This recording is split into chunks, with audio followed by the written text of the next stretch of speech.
Welcome back to the Perfect World Challenger Series. We continue on into day number 2, and it's time to eliminate some teams. But before that, I'm Tea Time, Michael Human Cassidy with me as always, and we're going to be talking a lot about the, up-and-comers and maybe some old heads of Asian Counter-Strike as we head into the lower bracket. Let's take a look at that bracket though, Michael, because if people watching aren't aware, the two teams that were already here in the lower bracket actually came from the qualifier.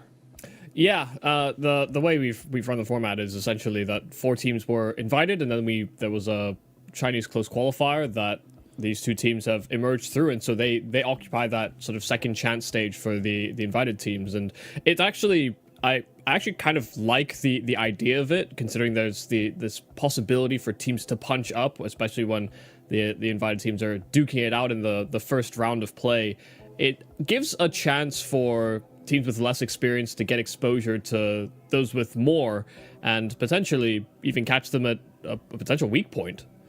Yeah, I mean, even the qualifiers were also on LAN, as is often the case with Chinese Counter-Strike. We actually got to see some pretty good matches. I'd recommend going back and maybe watching the Chinese stream for Rare Atom versus Just Swing. That ended up being surprisingly close. And speaking of Rare Atom, we're going to be heading into Rare Atom versus Linvision. Linvision were knocked down yesterday by 3D Max, who weren't done there. They also went on to knock down Tyloo. It's almost as if they were just, looking like the far better team in the entire tournament, Michael. Yeah, from the get-go, I mean, we opened up the tournament with 3D Max. They definitely are the team to beat at this tournament, and so deservedly find themselves in a advantageous position. We do have the Veto coming through, and don't think there's any surprises for Adam removing Nuke. We should see the Mirage ban from Linvision, which is actually really good for them, considering that's one of Rare Atom's pretty stalwart picks, and has been for a little bit of time. But also a good reliable pick is Inferno for Rare Atom, and no surprises, Linvision picking Dust 2. It's only Dust 2 and Nuke, and they don't even have the option of the second.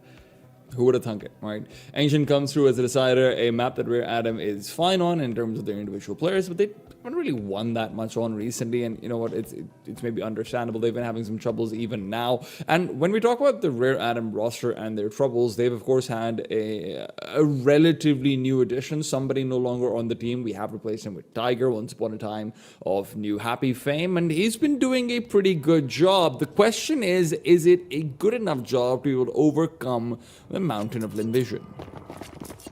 Yeah, first map in the series is Inferno. Linvision and Rare Atom fighting to stay alive here at the Perfect World Challenger Series 1. And a very, very aggressive move here from Linvision down towards second middle. Zacker's found a kill. Westmelon trying to instigate the action. They're forcing Util out of the hands of Rare Atom just to try and stay alive, but that will be a dying effort. Summer down, and Li Hang just bodied coming out of the smoke. Same with Tiger. Tomisu is locking down this B bomb site, but Kaze has found a way in and enough room to get a plant. We'd hope that this isn't the way that things are going to be going for too much of the game. Kaze, however, does at least have the chance to be able to pick up some money for himself. That money is no longer there. It was on the ground. He thought about picking it up, but you know what they say, if there's money on the ground, it probably is a bear trap. Sorry, takes him away. Yeah, I don't think there's going to be any surprises that coming into this series, we will paint Linvision as favorites. They've kind of been in this similar position as Tyloo with, without the trophies to bear, but when they've gone to some of these international tournaments, they've been impressing. They genuinely have been putting up some impressive results and showings, and it has gained them quite an international fandom as well. There's some certain personalities, but to be honest, most of it is Emilia and his over-the-top, but somehow very stoic personality. Yeah. But with impressive results, there's often a little bit of fanfare that's given your way as well. And I think that's deservedly so for a Linvision squad that have been, very often seen as sort of our youngest prospects out of the Chinese region. Lots of dogs, Starry, ready and waiting. That's a good spray, and Zacker's there to pick up the pieces as well. Zacker likely the best player outside of Tyloo, maybe even in Tyloo in a lot of ways. coming out of China. Emilia, however, has been taken down. Kaze continues to impress in the late rounds and puts himself in a position not to just plant the bomb, but maybe even defend it. Westmelon doesn't want to let him have that opportunity. Pushes through the smoke, gets the kill, recovers the M4A4. Yeah, it was a good spray from Star to actually deal with the initial apartments push, but as you're kind of bigging up Zacher, he actually kind of puts himself in a weird position where he gets swung from 2 angles, and it didn't actually serve him much to win the round. So yeah, nice damage again from Kaze, but this time they don't get into an after plant, so sustaining the idea of actually being threatening in this following up round will prove quite trying. They've still got some util and they've still got armor on these techs, but they'll be fairly resource starved. Not a full commitment. That nade, what, does nothing? Alright. Did make it around the corner, it seemed. So he has to be careful. There is a player, or rather 3, waiting for that smoke to be dissipating. That is perfectly fine. He's got company. Westmelon is over here to play protection, and it's pretty good protection. Still losing numbers pretty much, every single one of these late rounds. Rare Adam are leaving some access points to the bomb site. Tiger feels unfortunate that he doesn't have a smoke, but the Deagle might still serve him well. It's a difficult peak to deal with, though. On the other side, there's an MP9 from Zacher, and there's not much reason to fight forward beyond maybe thinking about the late round. That's not where that's supposed to be. I can tell you that much. Still a good kill, and frankly, damage continues to be pretty good from Rare Adam. Yeah, I mean, they're keeping Lin Vision on their toes.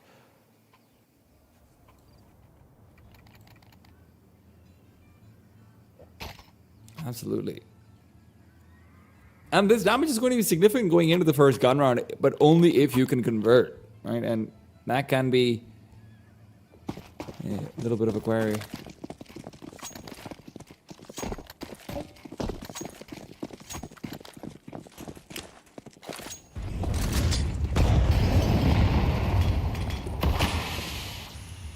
Yeah, just the fact that all that damage has come through, Lin are going to be kind of teed up to have their economy reset if Adam succeed in this opening gun round, and they're already finding a lot of open ground to run with here on this T side.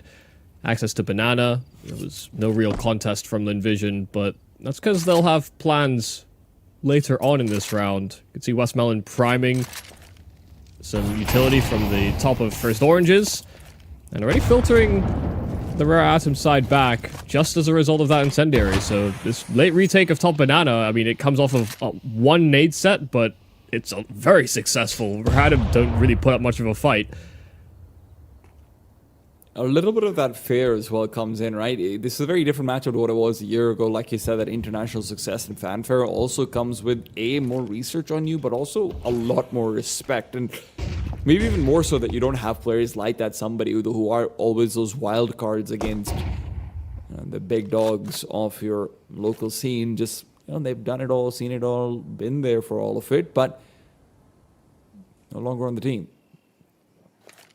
This is a younger affair, and with youth can come trepidation. Rare Adam, in the last 20 seconds of the round, are going to be attempting to execute onto this B bomb site. They have an incendiary and a grenade, and maybe more to deal with coming their way. That grenade keeps Kaze a little bit weak, and Call Me Sue's able to peek out, put Summer down as well. Some spam damage would be good. Westmelon did reveal position earlier on, throwing that grenade, but when there aren't Molotovs to flush him out, he only has to worry about bullets, and Child King, one of the few who seems to always deliver, but what he can't deliver is a bomb plant. Time's run out, and Rare Atom waited too long. Yeah, they waited too long. They effectively go back from their A play at the 30-second mark, and by the time they're in position at Banana, it's, 20-odd seconds, and Lin Vision still had an incendiary on Sue, who was coming in on the rotate.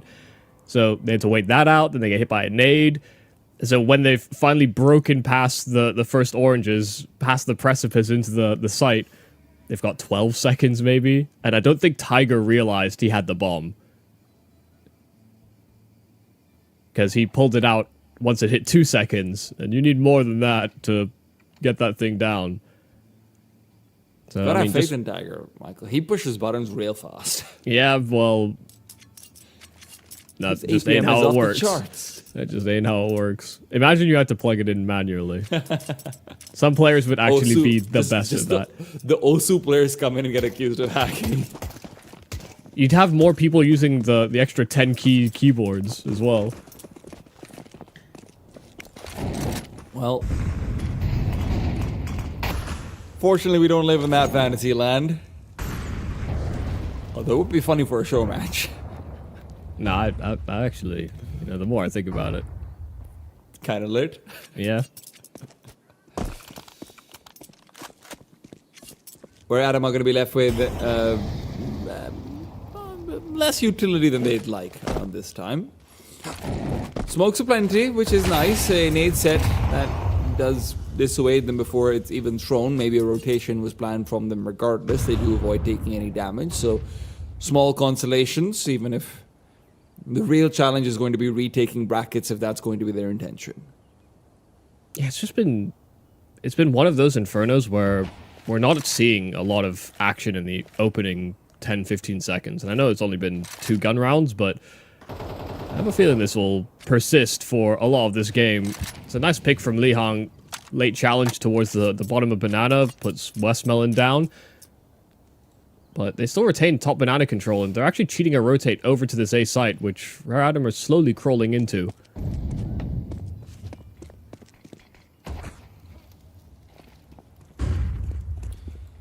Lihang. Oh, starts with a grenade. That's going to be big. If Lihang isn't far forward, then he's going to die. If he is far forward, he dies anyway. Emilia and Starry are just making some mincemeat on the bomb side. They have not lost a single man until finally Child King chimes in. A 1 versus 3 is a tough place to be, even more so without the bomb. 10 seconds, and Su coming in from behind. He will not be allowed to live. Linvision up 5-0, and now kind of got money in the bank as well. Yeah, they're playing very standard. You know, nothing about what Lin's doing is, you know, crazy out of the ordinary or disrespectful to Rare Atom's defaults. They're giving them, you know, ample room. They're actually giving them room to set up executes, and sure, they're trying to disrupt the timings by some of these late Banana retakes or top Banana peaks, but they're not doing anything to make Rare Atom this uncomfortable. I think we haven't really seen a decisive hit from Rare Atom so far this game, and I think that's more a them problem. Westmelon beats past his own smoke, and he's beaten past any defenses that Linvision, or offenses for that matter, were trying to put up on Banana. 3 quick kills with the M4A4. Never marked him down as a big spray boy, but apparently he is, man. He's picking it up again. Yeah, that was smooth. I mean, he kind of got hit by the flash as well, but it didn't stop him from holding mouse 1 Jesus, and controlling that spray. Starry's always liked a shotgun. Yeah, and this is a gun that you actually can play on a wheel. I've seen it.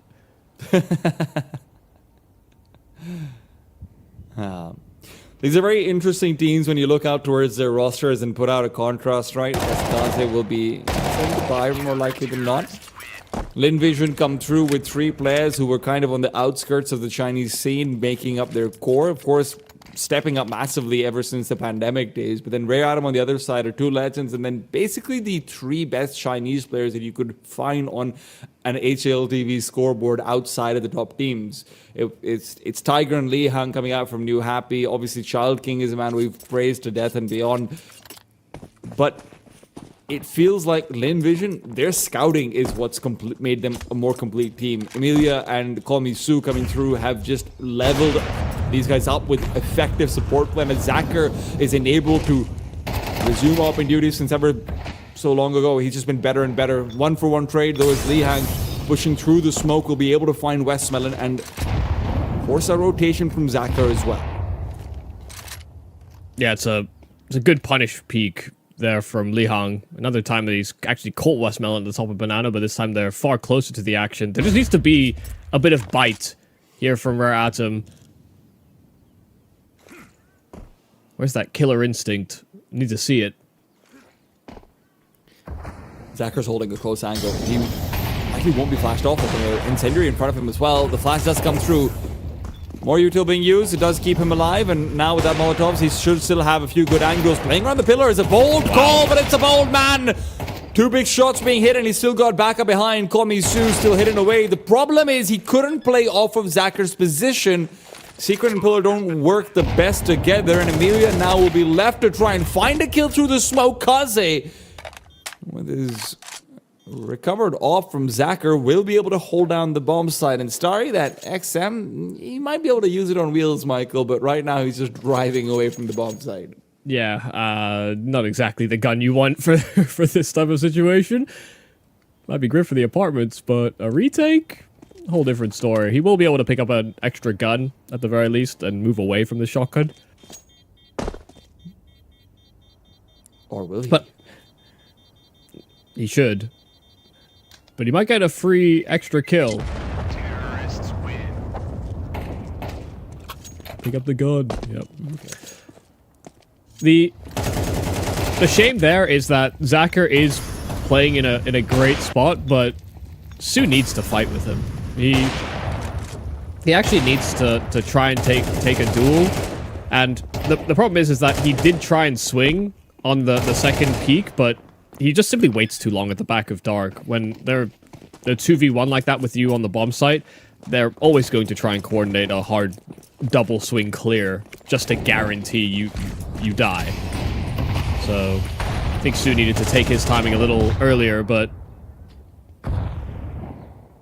that's really being quite nitpicky. Rare Atom, to be honest, looked a little flat on that hit until it was completely salvaged, so first round on the board at the very least. I think Westmelon will start to lean back and not be so aggressive top banana.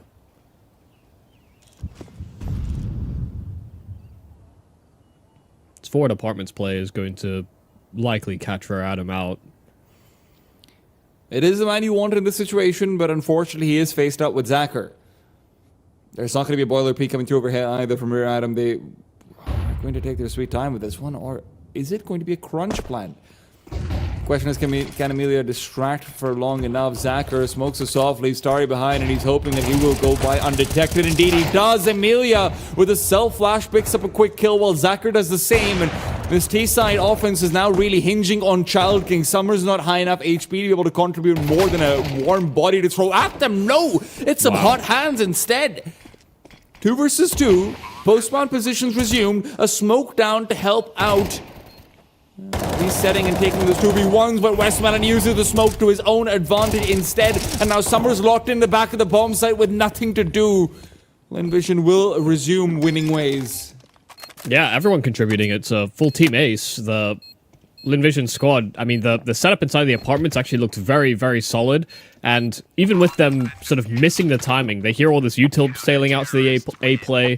They hear the steps to short. They want to actually put up some kind of front on the bomb site so that it's not so easy to deduce that it is just a full apartments setup. And they come away with 1 kill each. Rotate gets involved.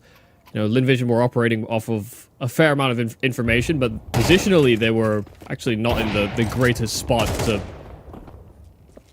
actually defend this site. It's clear from Summer, though, was smooth. Gave them a real fighting chance. If not for that elevation play from Westmelon, things could have gone very, very dicey.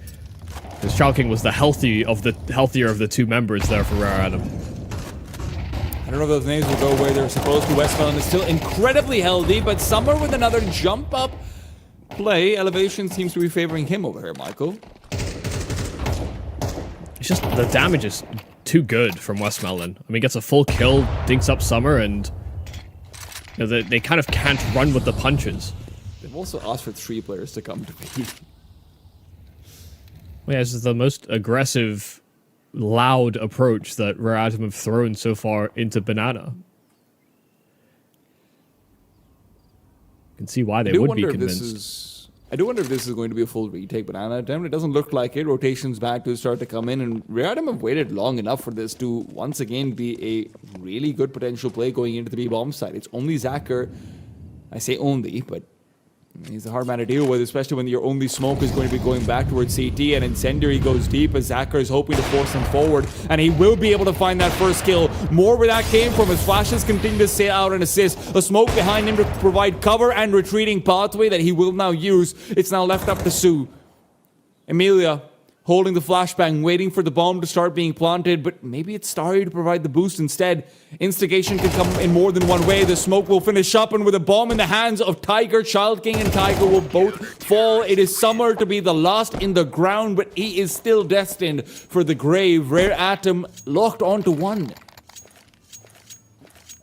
Yeah, I mean, you can't knock the way that Linvision are playing. It's hyper confident. They're swinging. They're taking fights. You see Zacher on his independent swings and just how quickly he has it kind of mapped out. Got the incendiary out of his hand, dodged flash, instant hit on the orb, had a smoke ready because he kind of was expecting the next play. It was like he had rehearsed against that strat and had every resource already perfectly mapped out. It's beautiful, and then the boost is just a complete gut punch. Where Adam just didn't have the time to get into that bomb site properly. By the time they do, the smoke is gone. This is a very threatening looking Linvision. Not really the same kind of fight that we saw them put up against 3D Max, but also I will say, compared to Tai Lu, Linvision have looked cleaner in the rounds that they've won. You know, the rounds they lose versus 3D Max were dissatisfactory, of course, but... That smoke isn't going where it's supposed to. Maybe you can have clean shots instead of clean utility, though. Westman called me Sue at the back of the bomb set. Always a dangerous duo. You can see why. Westman's still alive. He's got 3 kills. And Summer is wondering, I'm supposed to be the legend. Why am I the only one fragging? Did I do a good old man voice? He's supposed to be the legend. Yeah, like the old legend. Like, you know, I'm here to guide you kids. Westmelon? No, Summer. Oh, sorry. I'm sorry. I was like, Westmelon is just farm and old legend. He's 24. Hey man, we all know in Counter-Strike, if you ain't 19, you're not a talent anymore. You're a wash. Yeah, well, he's still in-game leading, and he's still fragging. And that's talent. 14-6. Starry, however, the original right-wing talent of Linvision. Again, I don't think that's done what it's supposed to, but maybe it'll still work out. Westmelon, however, has been caught off by Lihang, not expecting him to be on top of the sandbags. Call me Sue as well, only good for the one. Double peaks are always going to come out on top. But that op, oh, Zacher, an opportunity missed, a rare shot that doesn't quite go where it's supposed to. New windows, but same old Zacher. Oh my god. Shots through the smoke, and he's to blame. Child King, however, is trying to give Rare Adam a new name. 2 rounds on the board can still be found, maybe even 3. Gasp, gad. Starry's hung up about the idea of Child King relocating to this B-bomb site via CT, so he's actually not providing any help to Zacher. And with the smoke out on CT, he's not going to be able to either. Zacher is in a full 1 versus 2, and he's going to be cleared out by Tiger. Starry, the best he can hope to do is maybe find a kill after time or anything like it. Just try and keep the T-side economy slightly lighter for the next try, but even there, at least he does find one. Still, Rare Adam will be happy with the round regardless of however many players they're losing. Yeah, I mean, a very aggressive move from the start from Linvision, but so far all we've seen Rare Adam do is kind of assault this B-bomb site. You know, in the one round they went A, they got picked apart in, you know, crossfires. Actually, no, 2 rounds. They went A. They maybe got into the bomb site, but couldn't do anything after the fact. They've just been trying to hammer it through to this B side of the map, and it's largely been unsuccessful. They're being so much more aggressive, and maybe even forcing it a little too hard. Amelia got spotted, was pinned in position. His teammates just could not provide enough support.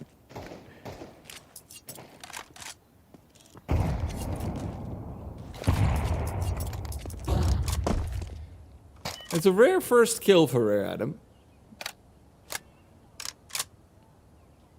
Now, they don't have Molotovs, Michael.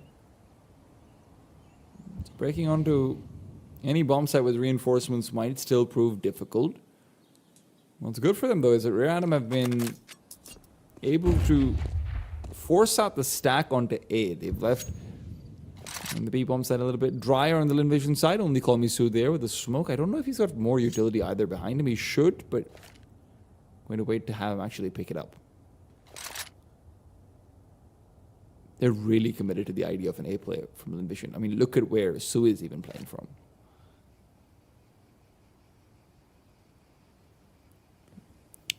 Yeah, I think Rare Adam are in trouble. Regardless of how they throw flashes, it shouldn't really catch Starry. They'd have to run at him to bypass his position, but they have to get past Westmelon first, and he's been a real hot hand. Zachary even contributing from that apartment's play, and one side of the assault just gets demolished, and the other will follow suit.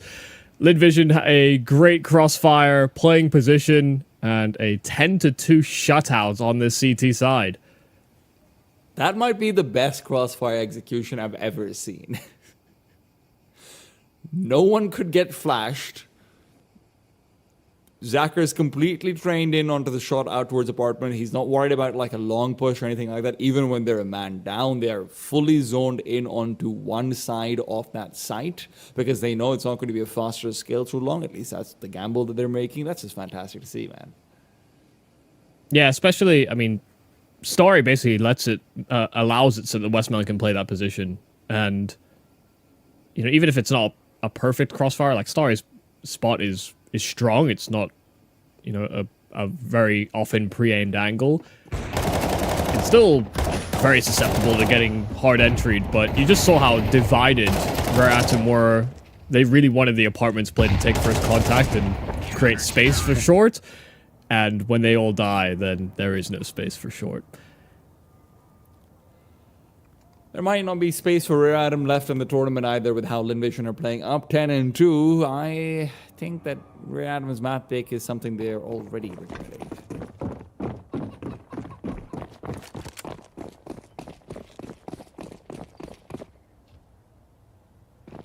To be fair, I don't know if they would have done much better in any other arena either.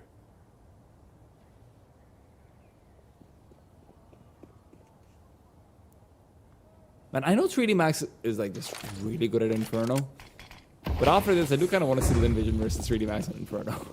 Sure. Clocks out, and Amelia pulling through to the A-bomb site, speeding his way into the site. Kaze will finally finish him off, but Tiger's been locked away by flashes. Call me Sue can turn the corner, get to, and bring it back to a 3-on-3. Still, some are trying to push in through the smoke, is going to be unable to find anything, and Child King, who stayed alive for a long time, is still caught wanting. Yeah, very impressive. 2 kills aren't enough there. He needed more, and unfortunately, I just don't think Li Hong's got what it takes to break into this bomb site. Instantly takes a headshot, and will be finished off. I mean, it was an impressive effort from Child King, but he needed more from his site players. You know, as a pit player, you're one and staying alive is already doing your job. 2 and staying alive is overperforming, but when the company around you fails, then there's only so much one lone employee can do. Yeah. I mean, what can you say? I mean, Lin have looked sharp. They've made good choices. The protocols look solid. They've maybe been, you know, if this is to nitpick and say that what they could improve on this game, maybe their aggressive opening gambit, or they just weren't very good. Their aggressive moves, but it's been more than enough to deal with Rare Adam, who have been playing to a very regular pace, and it's kind of played right into Lin Vision's playbook.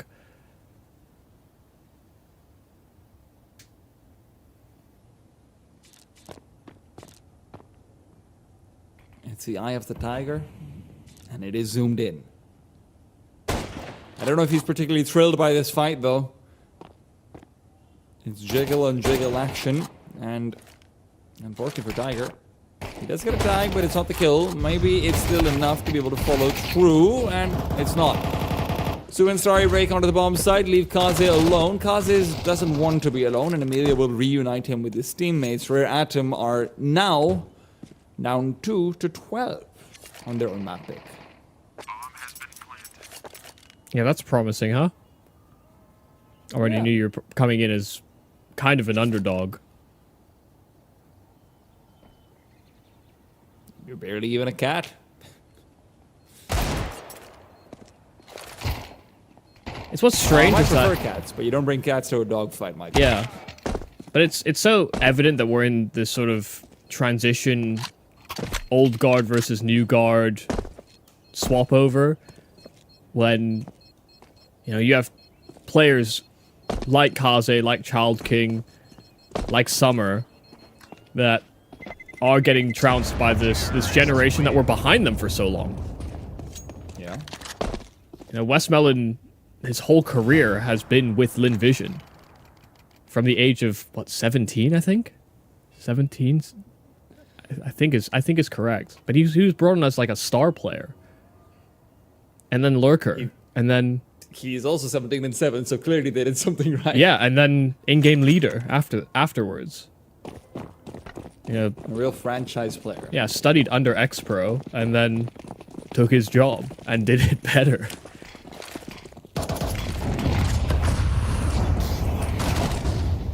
Well, drop it to the corner. Emilio is speeding up.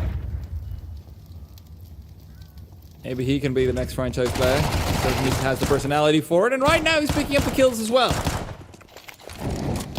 I believe she has stopped writing, Michael. Because this might be all she wrote.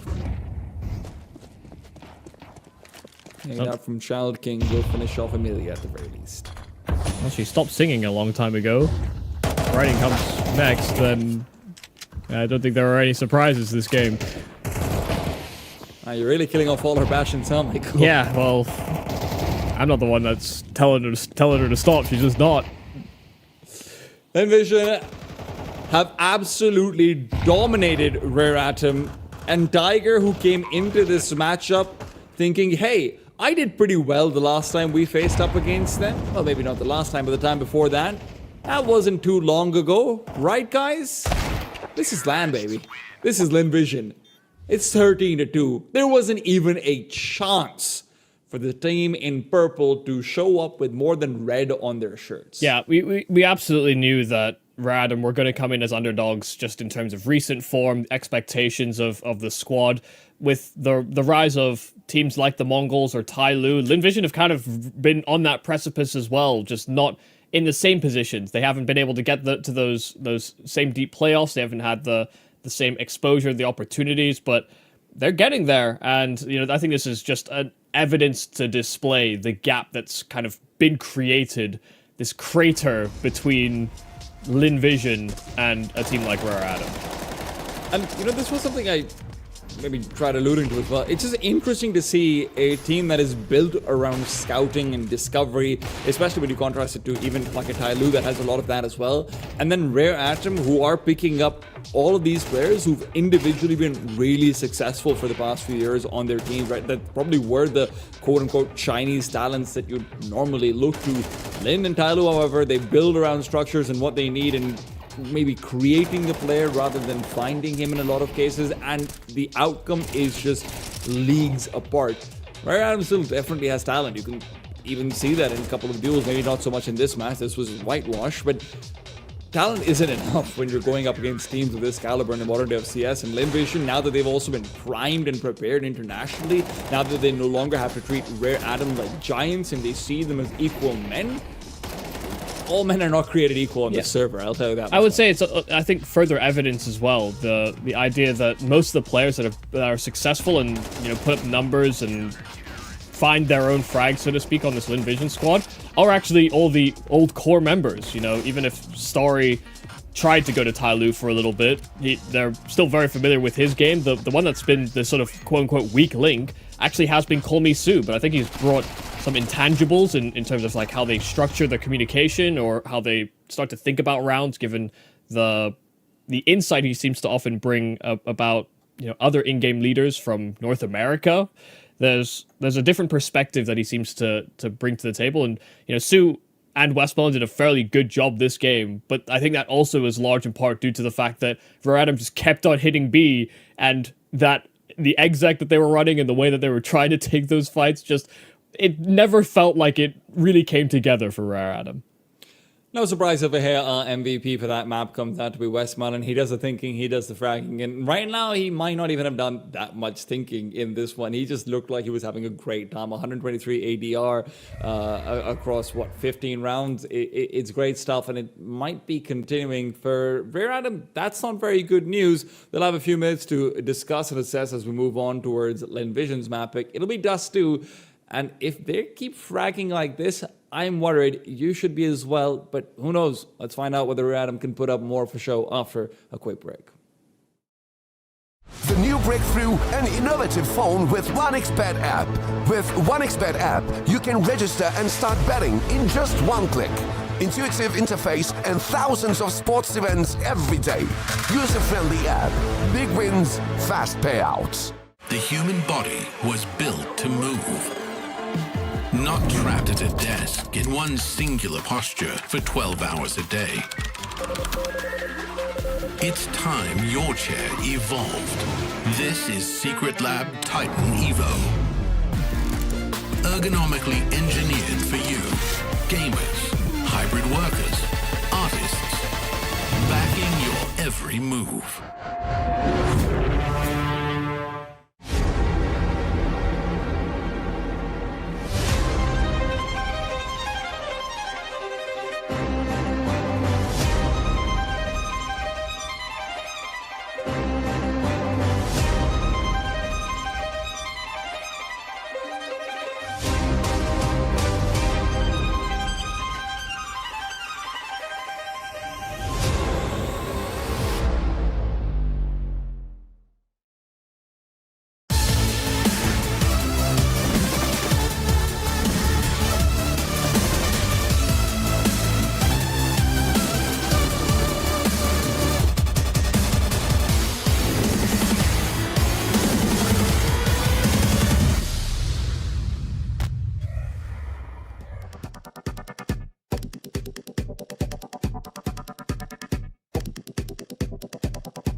The Perfect World CS Challenge continues, and when I say challenge, I mean Rare Atom are going to find it a real challenge to do much of it here on Dust 2. After that Inferno performance from Invision, I am filled with confidence. I'm tea-timed with Michael Yumi Cassidy as we look to see if the boys in purple can fight back.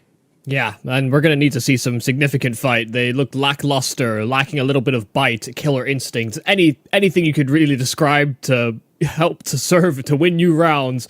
Rare Atom lacked it on Inferno, and they move into Linvision's best map.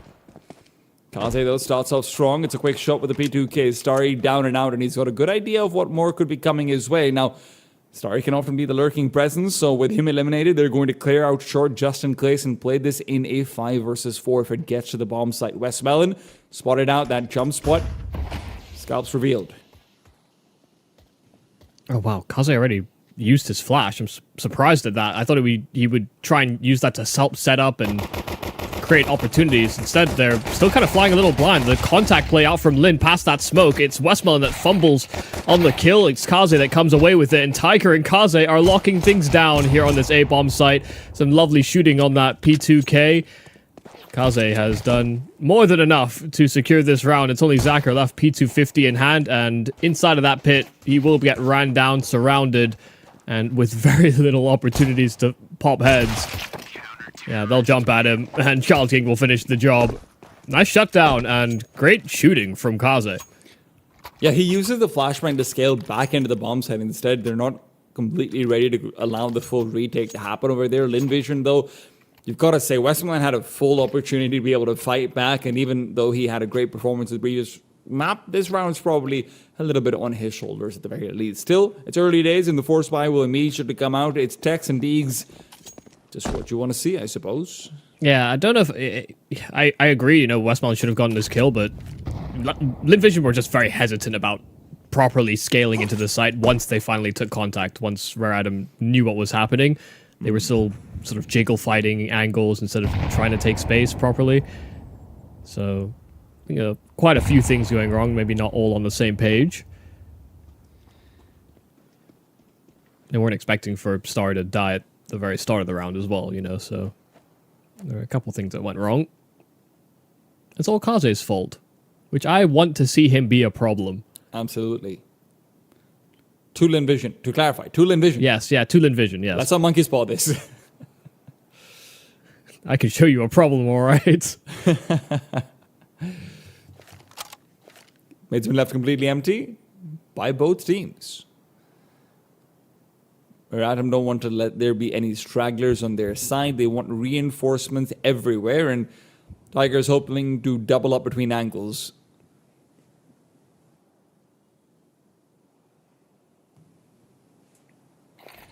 It's going to be the Vanguard execute going into the bomb site. Really, the prongs will start to activate when the players in long do so. It's Zacher to throw out flashes. Kaze fully blind. He's holding position for quite a while. This might be too long, and Starry shows him why. Tiger now has a lot to do and very little to do it with. His teammates already fighting on the bomb side. Summer will get one kill, but the bomb's coming in from long, and now he faces into 3. Emilia scaling up. A Molotov bounces off of his head, and Child King might have gotten a response, but I do emphasize on a response. Lihang, all to do.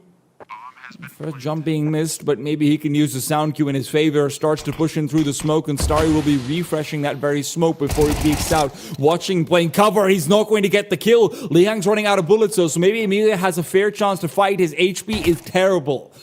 Needs to be a headshot battle.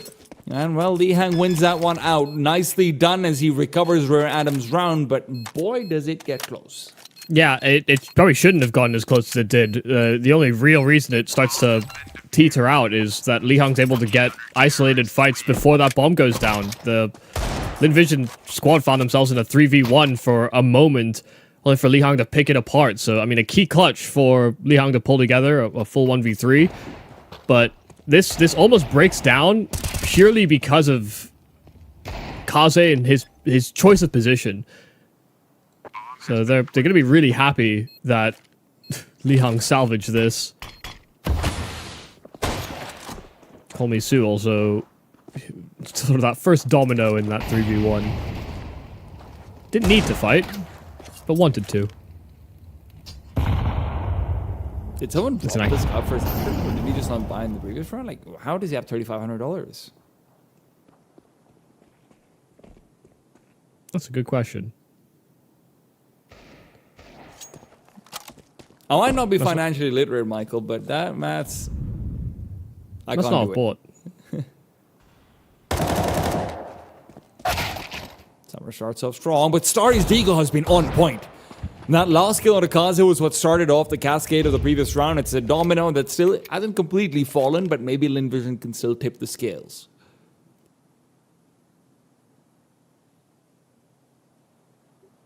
Slow crawl. And Tiger has his scout in position, and he will finish off the job into Starry, but takes a tag himself. Flash high, but misses his duel, and he should get ran down, but Westmelon doesn't actually commit to that fight. It'll be Amelia that finishes the job in the end, and Child King to secure the round. Losing the scout, no real issue. Adam are just going to be satisfied that they found 3 rounds, already more than what they got on Inferno. Obviously, you've talked about how you want to see Kaze performing and being a problem. I really would like to see the best of Tiger over here. Sure. I think he's come into a difficult project to be able to make a difference in. If I'm being frank, Adam did look very fractured going into the end of the last season. And, you know, they beat the teams underneath them, but that's never enough when you are an organization like Adam. You know, didn't make the major. Didn't exactly do well for the rest of the season either, so yeah, I mean, understandable they had to make changes, but I think my problem is I saw the great things that Kaze could do after he left Tyloo for a couple of events, maybe 2 months or so. Yeah, and then it kind of teetered out again, and I just want more. And I know he's getting by in years, but still think he's got that in him. Just needs the confidence to do it. And the problem is, it's always felt like a mentality issue rather than an actual skill problem. You know, Kaze still hits shots, but only if he takes them. It's been cleared out. Adam have all the information in the world. They know it's not going to be a B push. You've already got Child King securing that one. So you are going to start to see big rotations. The only question is, do they show bodies to Zacher? That's what Linvision are hoping for. That's what they're playing for. But as the round goes later and later and flashes are limited, Summer's going to be tossing out the first. Amelia dodges it. Beautifully done. Liang is in the grave, but Summer still fights through. He was one to throw that flash. Now he's throwing hands as well. Kaze doing much the same. The veteran striking in tandem. And Tiger's happy to add his voice to the mix. Zacher and Komisu are going to be locked out of the bomb site. And with 8 seconds left, the bomb is going to start to get planted. Su will put it down. And Zacher now has to play cover. Su will just be hiding away. Even gets a chance to take a fight. Make it 2. Somehow, he's doing it all. And it's Tiger versus Zacher. Tiger's body shown off and the shadow spotted competing on ops, and Zacher now left with a single bullet. Tiger doesn't shoot in time, and a jump up, switch to the clock. He's low on HP on the CT player. A headshot will do, but it'll never come. Rare Atom, another round where they eke it out with a USB. Oh my god. That comes way too close. And, you know, Su did... I don't know what he did on that bomb site. But him fighting back and not only getting that bomb down, but finding 2 kills, where Zacher, I thought, would have to be the one that takes that next contact and alleviates that strain. Su does it himself. And I have to say, you know, Zacher does hit some fantastic shots. Those were not any of them. He had ample opportunity. He had the attacking line over Tiger. You know, they're on land. He's holding an angle with an AWP where another AWPer has to swing around the corner. He has the advantage, and he did kind of screw the pooch. Lovely shooting from Tiger, though. I mean, his angle choice and selection, it was a little static, a little slow, but he got the rewards with it.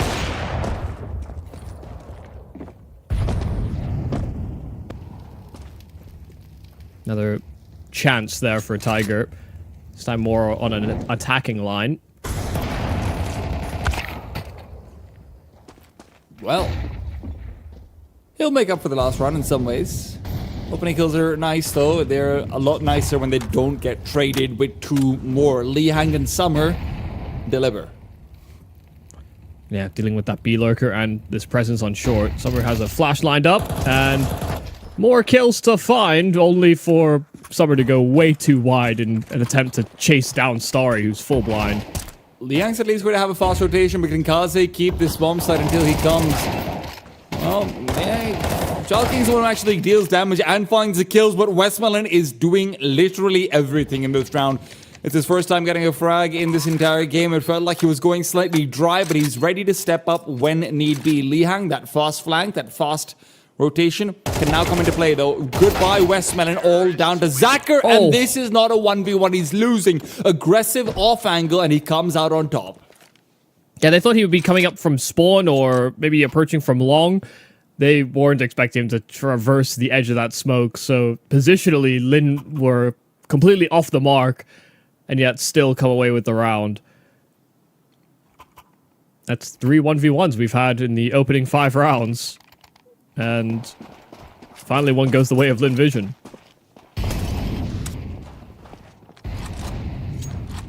You see what it's done to the economy of Rare Adam. They may have won all these rounds, but they come in with a far from premium buy.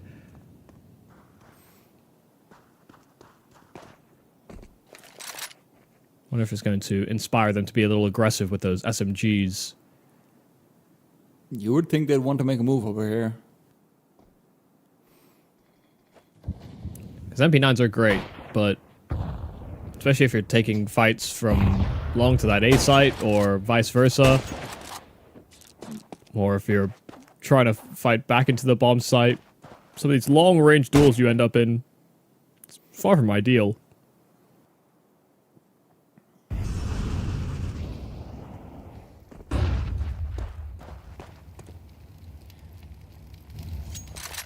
Then they're still making sure they'll be using all the bits and bobs that they can. Now, putting 2 players out in middle is a risk, and maybe putting just 1 player out is an even bigger one. So you can look to cut off rotations, but if he falls over here and AK goes to Rare Adam, that matters a whole lot more when it's an Deagle being upgraded compared to an compared to an M4 being upgraded. Veto sets now out. Time to scale. Tiger, not blinded at all, but the Deagle will not ring through, and Westmelon will pop his head. Why not? Yeah, should be an easy decision to save here. I don't know if it's going to be an easy execution over here, though. Su's just waiting for Kaze. Kaze's locked into long, and Su's backing off. He doesn't want to take this fight. He's looking elsewhere because he's worried about a push up middle. Maybe Zacher warning him that because of the mid smoke, there could have been a timing, some comms going on, but Kaze's managed to save an extra rifle. They come into the next round with more than what they left with. I think he just assumed that Kaze wouldn't take the fight and that he would just hole up inside of long and he'd ask for reinforcements. You're right. Su was kind of looking for the next duel because he didn't want to chase down Kaze in those doors. You kind of can't from that side of the doors as well because of the shadow advantage. Only for Kaze to just run after him and salvage another weapon. So, great job from Kaze. Subverting expectations and getting a little more out of that round. All they lost was a Deagle, so I'll be fine to buy up the 1 extra bit of weaponry just to make this at least a semi-threatening buy.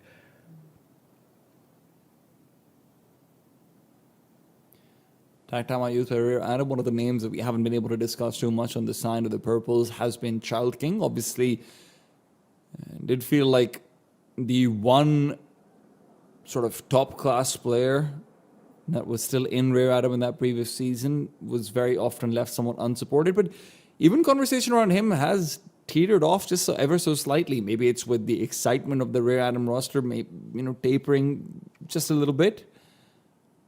But you do want to see performances up against your Lin Visions, your Tai Lus, and if you're able to make it through, maybe a team like Bait or so.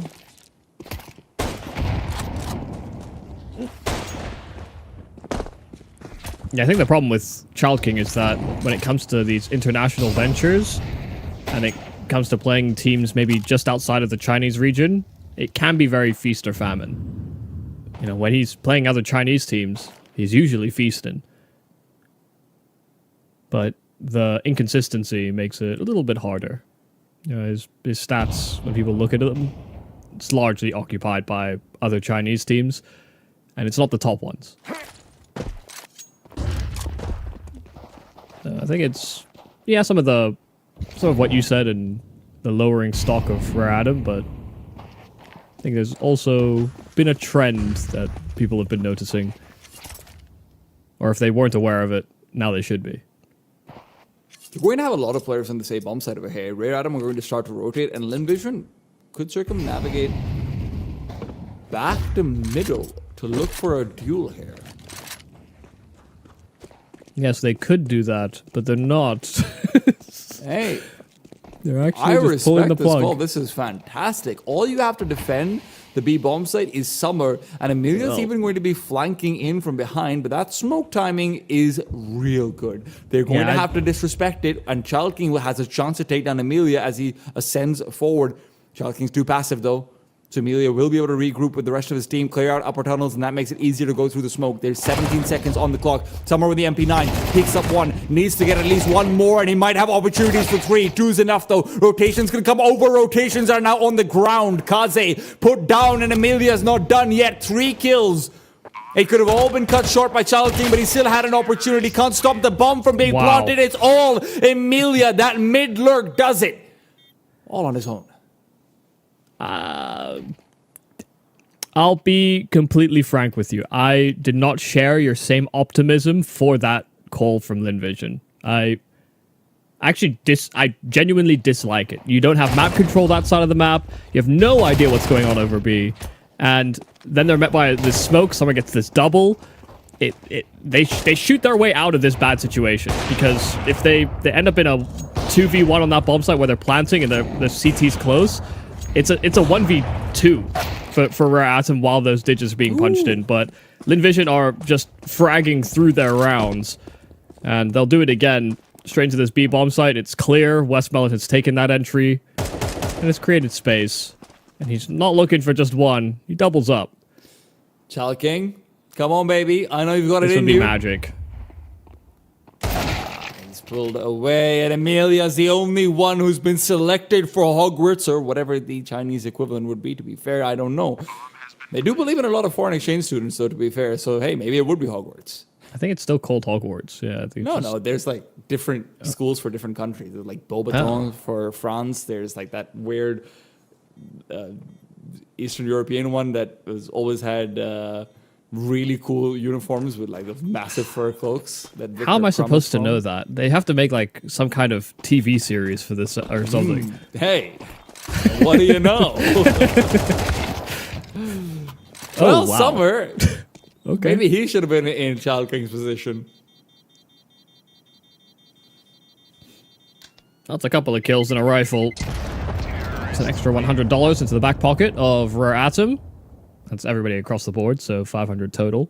Quick maths.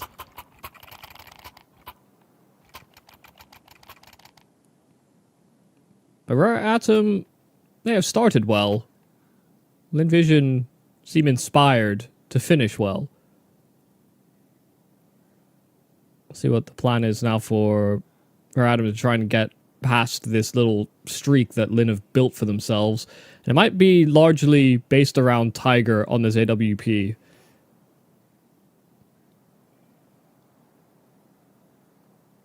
Another day, another tactical. And I don't blame him for it.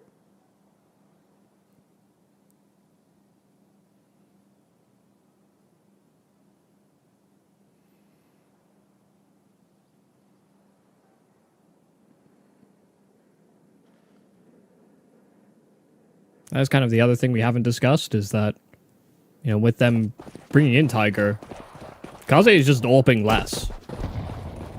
He's still open from time to time. Hallelujah. Wait, did I say he's- that out loud? My bad. But he's kind of become the secondary, which is, for a lot of people that follow Kaze's career, you know, he's been a primary on every team he's ever been on, and yeah, that's where sometimes he can be a bit sink or swim, or, you know, just wildly inconsistent. You know, you could have a pop-off event and then for the next 4 be not so good.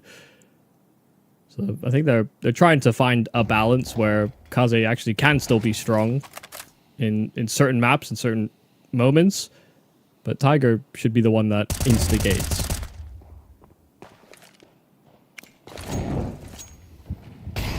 Instigates being the key word, and career Adam outside of Kaze doesn't feel like anyone's in a position to do that. Tiger is waiting for the fight to come to him. Linvision have largely been very good about molotoving this angle, though, so I do wonder if they are going to continue on in the same process when the bomb is lingering backwards. B. Emilia is playing more of a lurker, and he's not found success, not this time. Tiger, eyes wide shut.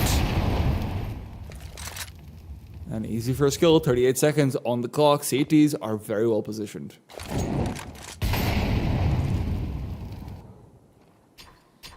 Well, I've seen these types of moments before in this game. They might have good positions, but it may not work for them. Lihang does take that challenge into the tunnels and catches Su, and the smoke on the mid B fades just as they start to make progress. Starry, lovely headshots, and creates a lot of more room for the tunnels pressure, but Kaze's found his kill, and Child King will also contribute from the back of the platform.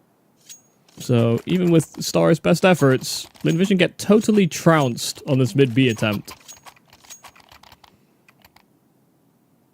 Yeah, if you had Tiger being forced off into the middle angle and Emilia gets short for free, that becomes a very different round. I just didn't realize Lin had hesitated so long for that the actual CT smoke to disappear.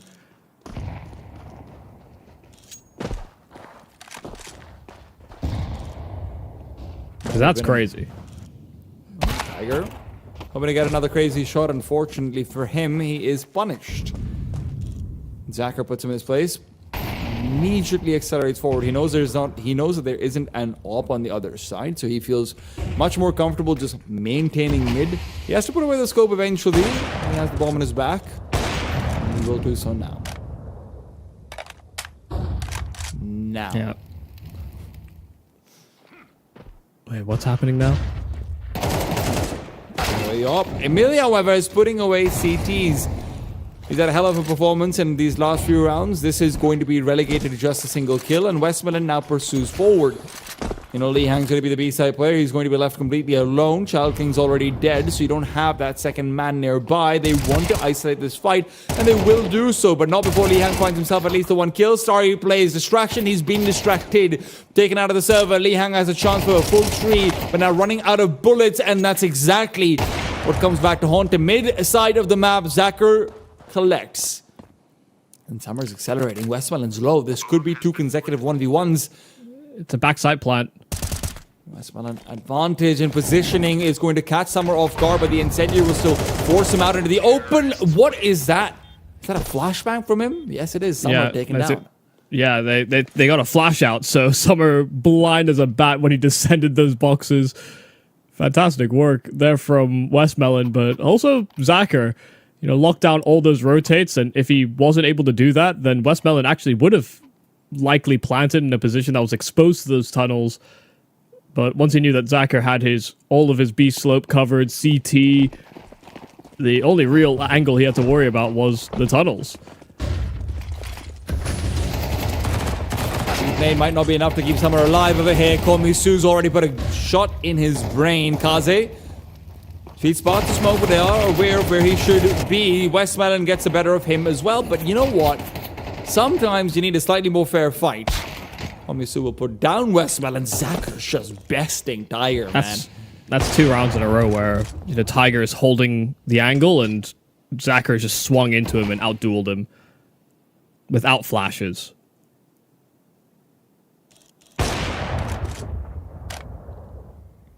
Maybe been a couple misses from Zacher, but you look at what he's doing when he's missing. He's fast. He's flicking.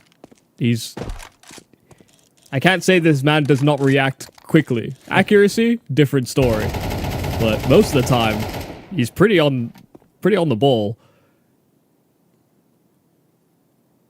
They're taking their sweet time with this. Child King is going to completely clear out the middle and get his way up to short. These are quite low T players. I mean, they're not in red zone, definitely not, but you know what? You could be liable to a spam, a grenade, anything of the sort. They'll wait out the grenade from Liang, and now they know it's their time to cross. But the problem is this flashbang. Liang pushes through, finds 3 players lined up. The problem, as it very often has been, is Zacher. Now Chalking has his position given up. He's trying to play in from behind the smoke. Starry immediately trades the 1 kill he's able to get. Lin Vision are going to find the lead in this first half. Yeah, it's looking real good. Well, they may not finish this first half with that lead, but the force buy from Rare Adam is not going to have all the bells and whistles. And we've seen they're just hesitant to be active. I mean, the only piece that has really taken charge in any real moment has actually been Tiger. Maybe outside of a push from Summer in the tunnels. Yeah, the round where Emilia destroys him. Speaking of destruction, I know it's an AWP versus a scout, but when you have to get 2 shots out to kill him, isn't it the same thing?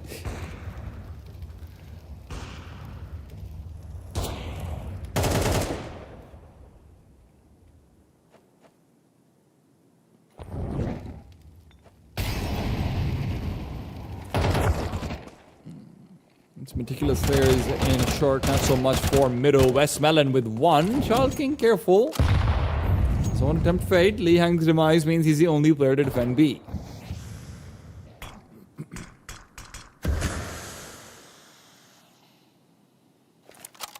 Chalking's actually not got into a position where he actually has a foothold on this B bomb site. And that could prove to be a problem. Util is coming out, but they don't cheat past the smoke at the mouth of the tunnels. Summer trying to fight just before those smokes bloom, but Westmelon a double entry. And only Kaze that remains lonely on this B slope against 4.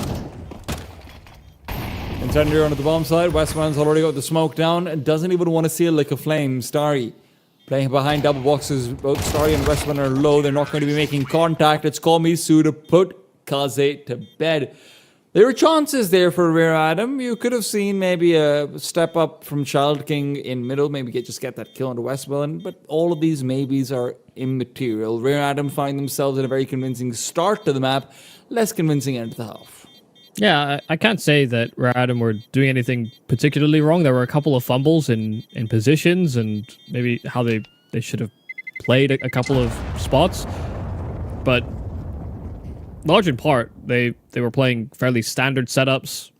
You know, these 5 rounds they pull together, this is within the context of, you know, they win the pistol and they win 2 1v1s, which, you know, Lin did win one themselves. But without those rounds together, you know, Rare Adam actually could have been in a more dire situation. It's because they ended up in those 1v1s that they actually just couldn't create a small little, I guess, dynasty of a CT side. They've been able to build up some wealth. They might have been able to invest a few more rounds. And it's just a couple of these positional or individual mistakes that made some of those rounds so close. I don't think Lin came in with the same finesse and polish that they seem to have on Inferno.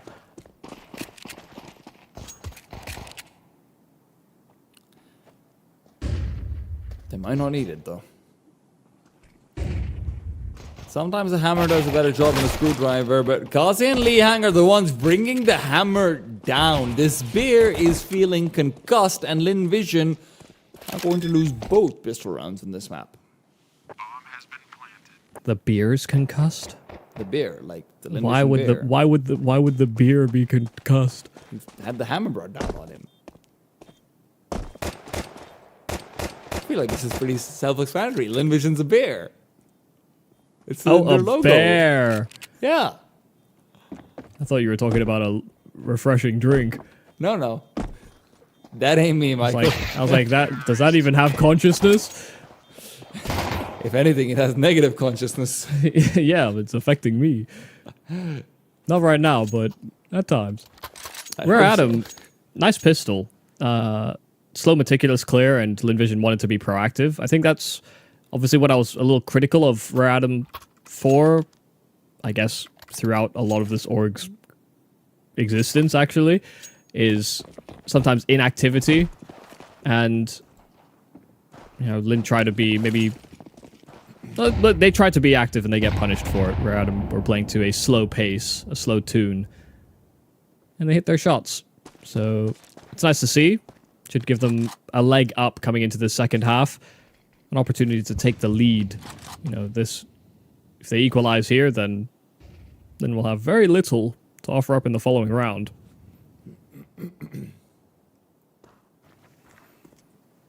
Not that those are guarantees. Yeah.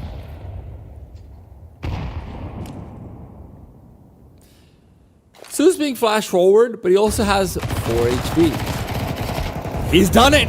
Oh my god, he still gets a kill and damage onto Summer. This might be more than enough.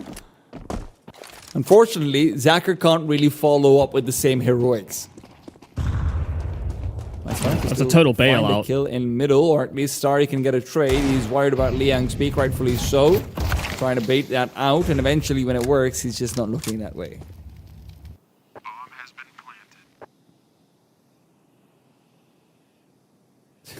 planted. He's kind of just scanning the smoke. Like a radar dish. I have to say, great job from Li Hong. Not only has he been able to show up in some of these clutch moments for Adam, but this was another one of these spots where if he didn't get that kill to be and he didn't create a pathway to a safe bomb site, Adam actually were in a very, very dire position. Child King on low health. You know, if Lin Vision were allowed to sort of reset and rejig their CT setup, I actually think they'd probably come away with this round, but that quick decision-making from Li Hong on the extreme saved their bacon.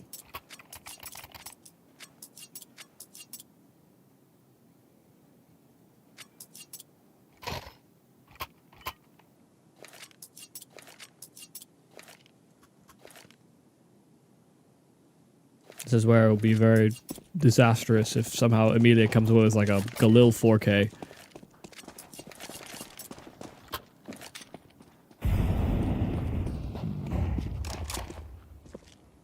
Waiting for a boost. The boosting party was a little delayed. It's okay. So is the lower tunnels party. So maybe it works out. That smoke is helpful. Oh, he's re-pinging for a different boost. Confidence is key, and right now he just doesn't have the lock. Unfortunately, Emilia found, taken down, and Tigers got another addition. Yeah, they broke down the first boost because the door smoke kind of half covered it. And I actually think they stick around too long. If your initial plan is going to break down in that way, it does get very... It gets very peculiar. You know, the next util set that you should be expecting is one that serves to get around that corner, and yeah, Lin, I think, just overstaying their welcome. That was the best chance of creating an opportunity, but if Adam decides to run straight into B, this is a whole different issue. Lin Vision are stacked here. Lin? That's still going to be dead.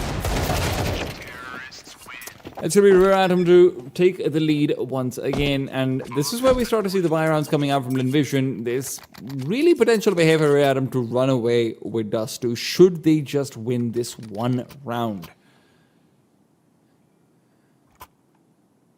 I might be making it sound easier than it's going to be, though. Yep, Zacher's ult is out. It's a full buy for Lin Vision.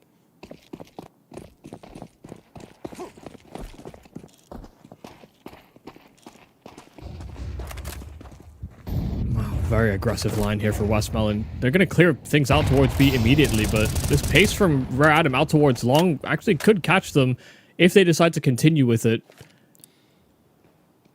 Pushing through the smoke is going to be the call, but only after they've put down a smoke of their own.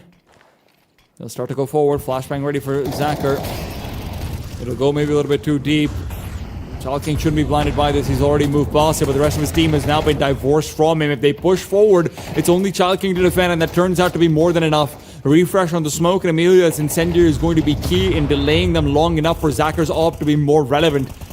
The HE pops open that smoke, but is it going to be enough?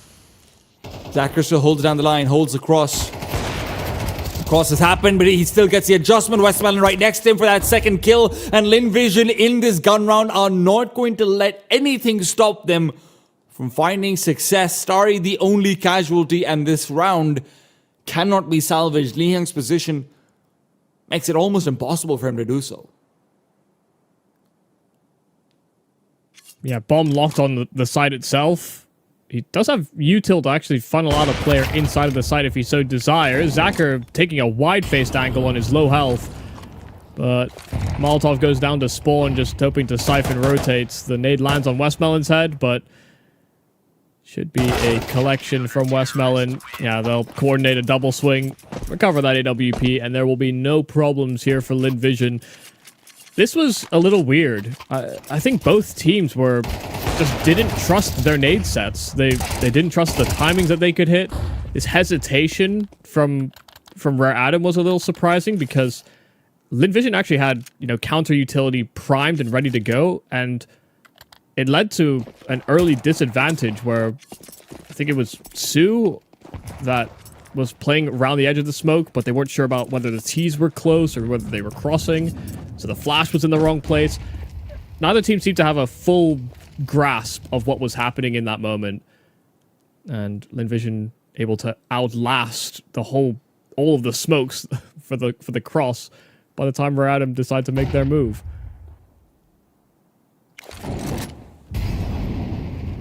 Again, it's very reminiscent of Inferno. Some of the same issues. The lack of lunging, the lack of killer instinct. I have suffered from a lack of lunging at times as well, Michael. My games can be better. I'll agree with you. Lin Vision taking a slightly more passive angle themselves as well this time over. The only real aggression point is maybe a peek out from Zacher onto long.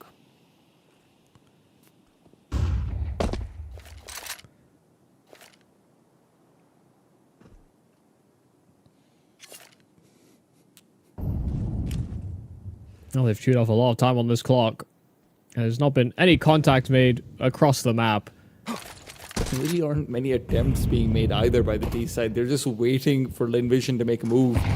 It has to be a mid to B pop at the very end of things, and really, it'll come down to what Westmelon can do. But hey, if Sue can get a good flashbang off, that'll certainly help. But Sue's already dead, so this ends up just being a straight up easy trade onto B. That's underwhelming. They even come down to the last few seconds because the bomb was dropped in middle. But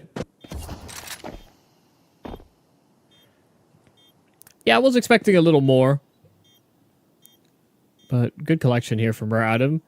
Lin Vision wanted to play within bomb sites and play slow and safe, but they didn't exactly retain a lot of the stalling utility they need to make something like that work. Lack of incendiaries, lack of smokes, things that sort of funnel or force T's into bad engagements. I'm just surprised that the call was to start getting ready to go forward into long rather than just trying to pop open the smoke and fight in the middle as well. Obviously, the B-side breaking died so fast, but Yeah, that's a little ugly from Amelia. Yeah, not the best. And it does affect things going into this next round. That'll be limiting them slightly as far as utility is concerned. But the double op is bought into. Sue picks up the secondary. And the utility is pretty good, actually. So, yeah. Yeah, if they really were that concerned about util, they probably just wouldn't bring that second op into the fray. Tends to be the case, yeah.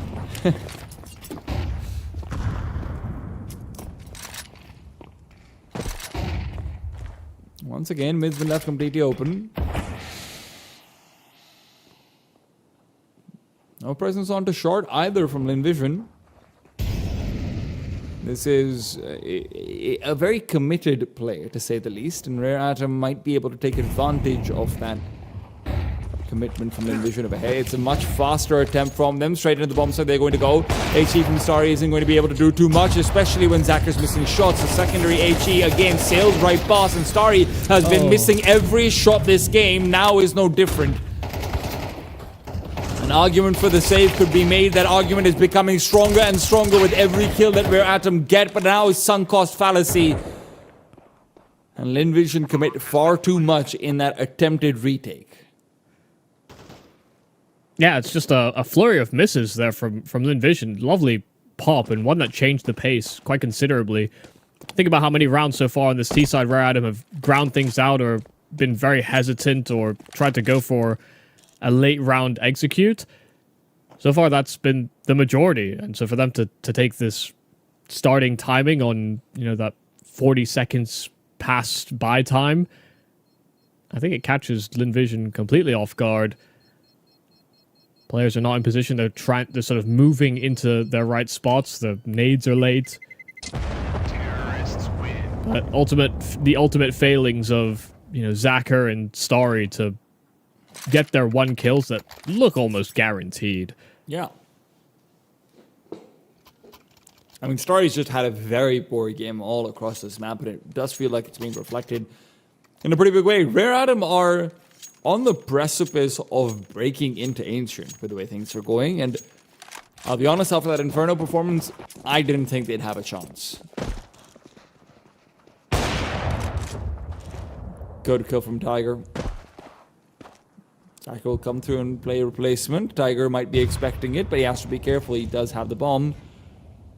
Zacher's replacement will be focused onto B, though.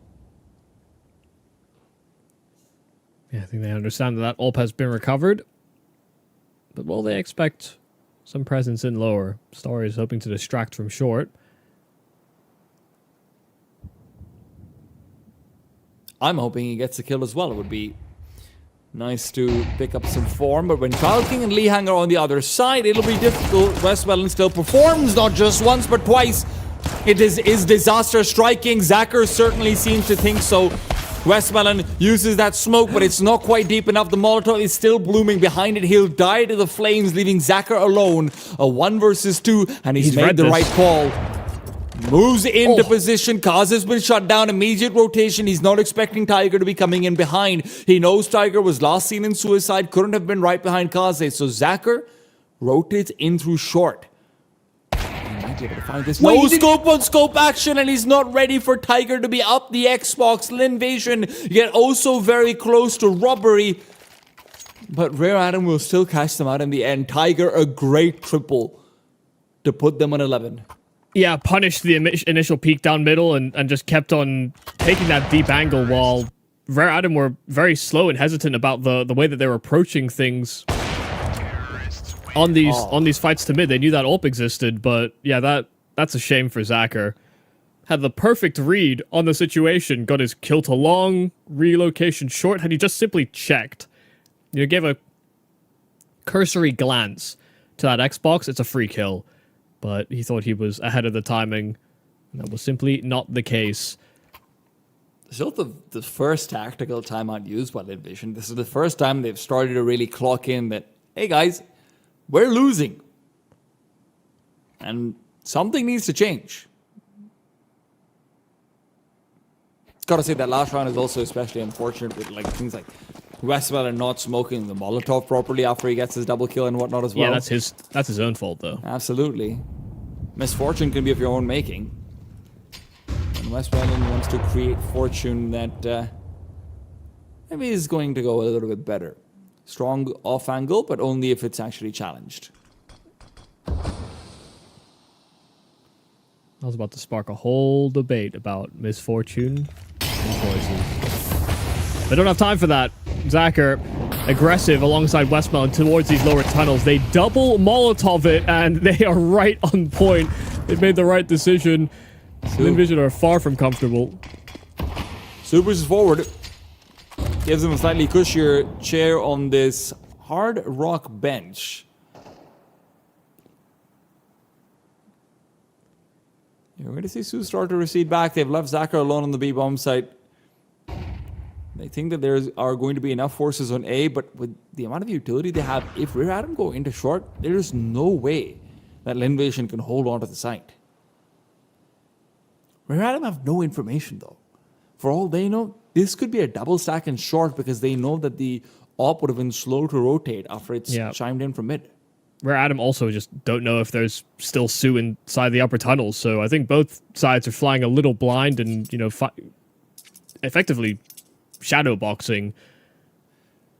But Sue's ISO, or rather Zacher is isolated at the back of the site, but with that AWP, it's a necessary line, and he'll keep hitting shots. They just keep on filtering right between his scopes. The Molotovs will do the job, but time has already run too low, so Kaze is forced to save this AWP.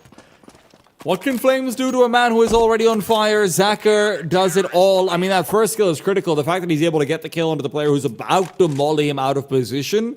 And after that, it's just, oh my god, pick up the bottle, throw it at him, throw it at him, throw it at him. And in that process, Zacher collects 3. Linvision's faith in him has been well placed, even if he's had a few misses in the previous rounds here or there. This time, he'll be able to give them another chance.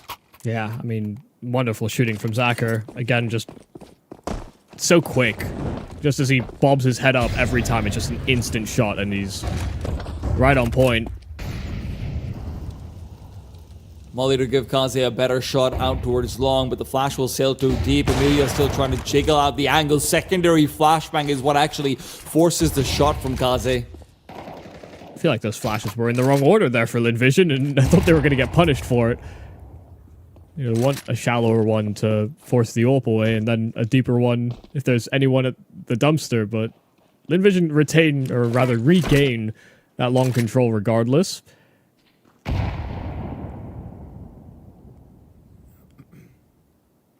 Again, it'll just be this slow approach. Linvision have been doing a great job on the CT side of being active, and this is why I'm always a big proponent of teams to explore that as an idea, and something that, you know, Rare Adam sometimes fail to do on maps outside of Ancient, for example. Is that you have to be extra cautious for rounds to follow, or you have to be incredibly quick, and that can be a double-edged sword.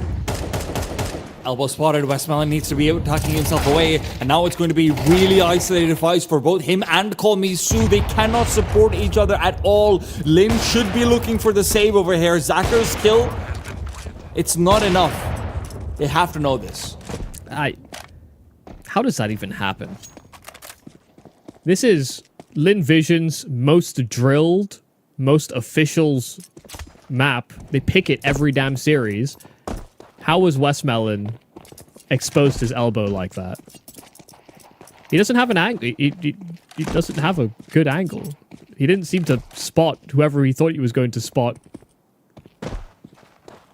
on the fight. I don't know, it's an elementary mistake that just you wouldn't expect from a team that are actively and in fact encouraging a selection of this map so frequently. Players even get cut down on the hunt. Invision are in dire straits. Rare Adam are teed up to force us into a decider map. And what a way to do it. You look at their scoreboard, it is 15, 15, 15, 15, and 14. It really has been the ultimate do-it-by-committee situation. Yeah, that's true. I mean, even coming from that CT side, it felt like everyone was within a kill of each other on Rare Adam, and it's why, to a certain degree, I could almost not fault the way that they were playing, aside from a couple of these sort of key mistakes that led to economic issues. Yeah. I felt like everybody was kind of holding their own. And unfortunately for Linvision, they are experiencing the one percenters situation where a lot of kills on a couple of people, but everyone else feels dry, and that causes society to crumble. Is that... I feel like you're grossly misrepresenting what the one percenters are. I might be. The scoreboard looks like feast or famine, though that is a problem for Linvision. You would like to see some step-ups if they have a chance to make it overtime, and those Rare Atom are going to get away with this one. And with the way Tiger's position, they might just get an advantage in this potentially last round of the map as well. Lin need a play, and I don't know if they have the players to make it. It will come eventually. They know Rare Atom are playing to a slow tune. And you, in some instances, have to kind of try and match your opponent's tempo. That's where you get caught off guard if you don't.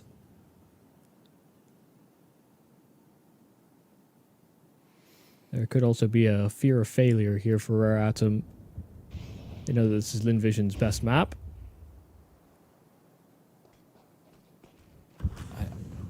I really do like this. Those extra bits and bobs of util. You keep him immediately occupied, but starts to clear out middle. Starts to move back, worried about an A-side play, and he should be with the amount of info that's being given up. Westmelon even turns away and completely abandons B. This round is over. Westmelon needs to pull off a massive double kill of a head. They want a chance, and he doesn't even find the first. The bomb will cross. You still have Summer fighting at the back of A.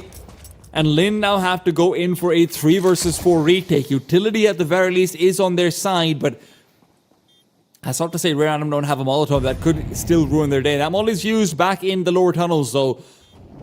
So it'll have to be 3 players coming in from middle. Westmelon's found kill number 1. Can he move forward for a little bit more? Kaze fully blinded out and will be put down to the side. No, he still fights back. Westmelon not able to get the kill. It's Starry now left alone. He's been the dry man all game long. A smoke on the bomb, trying to put himself to the commitment. Turns back around for the fight. Now he's on the defuse. Time's not on his side. Liang needs to be able to take him down, and he will do so. It's a 1v1, another one which Rare Atom will come out on top of. It felt like those had been put to the side, but it's still how they'll walk through onto Ancient. Michael, what a performance from Rare Atom. And even that last round just completely calling circles around Linvision. Yeah, and it caught them completely off guard. I think it actually started to weigh on Linvision, the fact that their pieces didn't necessarily put up their best performances. In that last round, Westmelon, he's a solo anchor on B with an incendiary and a flash, and he's got 2 teammates on A that can hear that they're not charging into the bomb site, they're not rushing a plant. There's no actual substance behind this play over at Long, and yet still they're pulled away. I think that just goes to show that the confidence was kind of waning for Linvision, but you know, I have to say, as much as the kills were close for Rare Atom throughout this series, I think it's very clear that from this map, Li Hang probably is the MVP. With the 1v3 he pulled off, the multitude of 1v1s he found himself in, he almost always delivered, and that was ultimately the difference maker in this game. You think about the clutches that were won, it was, what, I think 4 for Rare Atom, and with a 4-round difference in this game, it makes a world of a difference. Absolutely, and this is where, you know, having that stable hand in the late round in place of someone like somebody who, you know, sometimes could be that, sometimes you're looking out toward the Summer or Kaze, but it's good to see one of the young guns being able to step up as well. Even for Tiger on the op, Zachar was out dueling a lot of times, but also at the same time, he steps up in critical moments. You're looking back towards that triple kill coming in where he's just camping from suicide for so long as well. It's really well done. We get critical kills from Rare Atom at critical points, and you know what? Maybe the MVP screen might not reflect it being Li Hang. We don't know about that just yet, but he is. Let's ignore the scoreboard for Rare Atom. He is definitely the spiritual MVP at the very least. I think we can guarantee that. No, I mean, highest ADR, highest kills, that's all I need to see. Even if you have no context of the game, that's usually the easiest selection, and I think deservedly so. He delivered in a lot of key moments, and without that, you know, this map could have still fallen the way of Linvision, who I don't think were necessarily playing up to their A game, and you could definitely tell that there was some waning confidence amongst the squad, which is kind of the counter opposite to how Linvision typically win games. You know, very holistic approach very often, great teamwork, little push-pull on, you know, aggro bait switch setups. I think that's usually what is the strength of Linvision, and none of that seemed to be present. There was a little bit more individuality, and we had some pop-offs as a result of that, but far less put together than I think their Dust 2 usually is. I would even go as far as wondering that, hey, is this one of those situations where Rare Adam just maybe with that first loss, Linvision just become overconfident in the beginning. We saw that first tactical timeout wasn't used till like round number 20 or something like it, right? When it was 11-8 down for Linvision. At that point, it does feel like, hey, maybe you could have used one of these a little while earlier, you know, when you're losing all these clutches, when, you know, Starry's not been able to activate something like this. But hey, they'll have some time to do some thinking as we head over into Ancient. It's another map that's actually quite good for the individuals of Rare Adam, and you could see some serious step-up performances. This series isn't over. We could feasibly see Linvision eliminated last place in a domestic tournament on LAN. That's wild to me, but that hasn't happened yet. We will find out whether the impossible can come true after a quick break.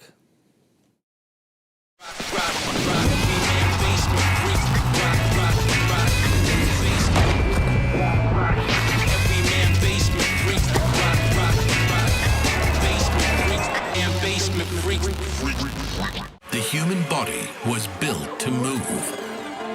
Not trapped at a desk in one singular posture for 12 hours a day. It's time your chair evolved. This is Secret Lab Titan Evo. Ergonomically engineered for you, gamers, hybrid workers, artists, backing your every move.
Perhaps a surprise that we are here on Ancient, but it is a welcome surprise nonetheless. Rare Atom, super powered by Lihang and Tiger, but really a collective affair across a bunch of them, are able to move past the challenges of Dust 2. This is the second time they've beaten Lin Vision on it, and now it feels less of a coincidence, more of a fact.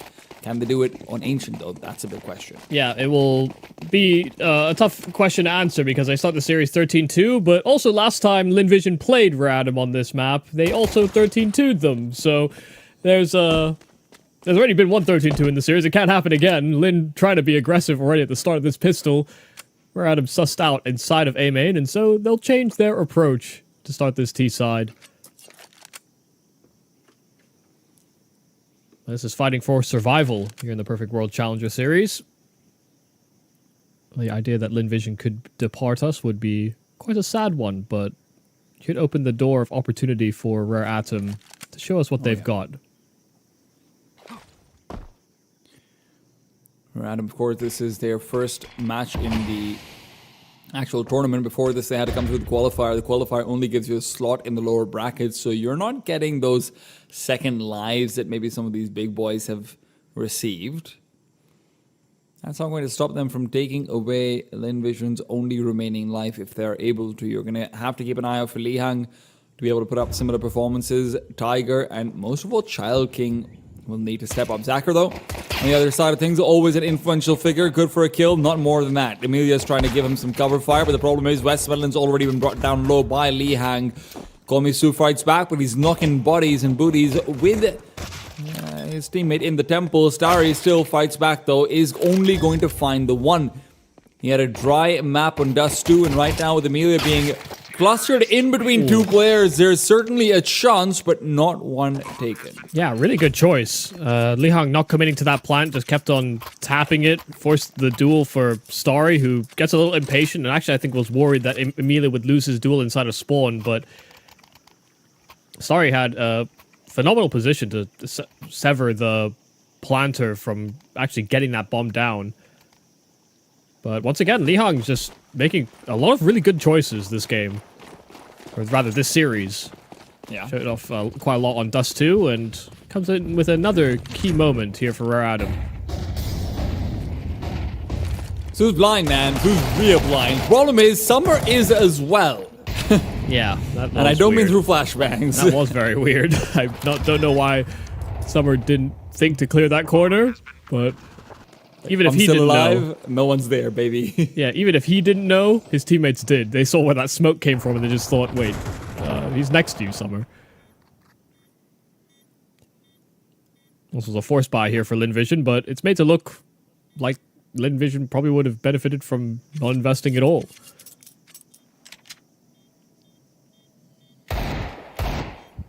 Well, if at first you don't succeed, etc., etc.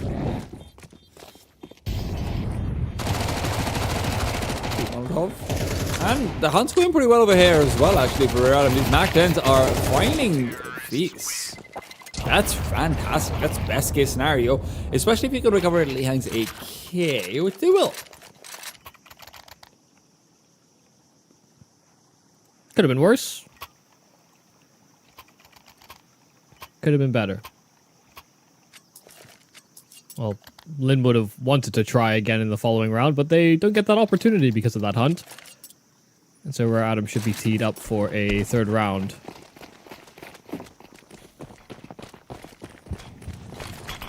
After that first day where we had Tai Lu versus Bait and there was just so many force buys, I'm starting to notice myself hesitate when I say that, but I just know that that's not the rule, that's the anomaly.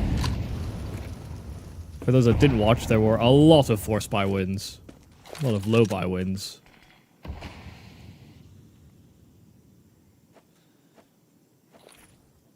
Alright, I can breathe now. Rare Atom are going back over towards the B-bomb site. Yeah, they're gonna be fine.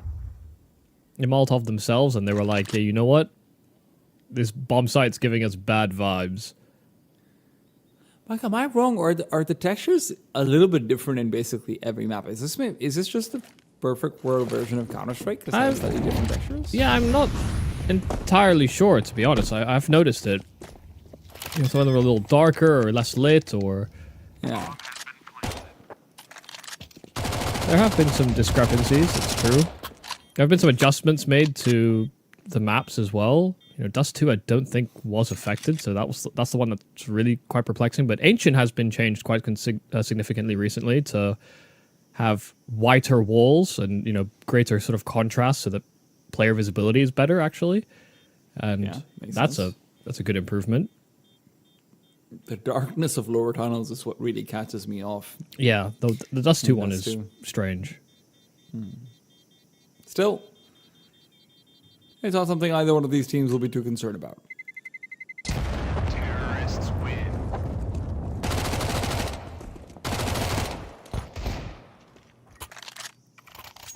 Oh, $50 extra? Why not? We will see the op being pulled out for Zachar early on into the first con round, where Adam are going to be fighting against a fully equipped Lin Vision. They themselves are on, a lot of people call it a bonus buy. I don't love it. It's still, Mac-10s can do a lot. And let's see what they want to do with them.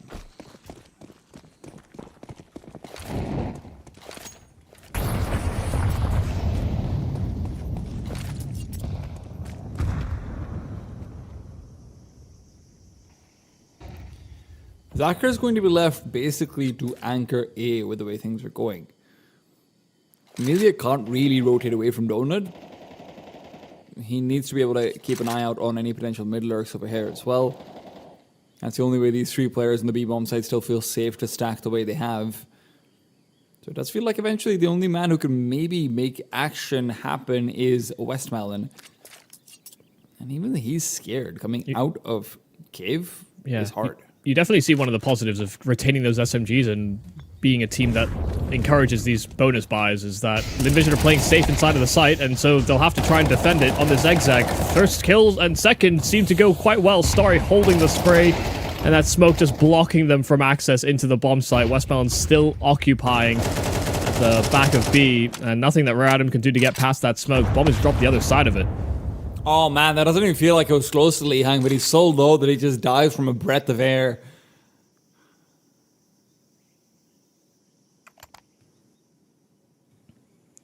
It's winnable, Versus but 3 for Kaze. Bomb on the ground, time is low. yeah, he's got to hit some real banger shots if he's going to come back into this round.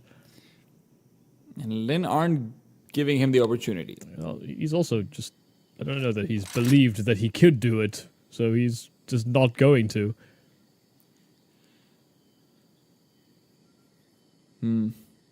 Damage is valuable as well, but also at the same time, we have to remember here, Adam did lose a couple of players here and there, and sure, money's been built up on the ones who got the kills with the Mac-10s, but that's not everyone. So Kaze will drop this AK over likely to Child King, and then they go again. Yep.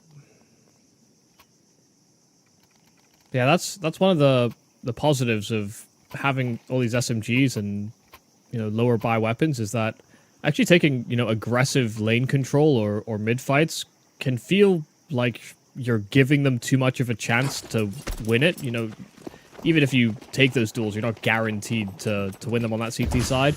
And if you give SMGs that type of pace, then kind of play into their hands. Well, Lin went for a more defensive approach, but Rare Adam didn't actually take any of those aggressive lines. They didn't want to force a fight just with those SMGs. But the execute didn't do them any favors either.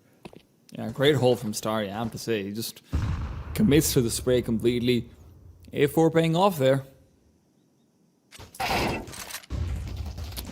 That's insane. And now he's on the A1, and he just gets a spam out as well. This is a guy who's really putting the flexibility of weapons to use. That timing is so sad for Li Hang. There was no spam, and when he crossed, suddenly there was. Hey, you know how you've been really good in the late rounds? Yeah, late round this. Yeah. Good luck, buddy. Audible drop there from Westmelon, so someone will be astutely aware that there's presence the other side of that smoke. But Rare Adam just, they can't see and haven't heard much of anything aside from that. 30 seconds, they're going to try and creep their way into Donut, but Amelia has a smoke that can block. And he's got Zacher alongside him to cover main. Smoke overhead. It does feel like it's all down to Zacher, and he has managed to get it all. Oh no, What? right through the smoke, they just spam away! The high heavens and beyond.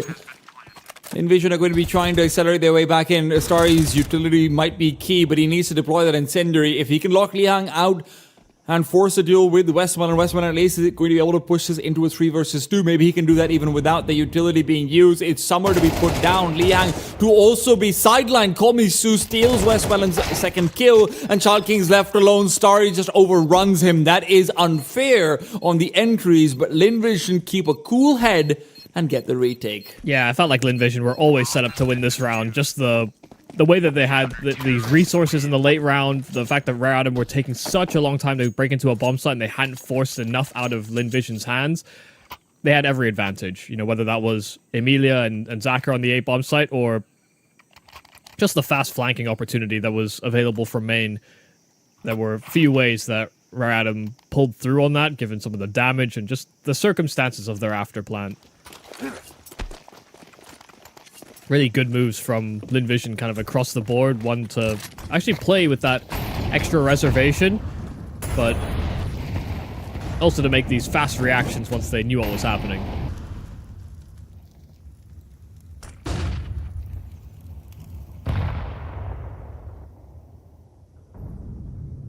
First real foray to the edges of the cave entrance. Westmelon is toying with the idea, but he is against upgraded pistols and the one hero AK. An incendiary. Liang will be forced to fight forward.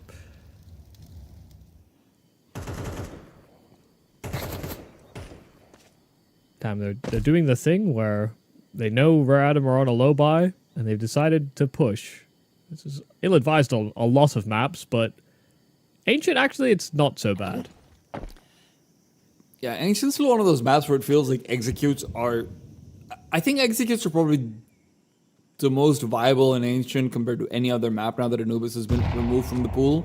And Half-Life certainly feel like they can find a lot of success. That all of these, you know, close range angles on the B-bomb set and everything, you kind of need to sometimes take control over lane. Zacher, however, a rare miss, and he'll be substituted. But does Tiger expect another player around the corner?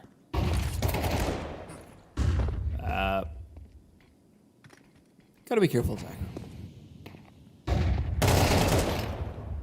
Lazy clear from Tiger, and Call Me Sue is happy to collect. That leaves not too much threat out, but with Kaze getting a great drive by the Tech 9's got a chance for more. Westmelon, though, goes neglected. They're not expecting him to be there, and Linvision will equalize. Yeah, they just kept slowly jiggle peeking, teetering on the edge of going into B, and still they didn't expect that Linvision would cheat or rotate over. But get an extra man they did. 3-3, and now we're at him in a spot where they actually can buy. It's just, if they did, it would be with largely Galils, so this is probably a half investment from them if they want to get a proper buy-in. They get AWP out so that if they play this slow default, they can maybe work the ramp fight.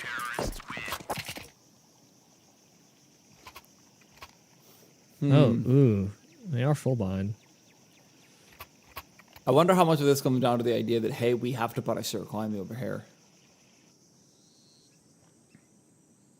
That's a methodology that seems slightly outdated as well with the new updates, but yeah, it's just one of those things where could do the same. Yeah, exactly. You get the same mileage, especially with the, you know, what we were talking about earlier, the fact that, you know, executes and low buys actually can be far more feasible than on some other maps in the pool.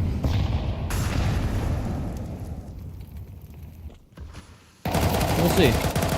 Punishment from Tiger is good. Call Me Sue. Where did his bullets go? Was he even still shooting? Emilia, at the very least, is able to play damage control, but damage is not controlled. You've had Zacher burn down on the other side of the map, and now it's only a matter of time before Child King finds Starry as well. Confirmation on player number 5, and also the only player to actually get a kill.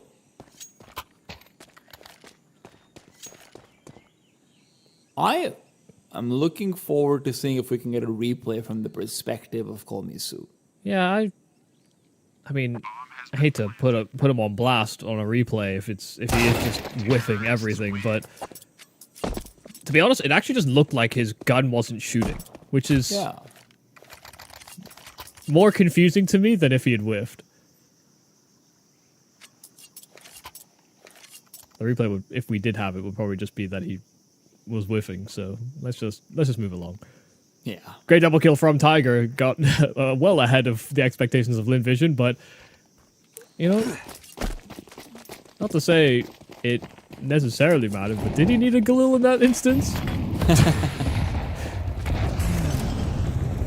All the more bullets to spray and pray with. Yeah, the full buy does pan out for Rare Adam. Starry's not in a fantastic position, but he still gets a kill.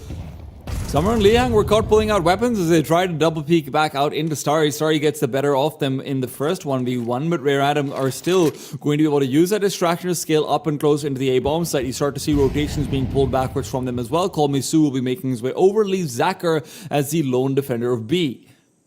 The bomb, however, we can see it, they can't, has not moved from its initial intentions. That's a poor kill to give over. It's a great forward angle there for Zacher, and it actually could, I mean, likely will deter Rare Adam from continuing to pursue this B-bomb site. But they may be forced to make that choice towards B, because Amelia is pushed through A main. Smoke behind him, they'll have no idea, but he'll clear things out to elbow, as well as T-spawn, and maybe even set up for a fast flank that Rare Adam are not likely to be ready for.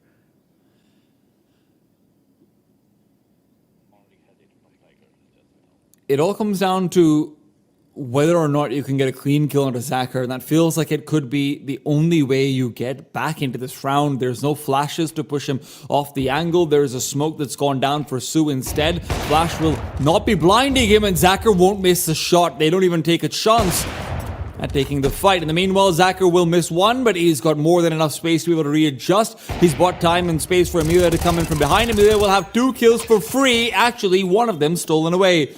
Bomb is planted, but it's poor consolation for a round where Rare Adam really did feel like they had the advantage initially. Yeah, and you know, the fact that Starry kind of got sent out to his death. Sure, he got his 1-for-1, but you know, to start off 4-on-4 like that, where it actually seemed like there was a bit of miscommunication there from Lin Vision. You know, you had Westmel and Amelia clearing things down towards mid-floor. I don't think Starry gets as hyper aggro like that without some support from jump up and ledge, and he was just kind of left to his own devices. So yeah, Lin looked like they were in a bit of an awkward spot about what they were and weren't doing in that round. I think part of it was that Rare Adam kept blowing open the elbow smoke, so neither Westbellin or Amelia felt confident to pursue that play, but I don't think Starry got the memo. Didn't matter though. The mid to late round adjustment was fantastic from Lin Vision. Took a risk and got all the info they needed to know where Rare Adam were going. It's not always about how you start, but how you finish. And I think that's going to be very true for this first half, especially. We're coming to a turning point in the process of it. Either team could really run away if they can win this round. Of course, Rare Adam come into it slightly less well-equipped, but it's only a Tech 9 that's the difference. Other than that, they don't have much to complain about. The bombs we left in the spawn, they quickly realize that Summer will turn back to collect. We talked about executes. They're not single site only on Ancient, but the problem is that look at the information Lin Vision have been able to find on the B-bomb site. They're going to be able to reinforce A very quickly. Zacher makes his way over. These smokes take at least 10 seconds to fall. And with an incendiary also out in A main, full information gained, this is going to be a very well reinforced site.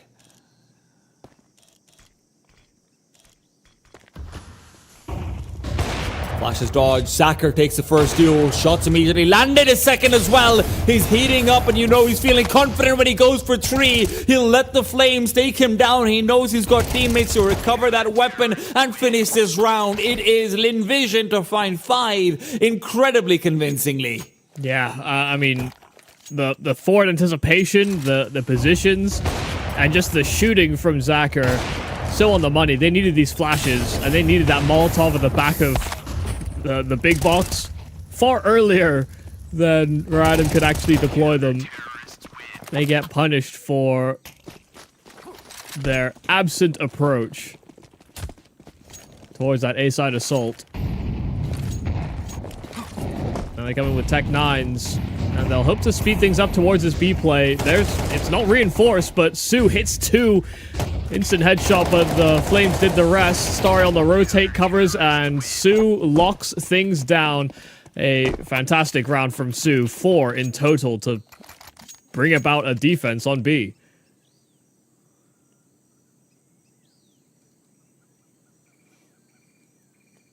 They're again in a weird economic situation on the side of Radom. You know, again, they can buy, but it won't have all the bells and whistles. It didn't matter the last time. They caught Lin Vision on a double push last time.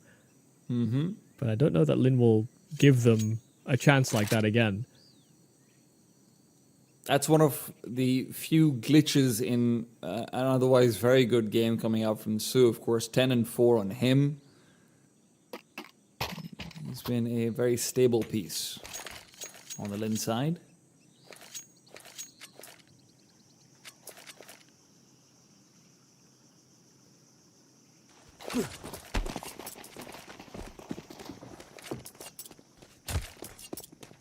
Yeah, Radom just played to such a different tempo than I see a lot of teams on Ancient. Just actually across the map pool. Radom does sometimes play... I feel like they play off-meta Counter-Strike. Yeah. And not in the sort of exciting way.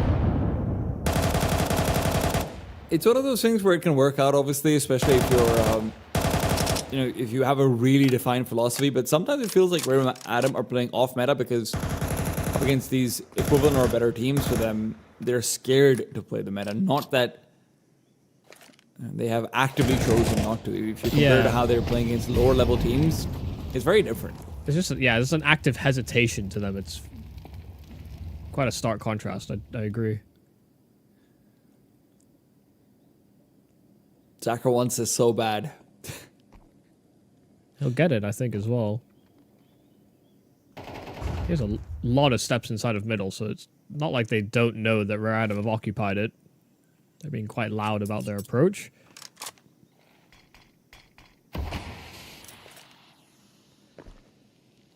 Westmelon has decided to pull Zacher away from that angle. But there's 30 seconds and you have one flashbang.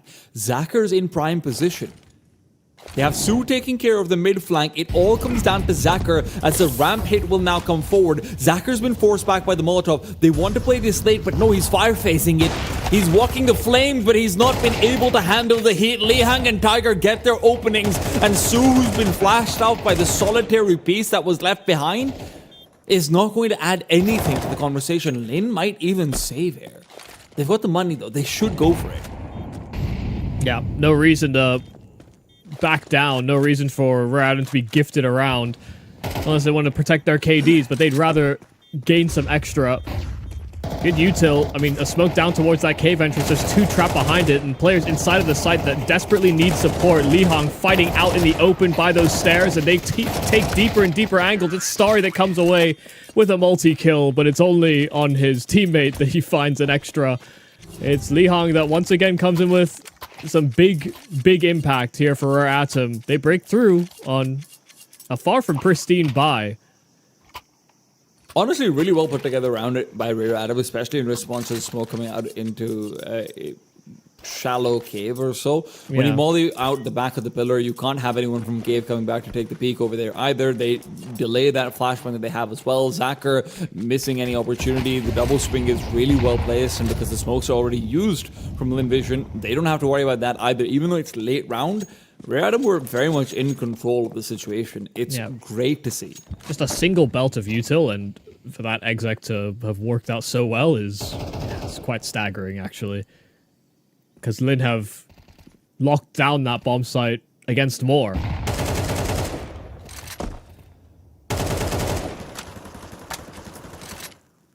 Good spam from Lehang. bit of a taste, some taste of his own medicine.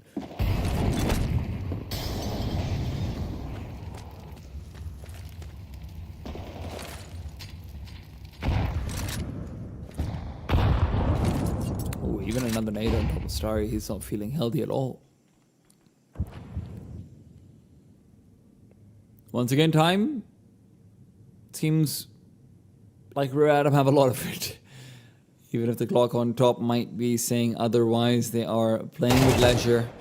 Child King, incredibly important kill, but it is onto the weakened player and he trades headshots, so he's not feeling like the best version of himself either. Zacher might have to be the best version of himself. He's the only player left on this A-bomb site. Hits the first, peeks out for more, knows there was an elbow spotted, but he still has to worry about this bomb that's coming in through main. He's done all he needs, and now his teammates start to make their way over as well. Westmelon in great position, and Zacher continues to hold on to the bomb site as well. Grenade sails too deep, so Child King's still alive, and he's now the only one alive. That's temporary. Lin Vision still finds 7 off the back of another Zacher triple.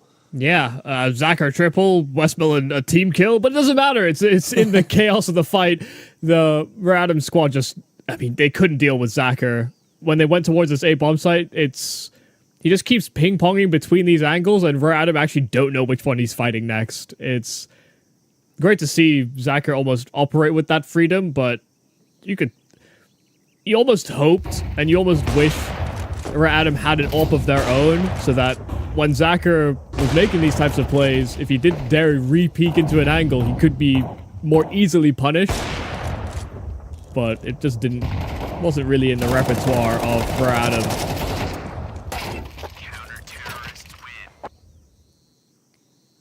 But that 7-5 half, I think Lin Vision would have wanted more. 7's already good, but some of the rounds that were pieced together by Rear Adam, some were fortunate, others were kind of miraculous. I wouldn't say there's a very confident first half showing from Rear Adam, but maybe on the defense they could be a bit more convincing.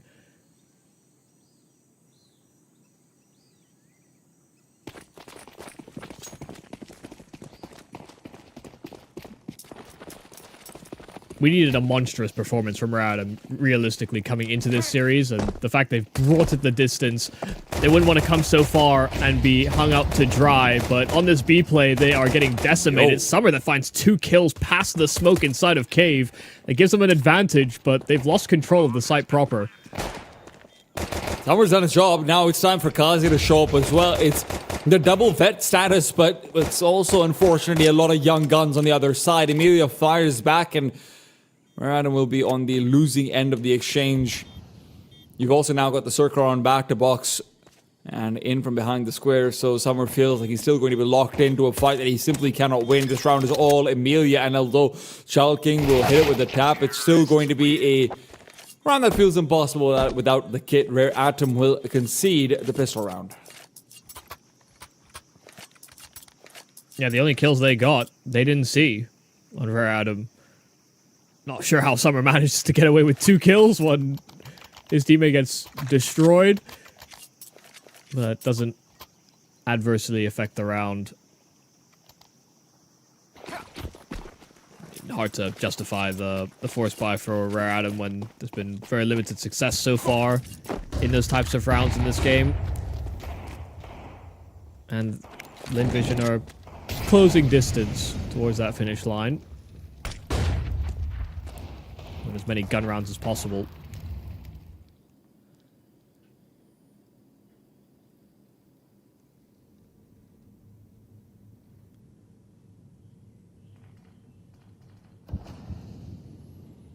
See, in Rear Adam's shoes, they would still be backside elbow. It's just the pacing, the tempo is so different from most other teams that play this map.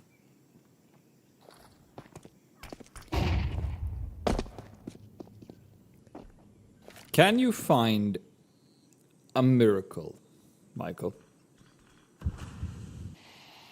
No, that might be... That guy plays Dota. Not that much anymore, to be honest. Yeah, well, once upon a time.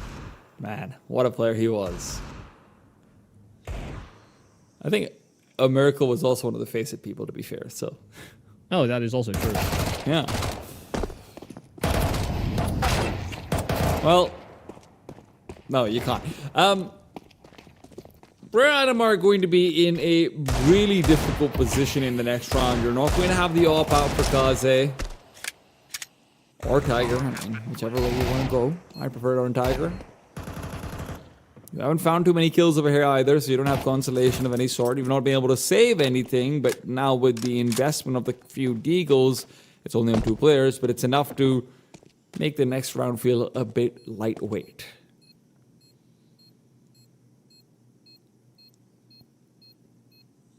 Yeah, they've basically got 2 gun rounds. 2 gun rounds and 2 half buys left if they, if they don't win any of the rounds. So they need this gun round or the following to pull through. Let's this be a open and shut case for Linvision. I think it's fair to say they impressed us at the start of their games against 3D Max, and then kind of disappeared in the, after the first quarter of the game. Yeah, 13-6, 13-6, if I remember correctly. Now that's Yeah. fun. 2 smokes out in the middle. I think it was 13-7, 13-6. I think I remember looking back at it. Anyway, it's very, very much true. 13-8, yes. Yeah. Not to get bogged down in semantics. But yeah, it's nice to see that Lin have been able to still show some of that poise in this game versus Rare Atom. And they still showed some signs of weakness too.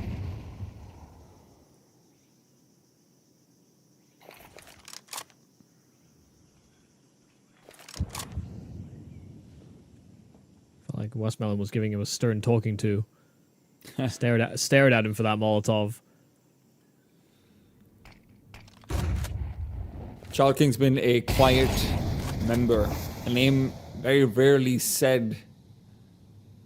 And unfortunately, this is supposed to be his maps. We've seen some positional change-ups, so coming out on the CT side in the first gun round, and Child King good for 1. That's all he'll get, caught on the reload. You've got an A4, it really doesn't feel like he needed that one, but Tiger pushes forward. He takes matters into his own hands, but those hands are going to be left with a lot more weight in them. Can he lift it with the AK that he has recovered? Still tries to play for the late round. Kaze now sets up a crossfire for the retake. It's 3 versus 2. Rare Atom do have the advantage, but what they don't have is a kit. What they don't have is a smoke. What they might not have is an advantage in the duel. Zacher spots out the shadow. It won't be enough. Tiger has done it all. This round feels like it's all him and Kaze.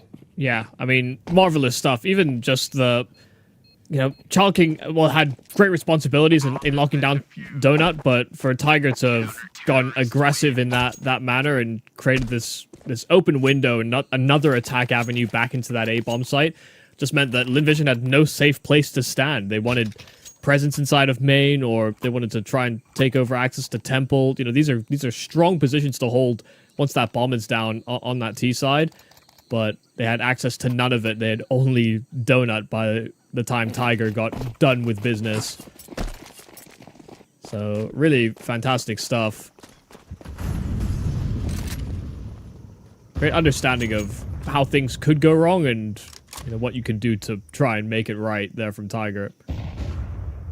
This is a very strong call though from Linvision. Slow tempo crawl into this A bomb site, but they prime a flash and it actually signals a rotate a little earlier. Child King taking a lot of damage in his duel, but Tiger just has to retain position on Donut. Neither hardly feels comfortable over here either. Oh my god, Tiger is just a different player on the CT side. Linvision. It doesn't matter how good the call is if you don't have any signals. It's actually crazy though, because the call was perfect if they just kept walking into the bomb site. As soon as they primed a flash, they expect 2. No one's throwing, holding onto a flashbang. If they're throwing it for themselves, they're expecting at least 2 players there. And so Rare Atom got that extra rotate in Child King to provide some support, some interference, and it kind of just created more room for Tiger. It gave less of a confident stride to Lin Vision's attack.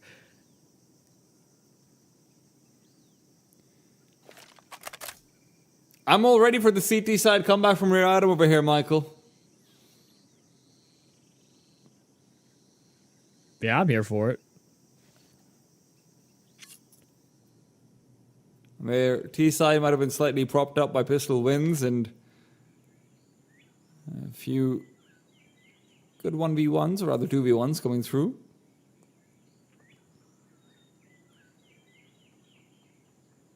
But you could see a real showing from them. It's a nice reminder over here as well that, look, Rear Adam, much the same as Dust 2, this could end up being just a Lihang Tiger game. Yeah, very much could be. Even if the kills will feel somehow close, this raw, unadulterated impact, that will be the difference maker. I don't think it will be quite the same as a game like that, unfortunately. I don't think they'll have much of a chance.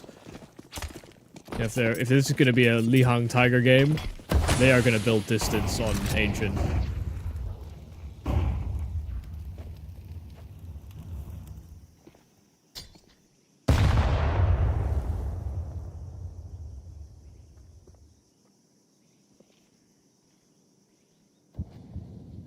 Does feel like Lihang's been given a little bit more priority as well on this team as of late. A couple of positional change-ups here and there. Of course, you don't bring over the new happy duo and not give them spots. Yeah, now, new happy solo. When Lihang was alone, yeah, then you don't matter. But now you've got a duo with you. Yeah, he's got less leverage when it's just him by himself. Tiger just sitting in the corner like, bro, I know you're better than this. Get me in the gang. Lin Vision come through over here with a hint of a threat. It's a hero AK, but now with Westmelon wielding it, that hint is becoming a bit more subtle. He doesn't have Kevlar. He'll be relying on trades. And somewhere on the other side has an M4A4 and a relatively fresh smoke. Good for one. Repositions nicely. And with the AK on the ground, Lihang covering off his side. It is going to be 5 alive for Rear Adam. Yeah, great understanding of how to play the setup. They wanted to play off each other, but Summer had to be that first contact and create room, and Lihang's right behind him so that he can kind of cover not only Summer's back, but also get involved.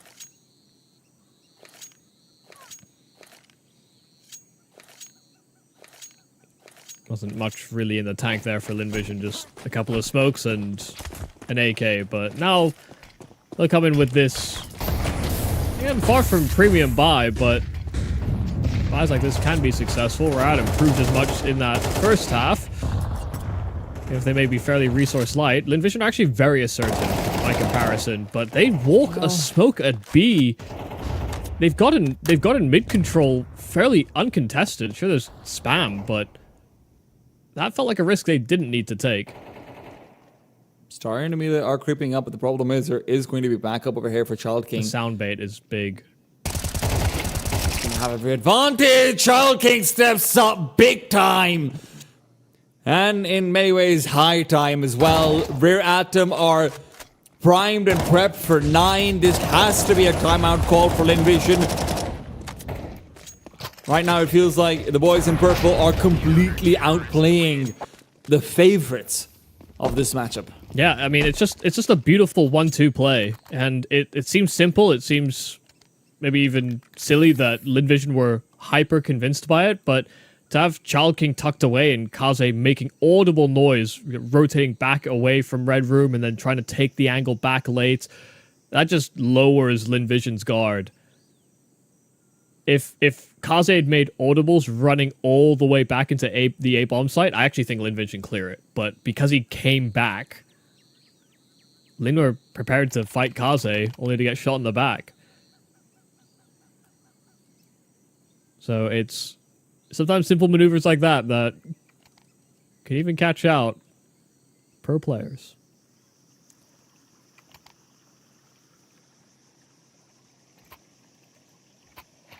Yeah, justified timeout. You can feel this game slipping away from them. They move into a half buy. So Rare Atom are just... They're not going to prioritize having an AWP. They've had multiple chances to buy it. And maybe in the following gun round, that's maybe when they'll reveal it. But so far it's been rifle dominated, and you can understand why. They've got good riflers. They also have managed to build up serious bank as well behind it, and maybe they can do that with the AWP as well, but I'm sure it certainly helps to have those rifles. Kaze playing cover, but he's lost his teammate, and now he needs to do more than just cover. He needed to perform. Vision will not let this game slip away from them that easily. Not when Star is on a Tech 9 and heating up. It is a 5 versus 2. It might be time to use some of that money. That's what the call is for Adam. Chalking still looking for contest. There isn't a smoke in front of him, so he feels like he can go forward. He needs backup, though. Tiger's there right next to him. It's a 1-2 punch, but the punches keep coming. Chalking gets 2 more. Tiger will be there to close it all out. Vision, even with the ultimate advantage, cannot hold on to it.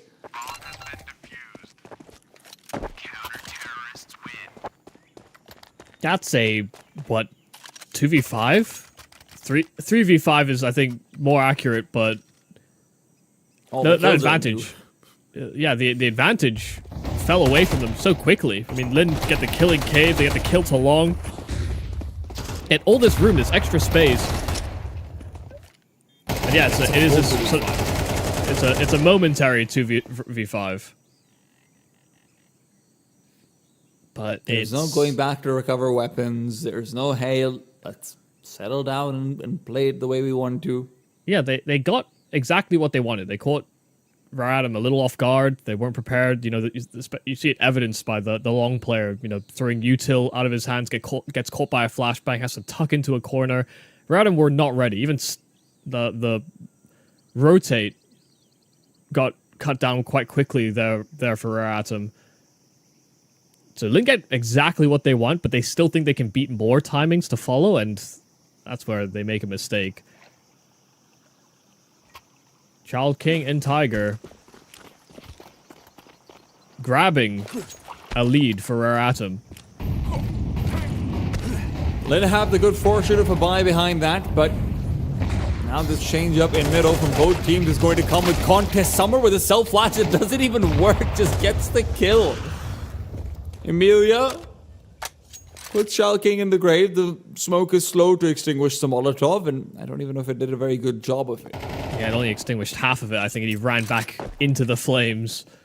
Tiger's lost his life on a push to main, so this time a 2 versus 4, where Rare Atom have actually no business even hazarding the journey back into this bomb site. They do have the money. You can still make an argument, but positionally, they're just too far detached. Now, if Li Hong tries to slide in for a ninja defuse, I'm all for it.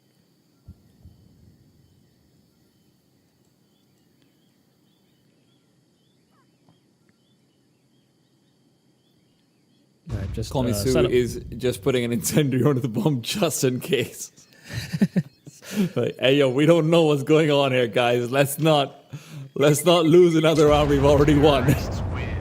Yeah, Li Hong will get the kill on the exit there to Sue, but yeah, this round does not fall away from Lin Vision. So as soon as Rare Atom take that lead, then answer back. 10-10 tied things up.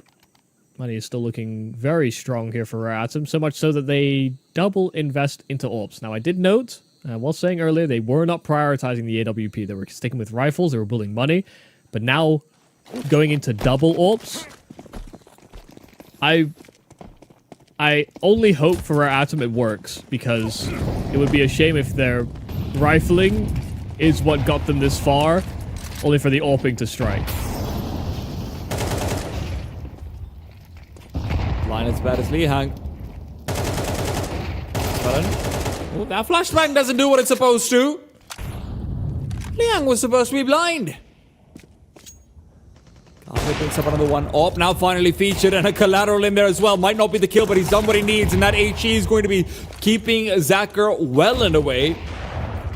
Zacher's had his fair share of impressive moments out on A, but when you look at the kill feed, it really does feel like impact has been limited on this T side, and unfortunately that's a telling story for much of this Linvision core.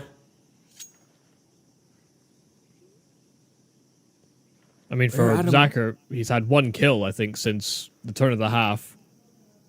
10 rounds in.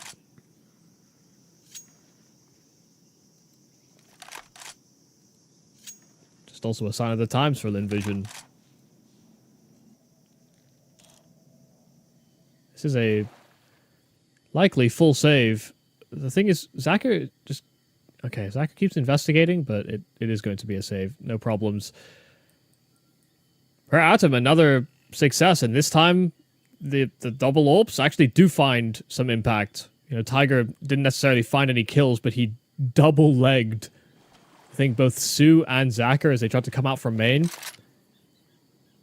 I saw the contribution of Child King to collect on that frag, but him alongside Kaze both revealing that a double AWP is present. The late hunt, oh my goodness. Zacher peeked his head round towards B slope, and Starry will lose his life as well, so both players end up with nothing.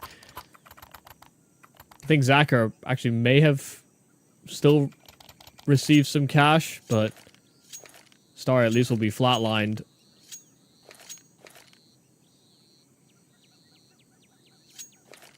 So he buys what little he can, but he's got an AK, no armor. Star has an AK, no armor, and he's sailing out towards middle.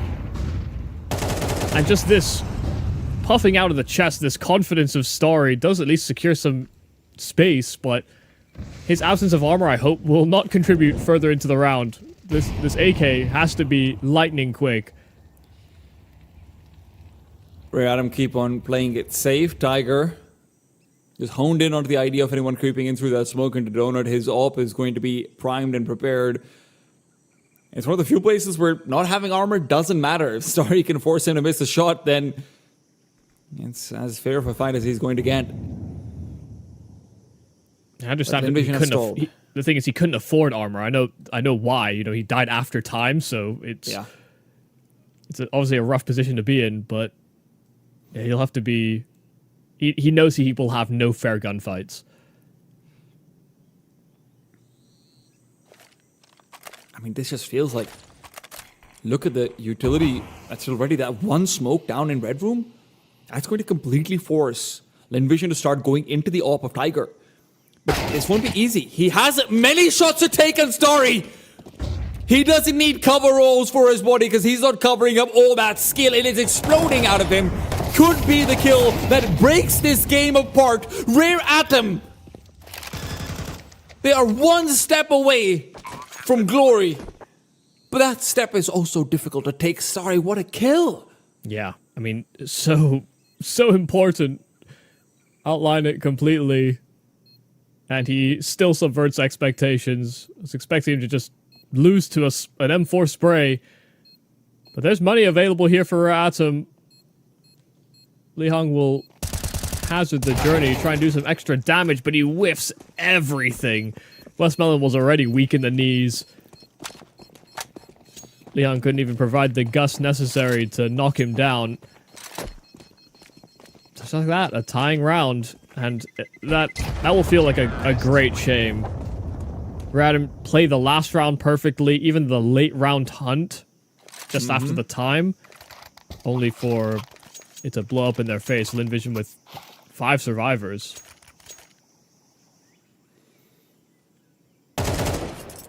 Ugh.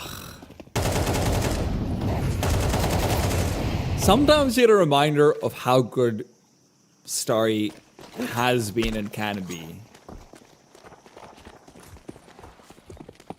That kill might have seemed simple, but it really does feel a little bit game-defining in the impact it actually provides. Rare Atom are not out of it, and they're not out of it yet. But now in a full-scale gun round on either side, the double op still maintained they have faith in the setup, even if it didn't work in the previous iteration. They don't think it's because of the op.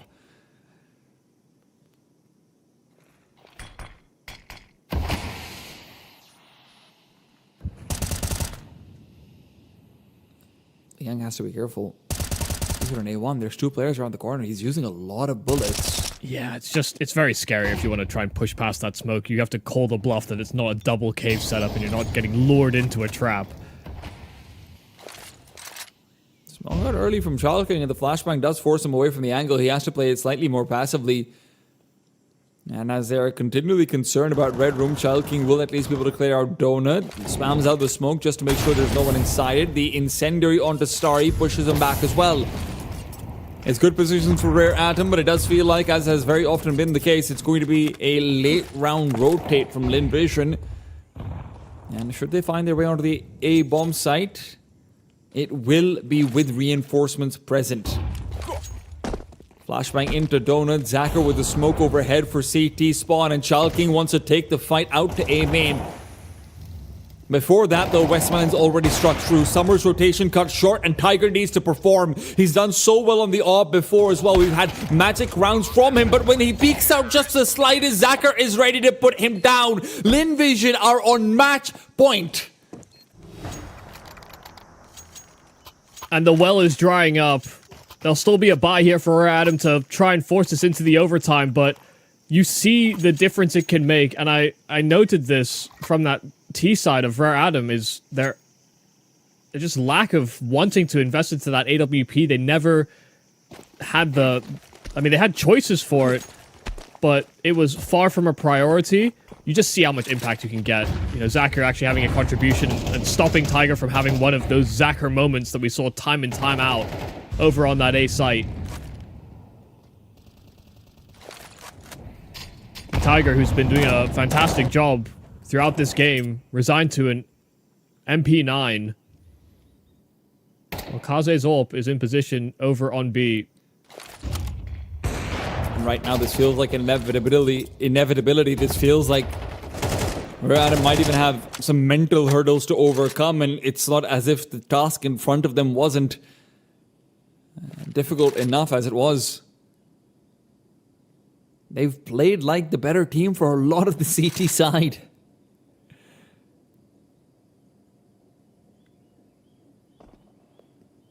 Oh no, even the boost being missed. Yeah, having to go to plan B. Don't want to try it again. This is going to be a 3 versus 5 on the bomb site. The CTs have utility. That's what they're relying on. But will they be able to get it off in time? You need Kaze to perform. This op cannot go without a kill and escape, or 2 kills on top of it. But when he misses that first shot, it hardly feels like it's very reassuring. Needs to peek out from behind the smoke, but with the second flashbang keeps him blind. Summer's already down for the count, and Lihang's been locked out of the bomb site. Will be able to fight forward, almost turns around for a kill onto the bomb carrier, but Westmelon still recovers. Bomb can be planted with 15 seconds on the clock, and Rare Atom have been locked out of the bomb site. Child King trying to accelerate past an incendiary, loses his life for it, at least his HP, but he even comes back for almost a kill. It's going to be completed. Child King might be doing it. Fighting for overtime, only Emilia left. Emilia might still get it done. Tiger's only got an MP9. That secondary all purchased twice over, coming back to haunt him. He just can't fight. Emilia will come out on top. Rare Atom are eliminated from the Perfect World Challenger Series. Oh, so damn close. A really, really strong effort from Rare Atom. They knew that they were punching well above their weight. Even towards the end of this map, the end of this series, you could tell that there was a fire lit under them, and they were playing a lot better on that CT side than I'd really expected, and a lot better in this series than I really expected. So, I mean, a great overall effort, but I think there were definitely still key pieces missing. It also just goes to show that there is still that gap that is available. Lin have shown class, they've shown individual prowess, and to be honest, one of those key pieces towards the end of this game, I mean, a 1v3 for Emilia, he's actually the piece that's seen probably the most improvement in his time over the course of the recent rise of Inferno. It does feel like Emilia has gone from being the guy who can maybe just give you one crazy round. And look, that was a pretty crazy round, to be fair, right? Yeah. Child King's doing everything, and still Emilia comes out on top. But he's gone from that to now being this guy who's also a pretty consistent piece overall in the fragging department. You very rarely see Emilia just completely bottom out and be irrelevant. And it's good to have that performance. Not to mention, even you look at players like Zaka right on your screen right now, most of his highlights are going to come from the CT side, but what, 2-3 kills on this T side that end up being incredibly influential. Starry's got much the same, and a lot of the difference comes down to, at least in this series, came down to veterancy for me. It was this belief that even when Starry is, down and out for the count in a lot of these places, he's going to get this one kill. Zacher still, when he's not been able to perform in the same way on that T side, still invests into that op, like you mentioned, still is the difference maker in a few of these trades as well. Linvision were not playing their A game. They might not even have been playing their B game, but they always had the individuals needed, where Adam, they just slipped up an inch before the finish line. Yeah, and it kind of sucks to notice, or I've seen it actually kind of capitulate just as they start to invest in double ops. They have one round where it's actually very successful for them. That's the round I think Kaze gets a kill, and but Tiger gets the collat to A main. Yeah. But outside of that, the double op actually just seemed to be more of an economic liability than anything that served real purpose in helping them win rounds. And that's one of the weird places where Adam find themselves in this sort of limbo of, is Kaze ulping, is Tiger ulping, or are they both kind of? It's far from ideal, but it's clear that Radom are still kind of feeling things out, but they still put up a pretty solid game. I do think most people before this matchup would have anticipated this to be a more open and shut case in favor of Linvision, even if they weren't playing their A game. I will say, though, I'm a little bit disappointed in the overall performance from Kaze, and as much as we might give it the caveats of they're not purchasing ops very often, it really just wasn't enough. Even when they had the op, in my head, I'm just thinking, yeah, they're going double op because Kaze doesn't feel comfortable rifling over here. Or that, they don't feel comfortable with him being the only opper present on the map either. That being said, though, great attempt from Mirror Adam. At the end of the day, Linvision still coming out on top massively. I know that Westmelon top of the scoreboard in terms of ADR, but it does feel like a couple of those clutches that Emilio has been able to get, even Sue in the beginning of the game as well. Those critical kills, giving them these extra round or two. It really was just a special performance coming out from the two newest entrants to this lineup. Yeah, and I don't think there's anything we could really say wrong about them. Emilia's also a player that's, garnered a lot of extra fandom given his outrageous responses and just kind of who he's revealing himself to be as a person. But also, you can't not sort of root for players that have actually seen marked improvements. Emilia, when he first joined that Linvision roster, was actually kind of a problem. Like, didn't know how to play extremities properly, kind of had quite a few silly deaths and just died in ways that, most experienced players wouldn't. But as he's grown, he's proving to be another one of the stars that Linvision just keeps on finding. So, yeah, I mean, a great overall display from Linvision. I was maybe disappointed in their Dust 2, but I think in the two maps we saw on both Inferno and Ancient, I think that more holistic, everyone contributes, everyone has their moments type of rounds did rear their head again for Linvision. Well, Linvision aren't done with the day, even if Adam might be done with the tournament. They still have one more matchup in this lower bracket, but we don't know who it's going to be up against. Coming up next, it's going to be Bait versus Kaleido to find out who will be Linvision's challenger in that lower bracket decider. Before that, though, we will be sending ourselves off. We're going to see you guys in Twitch chat while Neokai and Scriv take over for now. And for today, this is us over and out. Thank you all for tuning in. Keep watching for more fantastic Counter-Strike action.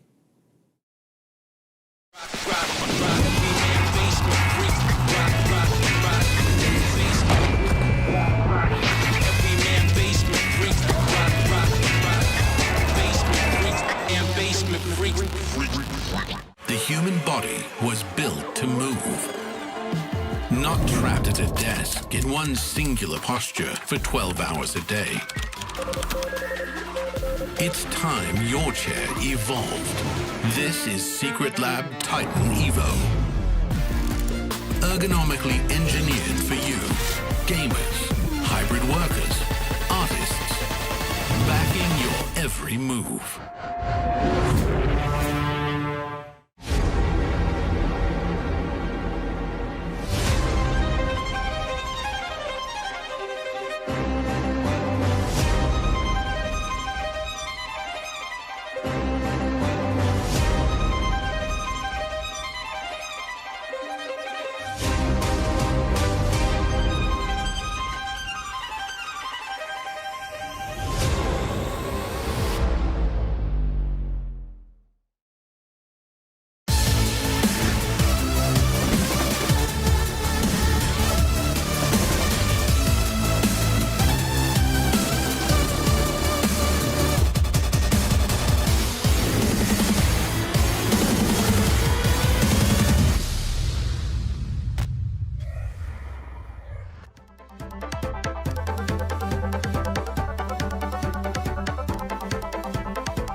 Hello, everybody. Welcome back in here, of course, to the Perfect World CS Challenge. Thank you for bearing with us. We are almost ready to go here for the second game of the day. Kaleido up against Bait here in the lower brackets. Myself, Scriv, and Neokai, of course, to take you through the next two games, in fact. So very much looking forward to that. And this is where we get into the heartbreak, the nitty-gritty, as we like to say, and waving goodbye to a couple more teams. An absolute barn burner of a series to kick off the day. This one might be a little more one-sided if I had to put my money where my mouth is. But all the same, it will be interesting to see what a team like Kaleido can do. Yeah, I mean, it's one of those where on paper, you know, you have to favor Bait every day of the week. This is a side that have so many reps under kind of their belt, right? They've been kind of actually dominating a lot of the tier 2 for a while now. They've been looking really, really strong. They've been such a scary side. When you look on the flip side for Kaleido, they've been somewhat middling within sort of the lower spectrum over in towards China, and they've got a lot they need to do. So we'll see how this one pans out. There's definitely a clear favorite. But let's run in towards the Veto as well, where we're going to go here as well. Overpass going to get banned out by Kaleido. Bait going to follow up with a nuke ban. The nuke one in particular, of course, I think just makes a lot of sense. Obviously, Bait not playing it at all. We're going to go in for an Inferno pick, which is not a bad map for Bait as well, leaving them with a few options. They normally like a Mirage. It's been quite big for them. Ancients obviously being quite a popular map that they've had decent wins on as well. They do go for that standard Mirage. That's where they're going to lean in. They're very happy with those opening 2 picks as well. Now it comes to what is floated towards the end. Bait going to go for that ban of Train coming through. I do wonder whether the overpass, may I say, the Ancient does get actually floated towards the end. I do think it's a bit of a risk if Kaleido go for it. However, having been in ACL with them, that doesn't really surprise me too much. Kaleido played this map a hell of a lot back in ACL. Funnily enough as well, when we were in the group stages of that tournament, it was about 2 weeks, basically every single team in China, they would pick in a best of one Ancient. We actually got it. We worked out the statistic. It was like 87% of the series we played across like the span of like 30 different best of ones. It was like 87% of the time going towards Ancient. So not a bad map for Kaleido. I definitely wouldn't sleep on them there. This is the Veto we're getting, and we're straight in towards the action. Yes, we are indeed. I mean, kind of a crazy statistic, so we'll see how things pan out across the course of the series. But look, I think what they've picked are an awful lot of very fundamental heavy maps, and I think that can either be a benefit for you in the sense that, you know, you can match off against your opponent and just play that basic game, but also you can be outclassed if your fundamentals are not good enough, if they're not up to scratch against, you know, a high-level European team like Bait. You may well struggle, to say the least.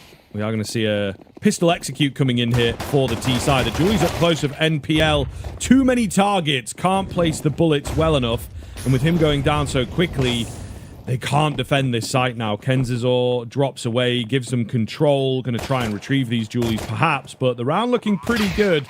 And it's a nice little nuanced move there from Rage. Alex with a trade out. And as I say, these jewelries retrieved, so potentially something happening in the retake here.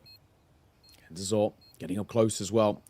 Sasiki posted in towards Big Pit, but one has crossed. That's off and naught as well as 2X will shut them down. A double from him in the name in the game, but a really nice kind of worked round by Kaleido coming through, right? This is a side that, no, I guess it's probably worth building up a little bit of kind of storylines around this Kaleido side. And for those who may be a little bit unaware of what they can bring to the table, it's definitely a team that you can't sleep on. And I'll kind of discuss some of the reasons why. You look towards some of their players. In particular, there's a few that are always worth bringing up. I think Spine and Rage, those two, they've played together for a long, long time. And have actually looked really, really solid in a bit of a dynamic duo. XP Sasiki has always been a player as well who, again, a lot of reps, a lot of veterancy, doing a lot inside, and also doing it and sometimes playing some awkward roles. So a guy that's definitely worth keeping an eye on as well. And 2X, as we saw from that round, he can hit hard. He will fly into a lot of fights. He's more than happy to sort of lead this charge. So as a whole, this Kaleido side, there's a lot to like on this team. But it's a nice start, of course, for Bait. That opener won't drop Suki. One of the more unknown talents in this side. But this is a team that have, previously played under names like Ninjas, for example, is what they played under ACL a few months ago. They kind of just changed their roster name very, very commonly. Yeah, it seems to be a trend out there in the Asian region. Oh, no. Force Fight's looking good here now. Looking very good indeed. The 5-7's just mowing them down. They tried and failed to rush through that smoke.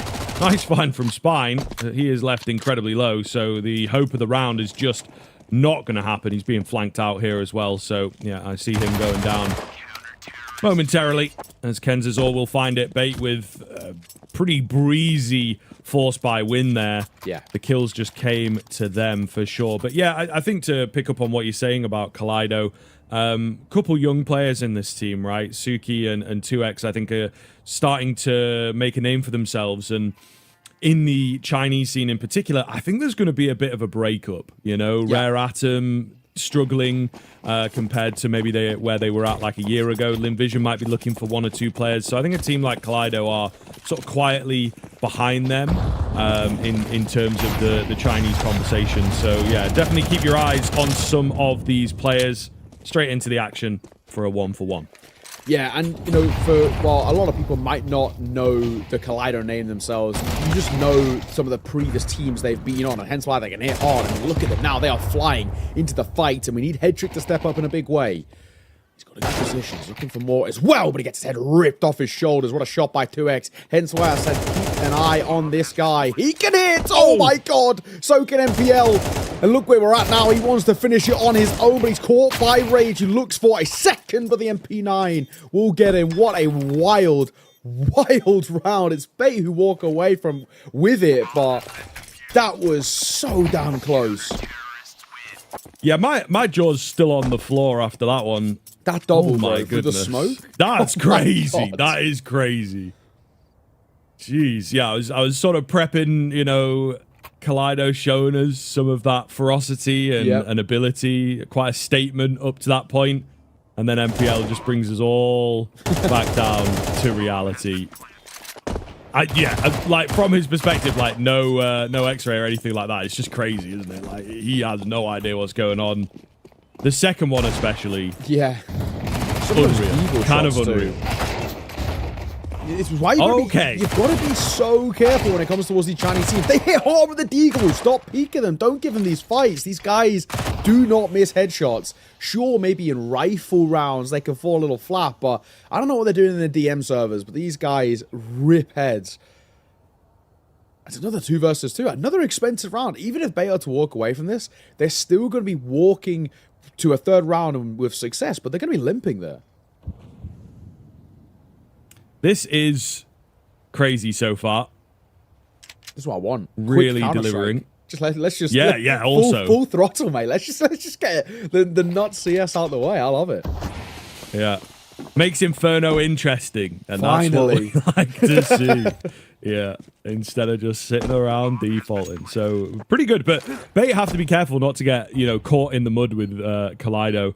I think these Chinese teams actually do play in the chaos really, really well. So especially the sort of more tier 2 Chinese teams, it seems like it is just their absolute bread and butter. So they have to be very careful. We'll see how this round pans out. That bomb's been planted. Halfway gone. Not really made too much progress on the bait side of things, but superior weaponry, lack of armor for the T's, making all of the difference. GG. Hold on to the bomb coming in. Oh my god, he's actually dinked him through the corner of the box, I think, you know. Oh my goodness. Maybe if we can get that from his perspective, but I'm pretty sure I heard a dink noise and no kill came in. Oh, so I feel like he's hit him through the side of the box on the defuse. Yeah, that's crazy.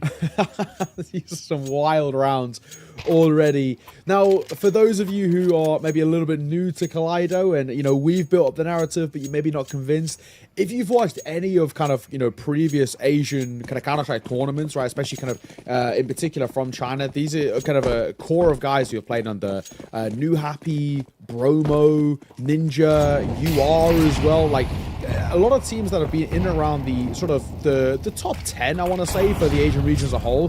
This is where this side have always been in that conversation. So it's why you can't sleep on them, but you're no joke themselves. Alex, while full blind, will find rage. Yeah, not the way they wanted to kick it off. Chaos in the earlier rounds, some back and forth force buying.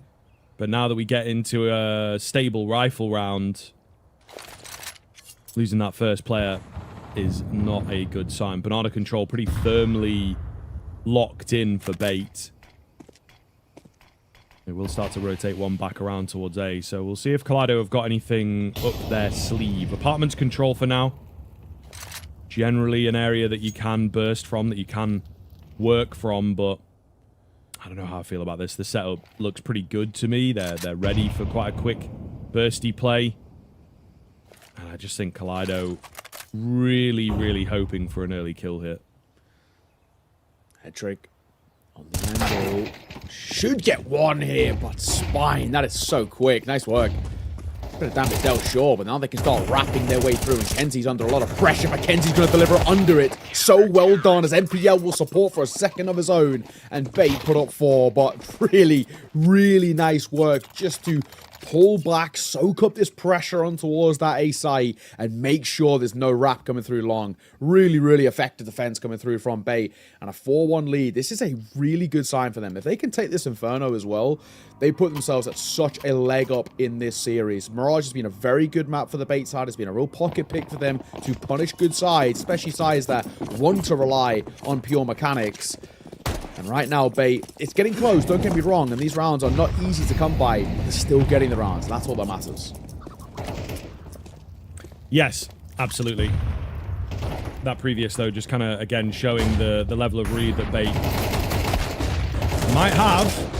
Fast Tech 9 doesn't even find any damage, so not the move that Kaleido were hoping for. The flash not quite good enough behind him. They'll now force the burst here, but they are mowed down. Bait warming up, and although close in the earlier rounds, they are now looking pretty terrifying. Big warning sign as well, in a sense, where Bait are starting to kind of make this Kaleido side know, right? They're no joke. As much as Kaleido, and this is actually fundamentally been where Kaleido have always tried to play. They want to play in the chaos. They want to scrap, and they want to kind of get you in a spot where it's, you know, you're forced into these chaotic, puggy sort of games, right? You know, they bring teams down to their level in a sense.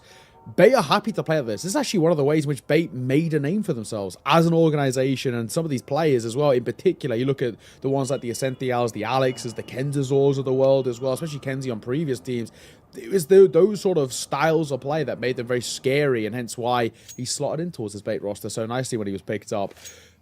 Kaleido need to find other ways to win now. We're in a spot where you can't win by brute force against Bait. Bait are more than happy to meet you in this pug, meet you in this sort of system of, if you want to fight, we'll fight. So Kaleido have got to find other ways to make them uncomfortable, and that's actually now where we have to look towards this side and say, what is actually the depth of Kaleido? Because even when I've cast them in the past, I've not seen that depth. Oh, this is just not looking good, man. Like, yeah. Bait are running rampant now. Head trick able to open, and a really nice kind of move. You know, they've got the smoke, the flash, and then the player with the peek. So everybody getting involved there for that kill. However, Kenzazor just taking a dry swing down mid shouldn't really be allowed. Kaleido struggling to survive the early onslaught, which is a very important part of your T side of Inferno. They do outnumber the site defenders here if they can work their way around properly. MPL got to be careful taking these fights in towards long, but he's more of a distractionary element as they will come in from short, ultimately unheard. And Suki super low against 5. Round is over. Rip the band-aid off, and Bait move up to 6. Yeah, it's Hedrick who starts the round and closes it too as well. Goes back to what I say, you know, Bait have already figured out, as much as they probably even figured out before we even entered the first second of play here in this map, in this series, Kaleido are going to want to play quick. They're going to want to try and get up in your face and take a lot of map control early. And Bait are so happy to fight fire with fire. This is the issue. You know, we're talking about this Kaleido side against maybe one more akin to like a 3D Max. I think 3D Max would be a little bit more uncomfortable with this sort of play style, right? Where it's so relentless, it's so unorthodox, and sure, 3D Max do throw rounds like that themselves, but it's not like their usual playstyle. It's also not what they used to with how much tier 1 experience they've got. Or a Tyloo, similar sort of vibe where it's like, you know, we don't always expect relentless pace, but Bait, they do. This is actually so akin to how we see a lot of tier 2 and tier 3 teams try and punch up in the tier 2 of EU. So Bait are so ready for this, they're so used to this, and Bait do it themselves. It's one of the things that's made them such a fun team to watch over the last year. And I keep saying it, Cloud need to find better ways to win. They can't rely on their individuals, because if we're being frank as well, mechanically, they don't shine a light on this Bait side. These guys are so sharp.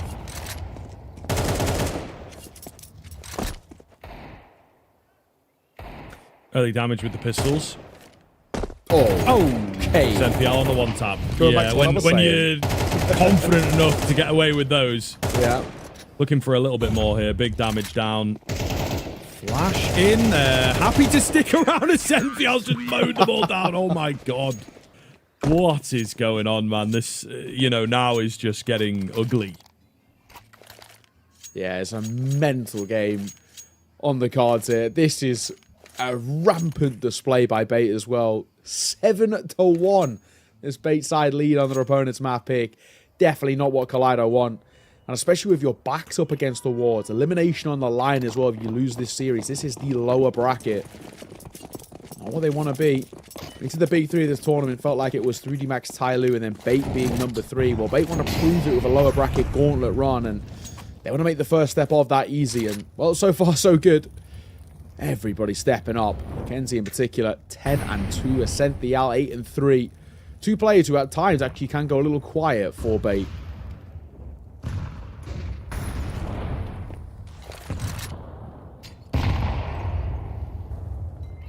Here we go. Big fight in the apartments. Suki. Deleted, man. This is crazy.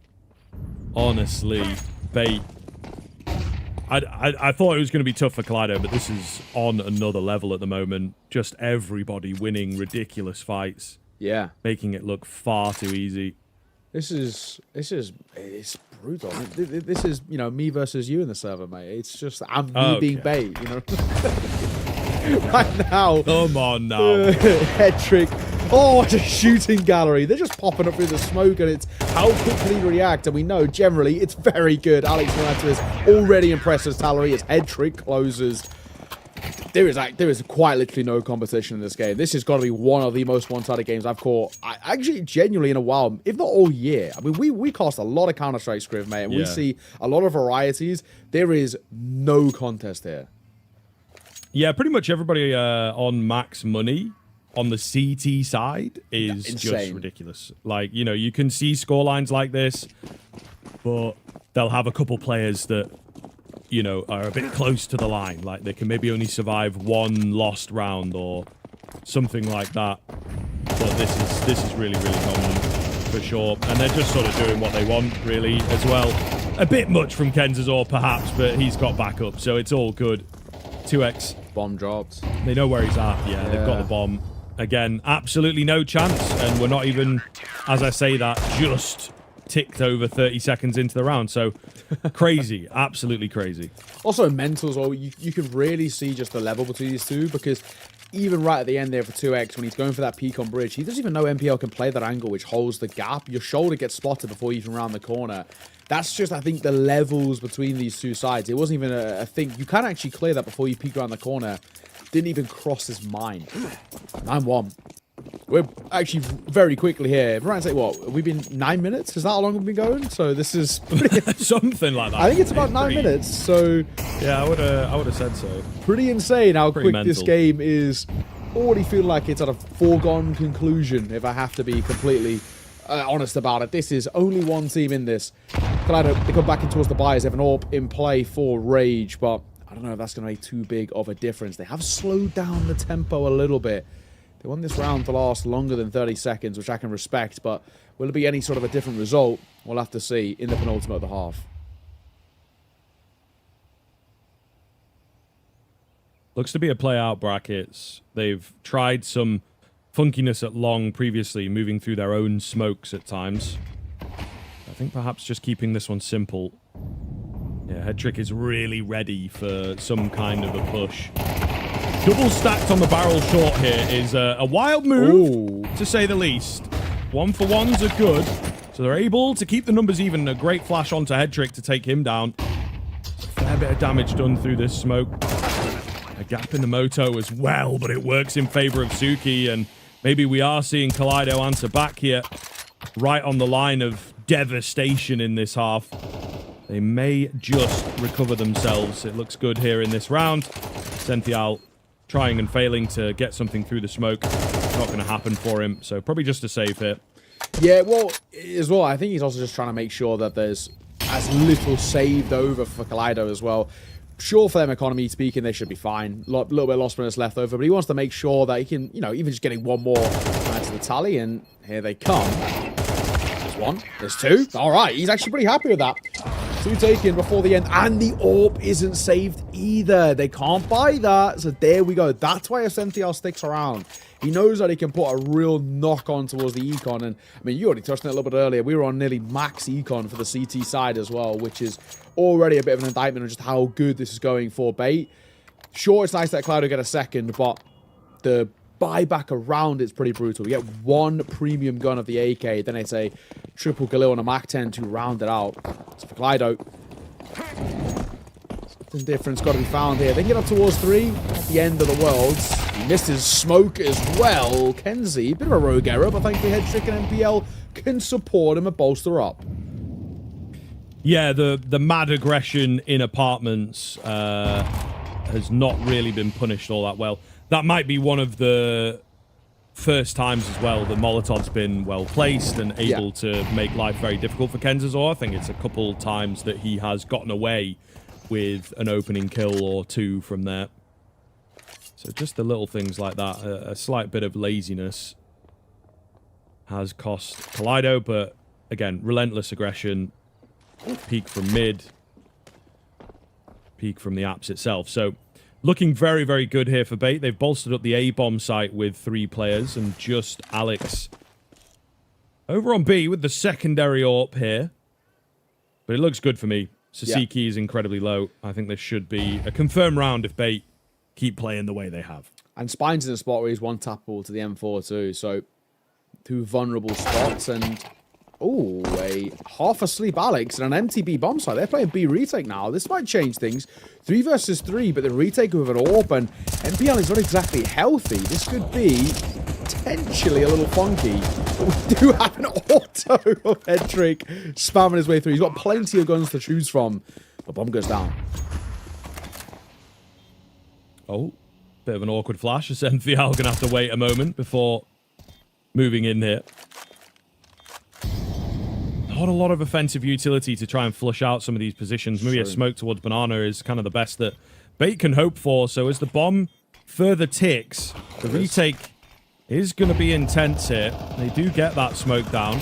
He's spamming early, so he gives his position away over there. The AWP misses its shot as well.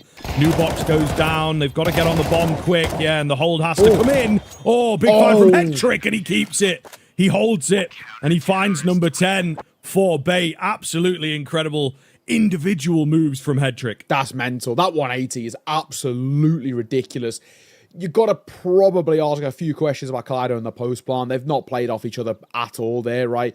Nubox player should have peaked when the AWP missed that first shot from Dark initially as they're pushing their way through CT. Doesn't. And then even when that swing comes through, pushing the smoke on Banana, I don't mind that play. However, the AWP's got to be fighting at the same time and essentially being a bit of a distraction, and it wasn't. So it's made it a little bit too easy here. Not that it was easy. Hedrick's done super, super well, but they've got to fight together. He's given the ability to isolate there, and he shouldn't be given that ability. But 10-2, Bait, what a first half from them on that CT side of their opponent's map pick, no less. Kaleido look like a side in a lot of trouble right now. There is one team still only in this series at the moment. And it's, I think for me, more than safe to say if Kaleido can't get a pistol here in this first round of the second half, it's probably going to be game over. Indeed. See if their CT side has got anything for us. I have to bear in mind as well, this is the pick of Kaleido, so, you know, the Mirage up next is an even scarier prospect in theory, although I don't know that it would be quite as one-sided as this. You do hope for Kaleido that they can give us a bit more, and maybe they can do it here, as we are alluding to.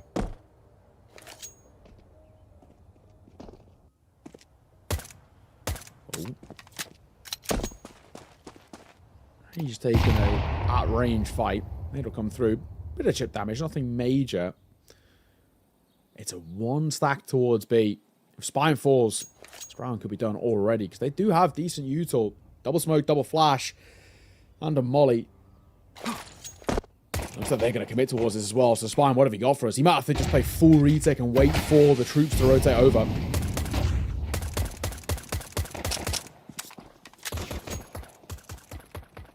Spine can't find anything through the smoke. 2x also struggling. This is going to be tough. 5-on-5 retake. They still have Molly smoke kit. Molly's gone down to try and buy some space here. In towards new box, however, so unfortunately no one around there. Kenzazor going to be the first line of defense, and I mean that stack up on top of the dark boxes really does look tough to beat. They barely make it past the coffins, or to the coffins, I should say, as they will all fall. Bait have found it. Again, no sweat off their brow for number 11. And that's it, right? There's just no return that Kaleido can even fathom getting back in towards this map now. We're looking at what is Bait side of a point to prove here that this is an easy match, and this is a match in which they're not going to break too much of a sweat, and right now that is absolutely the case. Kaleido, I know we don't love a force buy CT when you lose the pistol, but it makes complete sense here. You've got nothing to lose. You're 11-2 down. You may as well take a gamble, so they're going for a scout out for 2x, and pistols around it, and it's the scout that takes the first primary bit of damage.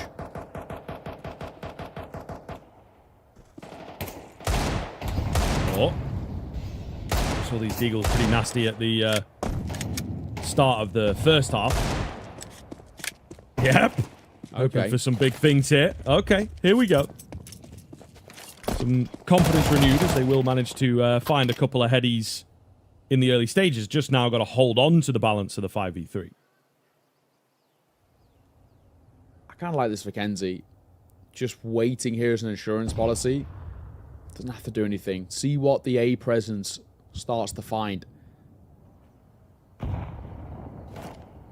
Bomb's not committed either way either. It's alright. So they've got time to work with.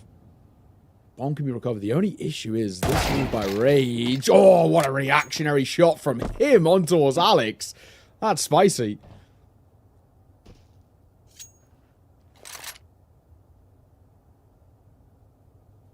Head trick. Trying to pick up the pieces here. Oh, these Deagles, goodness. bro. They're different gravy. This is some nut shots they're hitting. Yeah, just slowly worming their way in like Jaws, you know, and as they get closer, we know the inevitable. We know what's going to happen. Kenzazor does have the bomb, but can't even make it in. So, force buy round goes well for Kaleido. May well have just bought themselves a lifeline. The money, of course, devastated for Bait. They have to try and come up with something in these upcoming rounds if they want to make this dominant. But for the time being, consolation rounds, just try and give themselves some belief moving into Mirage, but Bait, of course, still with a heavy upper hand. Nice shots by Rage, though. My God. Long road to recovery, but no surprises that Bait will buy back in themselves. They already won a round like this once before, so I'll try it again. One recovered AK, one recovered Galil by Kaleido. So less of an investment to bring those two into play. He's down, Kenzie forced back, but he does sort of want to stick around for this fight.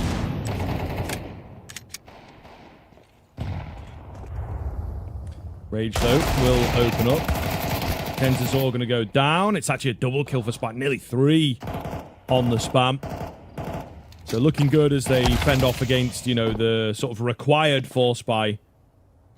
And here you go. Kaleido with some dominance of their own. Good to see that they are indeed capable of it. MPL alone against the world. Any guns taken away, always going to be good. He's flanked out here. Make me worry for a second there, 2x, as it takes him a second to find the kill, but all the same, good for Kaleido. Should be an eco here now. But we're not getting too excited just yet. Gonna need, I don't know, 9 rounds before I think we start to believe in something. Yeah, at the bare minimum. I mean, like 11-9 where they've built up like real stability in terms of the kind of econ. Yes, that's where we start to believe. But the mentality right now, I think for us, maybe even for both Bait and Kaleido as well, is that when the money comes back into play for Bait, they just go right back to their winning ways and look to close this out. Early Util is fantastic into a bar. So much damage being dealt as well as Kenzie is barely alive and well, he might be seen off momentarily. Alex also in trouble and, well, now dead to the MP9. MPL's Glock going to find 1. Any constellation kills again around like this is nice, but we're not expecting a lot. No, of course. But yeah, just to keep the presence in there and kind of slow the roll. Make sure that they don't pull out the relentless aggression we saw from Bait, I suppose.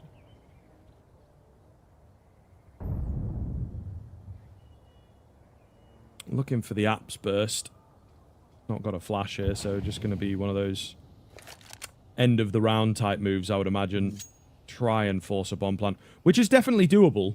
Even with this player in pit, if they can get the bomb in the right spot and draw the aim or something along those lines, they might just be able to get that bomb on the site, but no, they don't.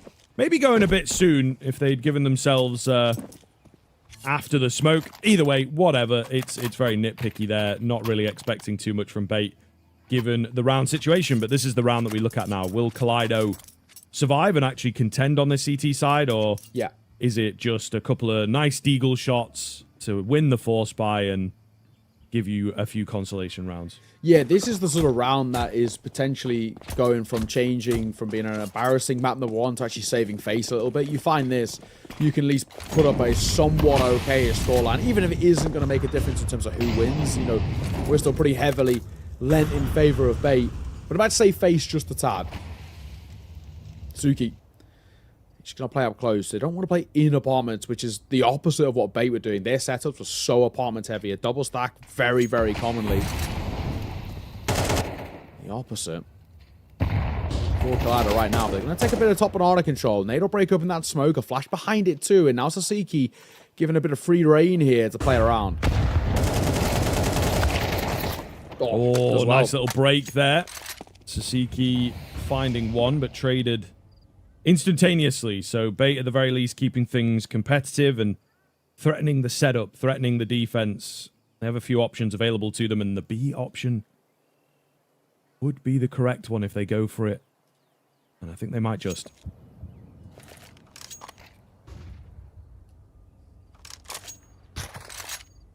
Okay, scooped up. It's just Rage.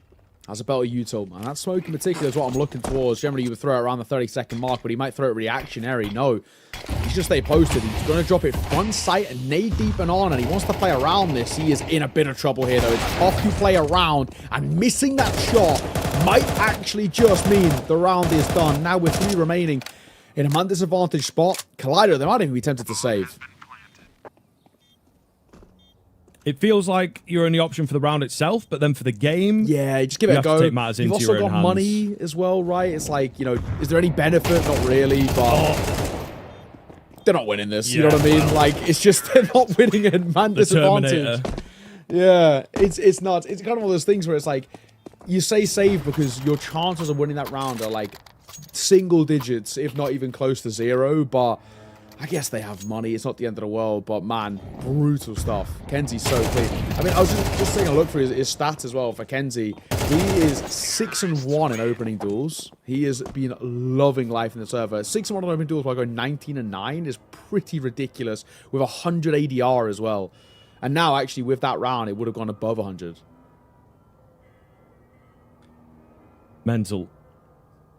I can tell you it's As now we've been saying just throughout the game. 120. Jeez. 20 ADR.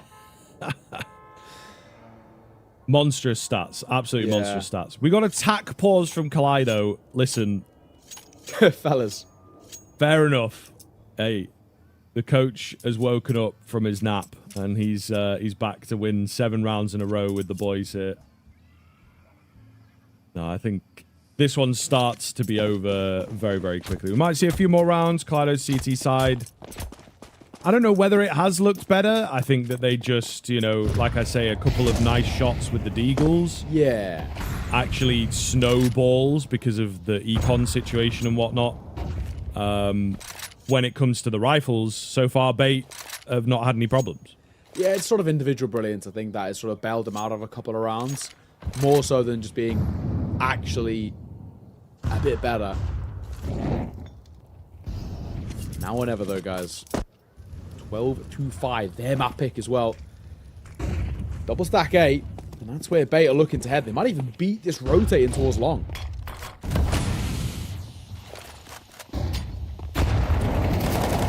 See here, Spine nades himself. There's a flash that comes around as well, so it's a nice find from him.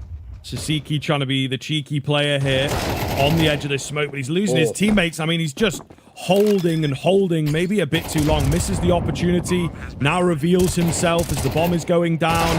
They know where he's at. 2 players trained on him, and he will indeed fall. He was the linchpin player, but he got a bit nervous. That's what happens when it's 12-5. Rage left to save the map hit.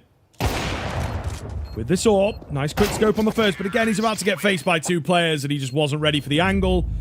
13-5. Bait making it look easy. Could have been even more one-sided than that if some of the 50-50s went their way at the start of that T-half. Ultimately, an incredibly dominant game, especially on that CT side. There were some rounds that were just mental how one-sided they were.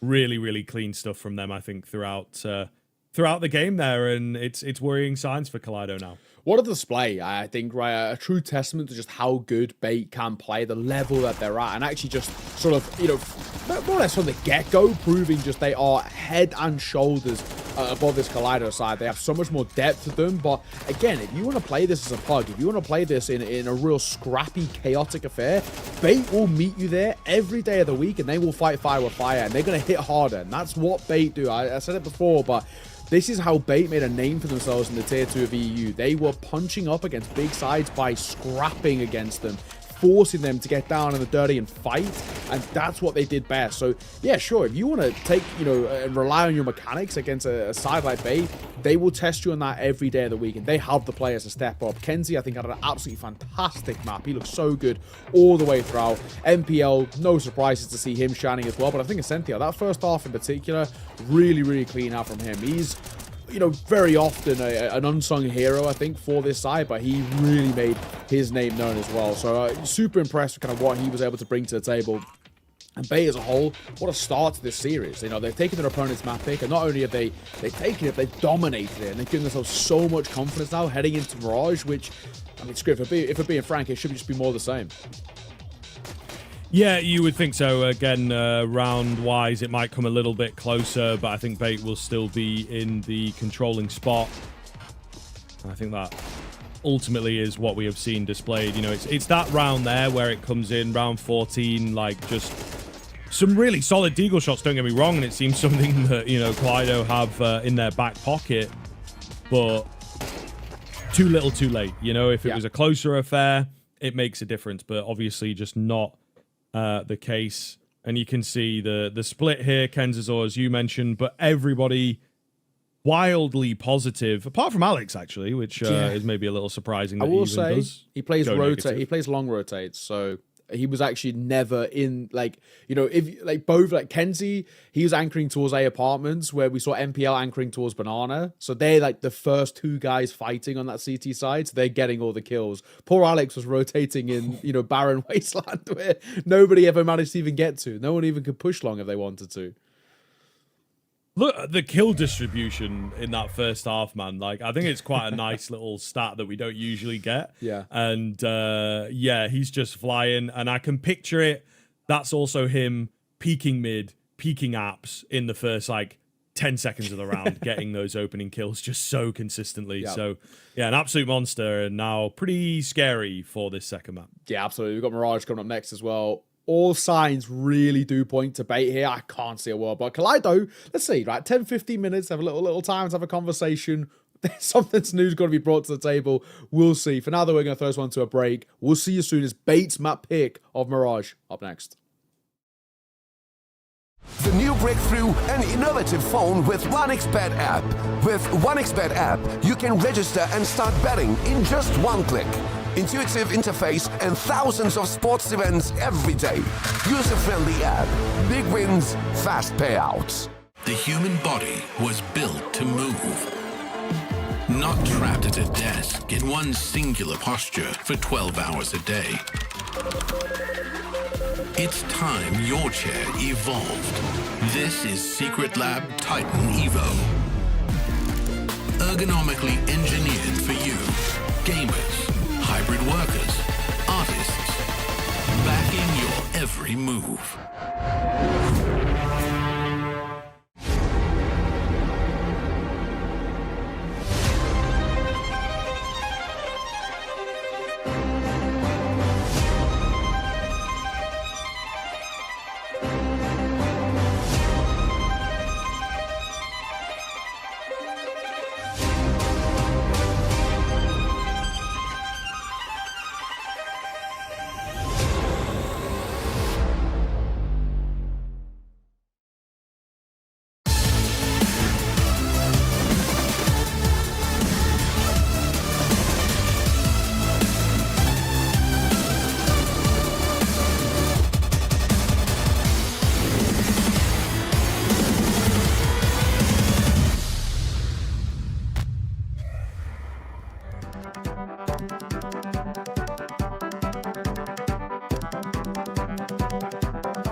Okay, guys, we're in early.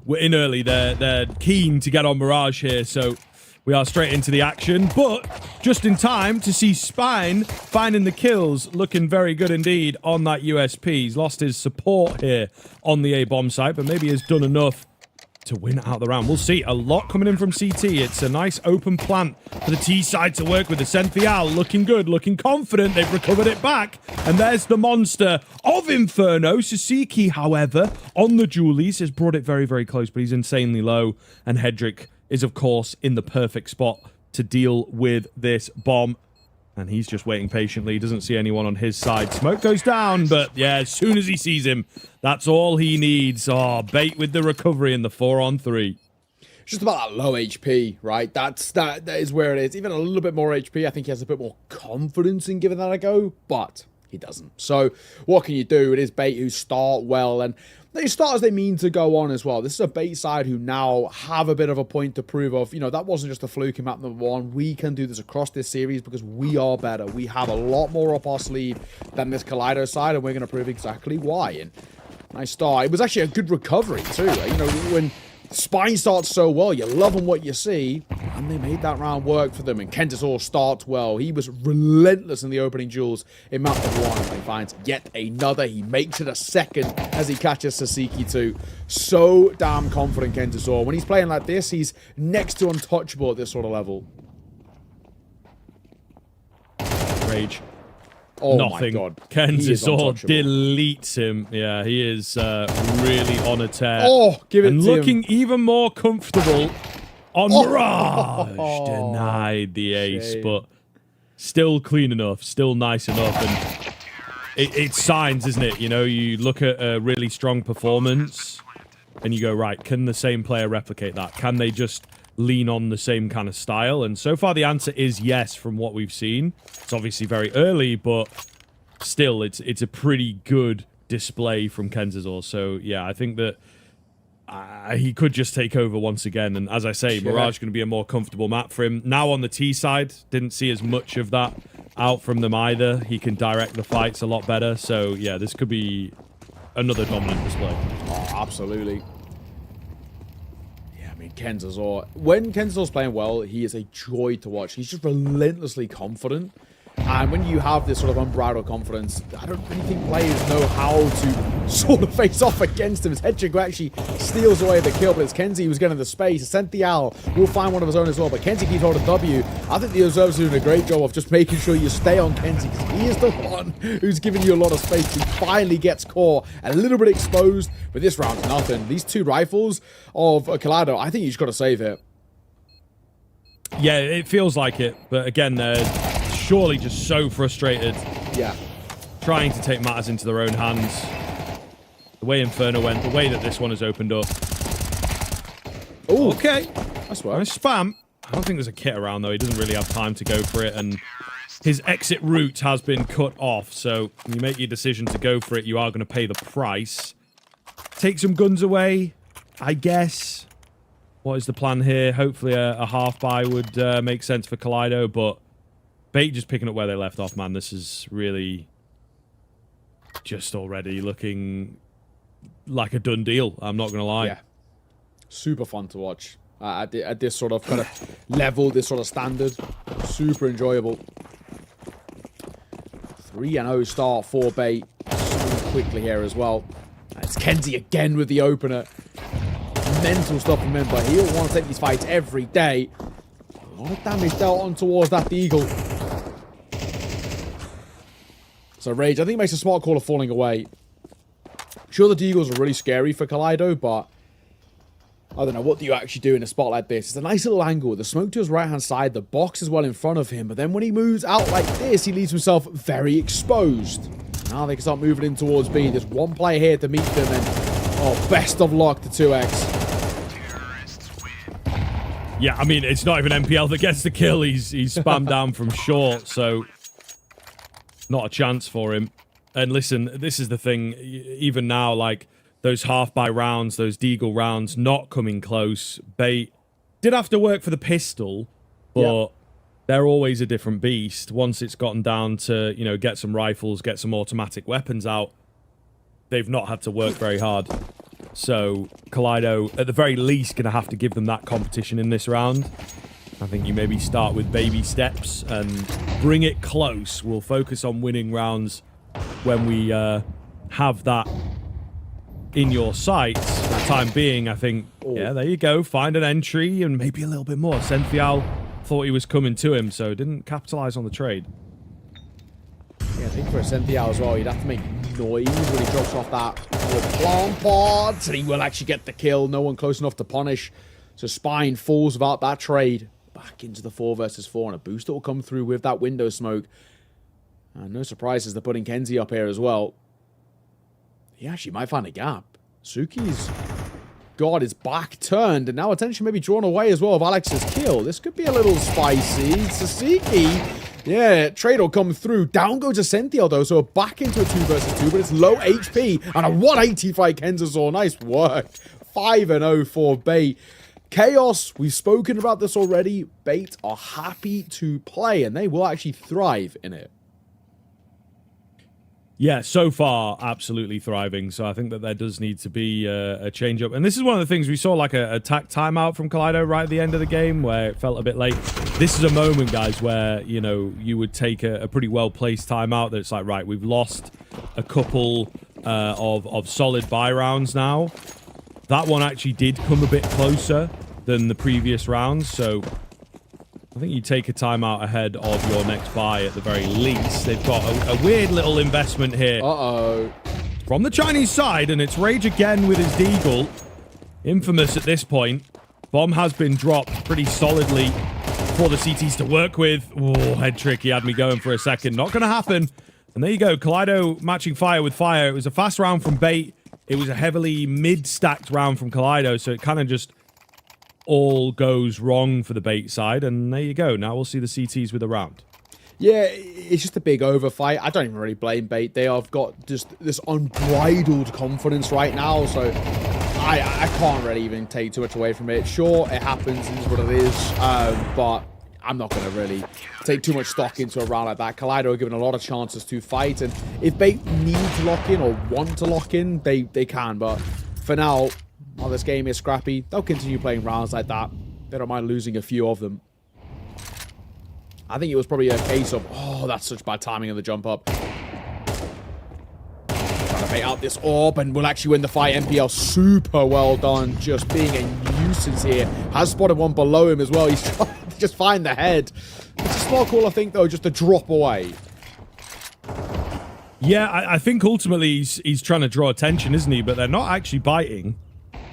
And the catchers will come in, so they believe in the MPL sell, and it doesn't really work out for them, so it's actually an advantage now for Kaleido, where it was a pretty good start for Bait. They found the kill in the Biaps, he drops back, and I think you kind of play from there, but your A player's getting a little bit giddy. And this is what happens, super one-sided first map, really one-sided start here. Overconfidence starts to seep in, and I think that it is only natural in a way. It's all about catching it. It's all about being aware of it. Still a chance at recovering this round, of course. Couple Molotovs that could be very well placed if played correctly. Just a little spot. Yeah, there's the guy in at Sandwich. Spine surely not long for this world. 2x. Splitting the difference. Too many targets, and there goes your A defense. Long rotate as well. Long old road for that B player to get over here, so they have time to move their way forward. They just need to be careful as CT, and surely now they are. Oh, it's so unfortunate, the timing, or posted. Bomb should go down. Where's the bullets going? What happened to the spray? Sasuke and Suki crumble at a prime opportunity. You really, really do hate to see it. And Bait are given one on the silver platter, and if that isn't the kind of just the indictment of just how bad things have been going for Kaleido, I don't know what is. Had plenty of chances in that round, and especially right at the end there, to not only find the AWP, then deny the bomb, but win the round on top of that, and they can't. It's just a gut punch to Kaleido. I want to say close but no cigar, but let's be honest, mate, it's not close. It's true. Painfully, but it is true. Yeah, this is again worrying, and Kaleido on the low buy, on the wackier buy. But like I say, everything fell into place for them. You know, they rushed into the stack where there was an overwhelm of numbers and information. You saw a couple players about to peek an angle and then moved away from it, and there was actually a guy there and he shot you in the back or whatever it may be. So it's an unfortunate lost round for Bait, but they've recovered well. And they are still in pretty solid control here. I'm quite confident in their upcoming ability to just keep this dominant.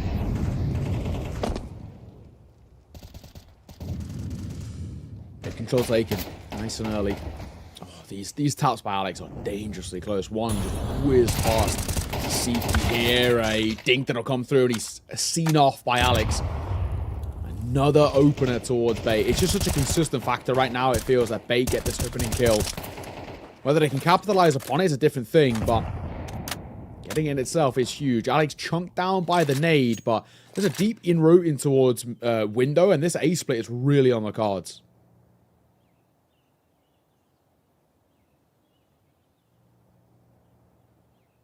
Keep an eye on Ascencio. Oh! Gives himself away on a bit of a nervy shot. Oh, God, and they're all falling now. Yeah, goodness me. Capitulation there from Bait. Look relatively workable. It's just the one shot that rung out across the map, I suppose, as they figured out what was going on quite quickly there. And Kaleido will indeed get their first sort of legit round, it feels like. Yeah. Still an opportunity to close this gap as well. Yeah, no, you're spot on. Pretty good round from Kaleido. Overfights from Bait still, and I think that's... If this game does start to become a little bit closer, where they'll rein it back in, they'll go back towards what is a little bit more of a fundamental default for them. You know, I think if required, and if things get a little too scrappy, Madden's the coach will just rein them back in a little bit. But right now, he doesn't need to, you know... I don't want to plug. It's kind of working. One-to-one trades are benefiting them and generally do benefit the T side, but it's back now into 2 versus 2, so Ascencio has to pull those tracks back made from B. But look where MPL is. He's in the back lines. They'll surely have no idea how deep he's got in. The issue is, we'll even expect them pushing top mid. Also, bomb drop too is the brutal thing here. Yeah. They have to play into the hands. Ascencio waiting patiently. Oh, and actually wins that fight. He knew something was up. Didn't quite have the angle. I thought he was going to go down there, to be honest. MPL gets the catch on Spine, trying to figure himself out. So they have managed to just claw that one out there, Bait, and a really, really big round. That's the opportunity for the gap close, you know, break the bank, etc. But they just keep them at bay now, so we're back to this whole dominant conversation once again. Yeah, already guaranteed the lead on the T side as well. Fundamentally, that's all we need to see from this side, and now it's about anything more we get on top of this. It's just a cherry on top of what is still continues to be a fantastic showing. 7-2 now. Kaleido, they can buy back in, but a lost round here will break that econ, and this can go from 7-2 very quickly to 9-2 before they can even catch their breath. And that's the half, maybe the map, maybe the series already over and done with. Molly down, back triple. Flash that'll pop through. That'll just keep Kenzie at bay for now, but he might even be tempted to push through the smoke. And my God, he is, and of course it works, because I expect nothing less of Kenzasaur. They know about a default play, and Rage will also be one to fall. Not before he gets a kill, but I don't know if they got any chance in this. Kenzie will drop though, so it opens that door. Okay. Oh. Okay, they've managed to drop the bomb in all this. What is going on? Ascencio can't get anything done. It's 2x that has a big round. I guess he just slipped the net and is able to kind of mow them down from CT.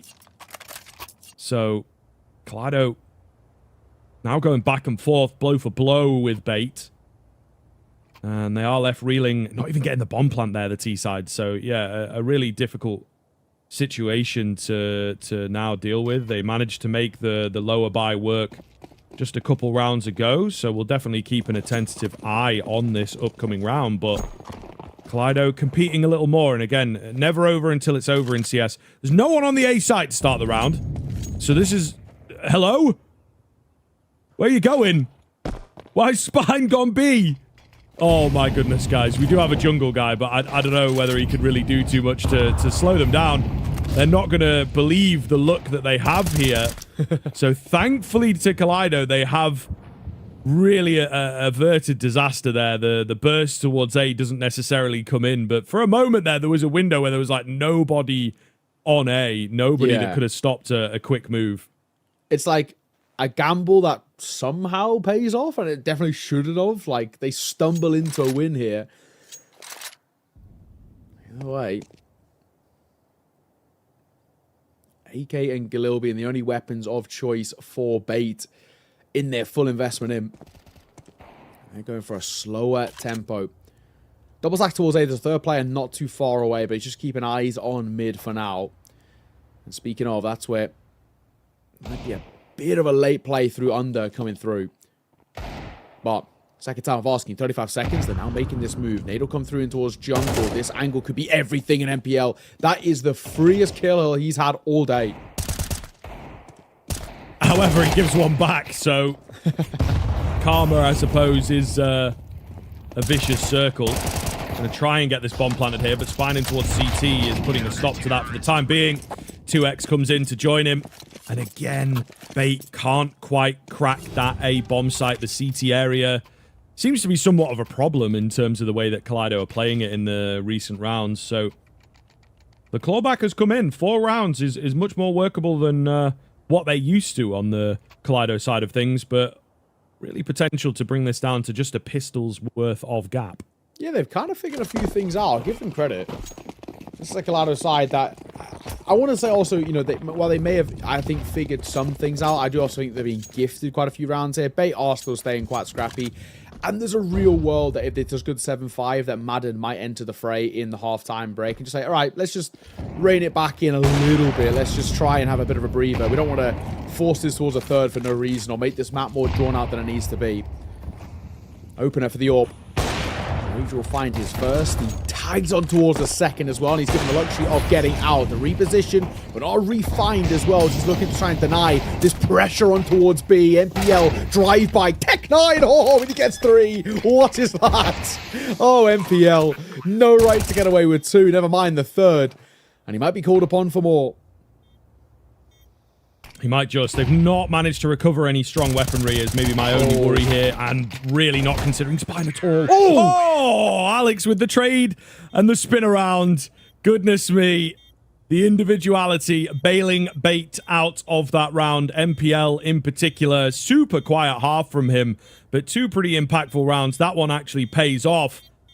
And Bait with a couple steals for sure. This really could have been a 6-6 kind of scoreline. But not what we get. It is Kaleido on the back foot. Again, as expected, but a much better performance thus far on Mirage. Yeah, absolutely.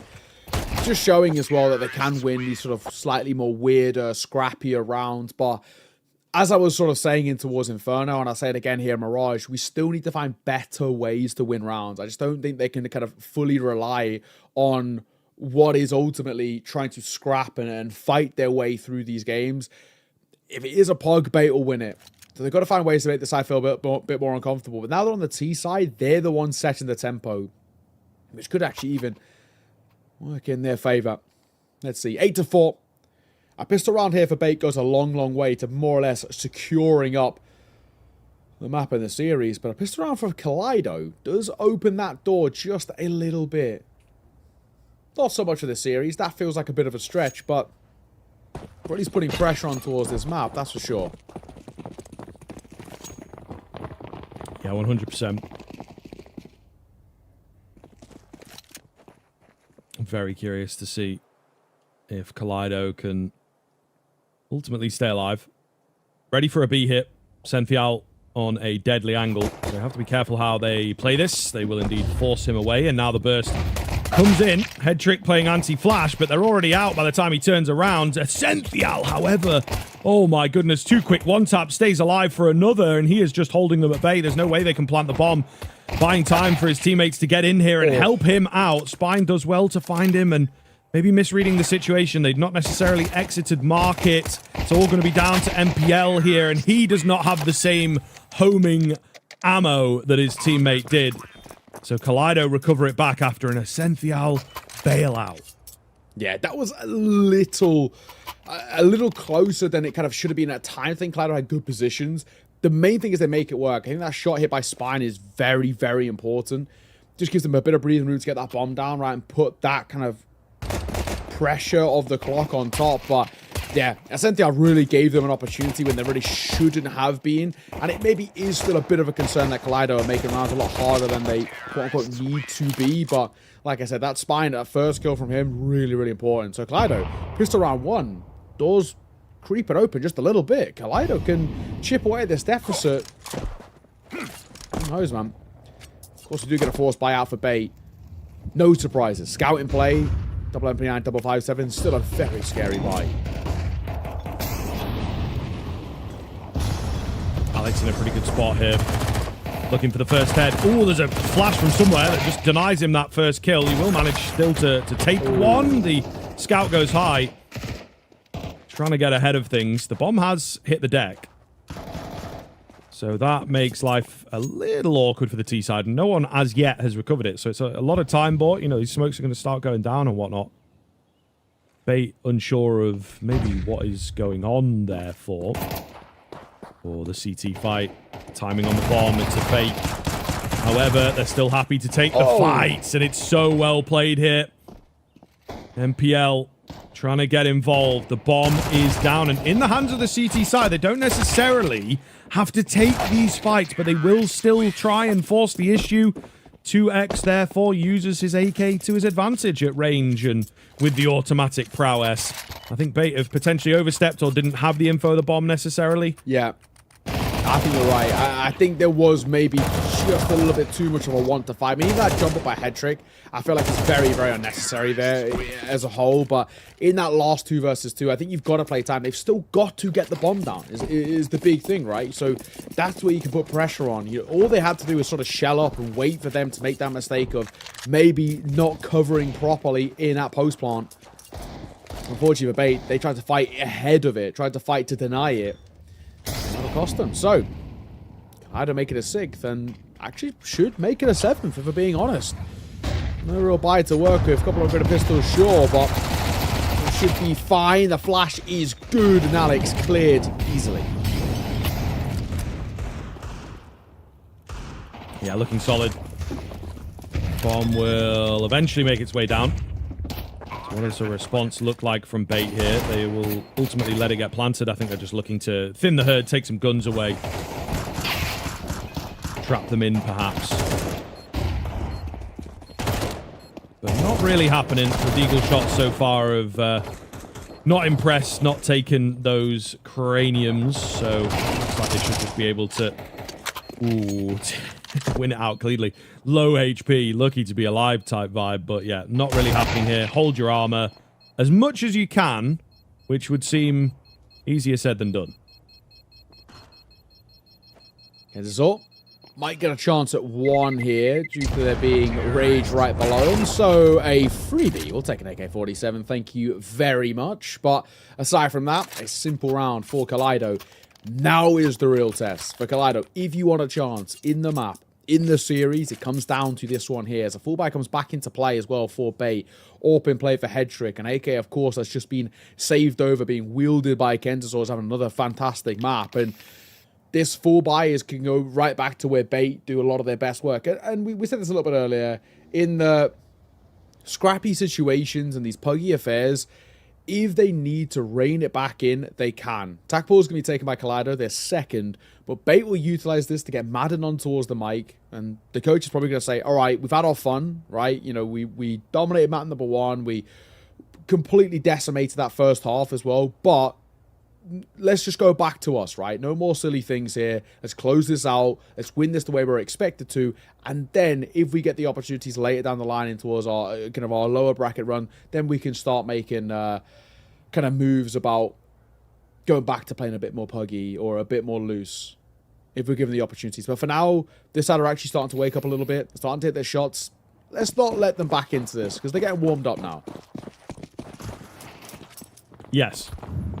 Yeah, absolutely true. And I think, you know, it's a very, very key thing that can separate teams like this is that Bait can get that voice involved and reiterate what you've just said.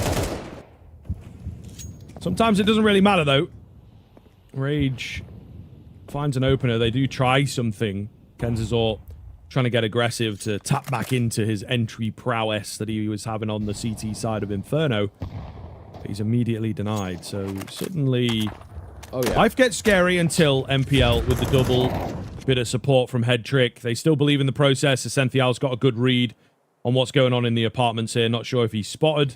Maybe heard a footstep earlier on. Now he definitely knows that they're around. And will win out the round. So Bait able to hold on to their lead. And it started off poorly, but they recover. Yeah, nice work. Really, really nice work as well. Ascenthial just making sure. It always felt like he was guaranteed a kill there. It's just whether he could get the second, deny that bomb going down, and he does. So beautiful work. MPL is doubling towards mid. Actually, really impressive playing around that smoke. It's not an easy fight to be taking under that sort of pressure, but he comes out on top. 9-7, 2-round lead built up again, and more so as well. As we head into round number 17, there is big financial pressure put on towards Kaleido. They've got a buy to work with here. They don't have money long term. So you lose this round here. Not only did the Bait get a 10th, but the 11th is basically a gift. So we're kind of talking now where it's, including this buy, there is 2 gun rounds to work with for Kaleido. Very true. We'll see whether they make it through them. Kenzazor, ridiculous. Knows his angles to a T. Ascenthial's still alive, also gets dropped, but MPL is here. He looks a little shaky, but he's still getting the kills. Oh my goodness. He's woken up out of nowhere. I feel like he was, you know, maybe 5 kills prior to the couple of rounds we saw him have at the end of the last half, and all of a sudden his CT half is just really turned up. Lost Aurora as well for Kaleido, it feels like we're on the brink of, as they're going for their 3rd and final tack timeout. Can't really buy in towards this one, if we're being honest. So it's more about thinking, what are we doing long term? This second shot by Kenzie, ridiculous. It's just lost 2 bullets. Absolutely mental. But yeah, MPL does so well here. Makes it a little bit shaky. There's so many angles to play from, but does excellently. Talk about leading by example, right, for this guy who, I think when he came in towards his side, it was all about redemption for him. Kind of the post-Na'Vi arc of what can he actually do in this side, and he's been calling, and also in terms of his individual statistics, playing fantastically. And he continues to prove just what he can do and how he is actually a top-level player, if we're being completely honest. And it does feel like it's one of those things where it's a matter of time before either Bait are playing at that top level or he's playing in a team at that top level, just with how well he is. He's now no longer under contract in RV. He actually just signed for Bait full-time as of about a month and a half ago. It's exciting times, honestly, for MPL. He continues to prove just what he's all about, and this is a side that continues to climb up those ranks. Ascenthial, right idea, but just can't find the execution. Might be caught on the reload as well. Needs to be careful. Has to drop down. Oh, great reposition from him, though. And it nets a double kill, yeah, as well as that semi-isolated bomb, it feels like. So, listen, it's a hard eco, but still a relatively clueless round from Kaleido as they get mowed down in the end by Kenzazor, making it look easy, making a case for the A4. We've actually got a few A4s here from Bait, interestingly enough, but all the same, getting ever closer to this victory here in the lower bracket.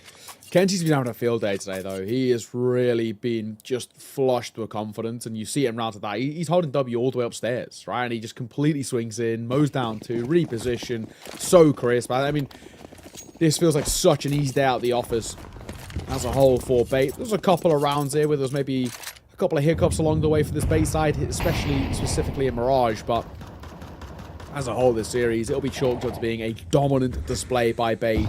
And it's now or never for Kaleido. You want any chance of having anything left in this, you've got to do it here and now. And the first at least goes your way. MPL swing and a miss. Suki will punish.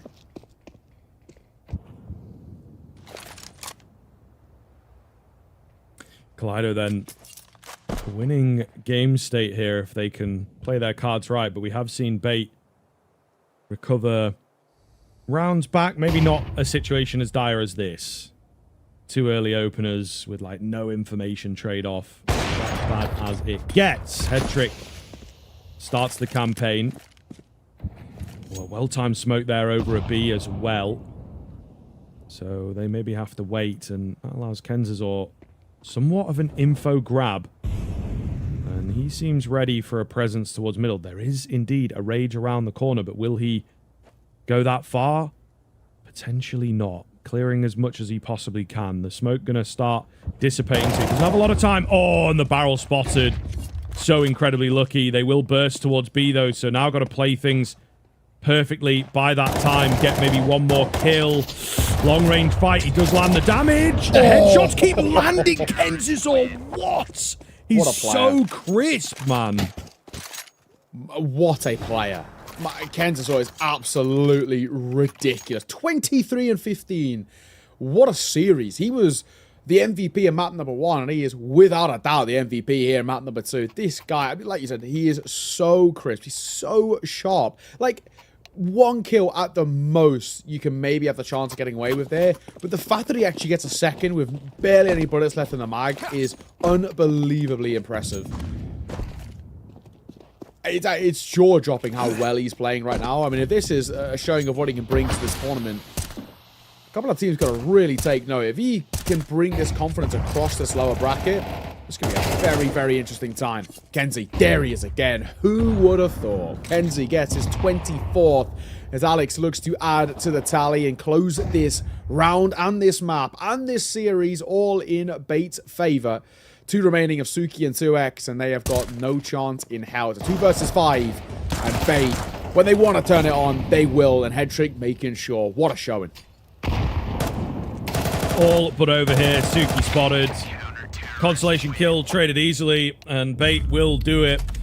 A pretty easy day at the office, in all honesty. I mean, look, we were expecting it to be kind of one-sided. The Inferno, 13-5, that's kind of closer than it actually was, to be honest. Really, really, really dominant display from them, and some great individuals just showing that they're beginning to push themselves to another level where this is like world-ending against a team that can't really match up to them, you know, but sometimes you bring it a bit closer. It's like, oh, wow, the one multi-frag round, that's where they make the difference. It's like, no, Kenzazor just took over seemingly no situation where he was at a disadvantage. You had to instantly one-tap him or he's getting 3 kills. I mean, Kenzie ended up that map with 131 ADR. I mean, just absolutely bonkers. 132, in fact, actually. So just you know, ridiculous. I spoke about it a little bit in towards map number 1. You know, he went, I think, 6-1 on opening doors in map number 1. He went 6-3 here as well. So just so confident. You know, his individual form, and you know, of the 24 kills he got, 19 of them were headshots. Like, you know, just coming back to what we were saying, just so sharp.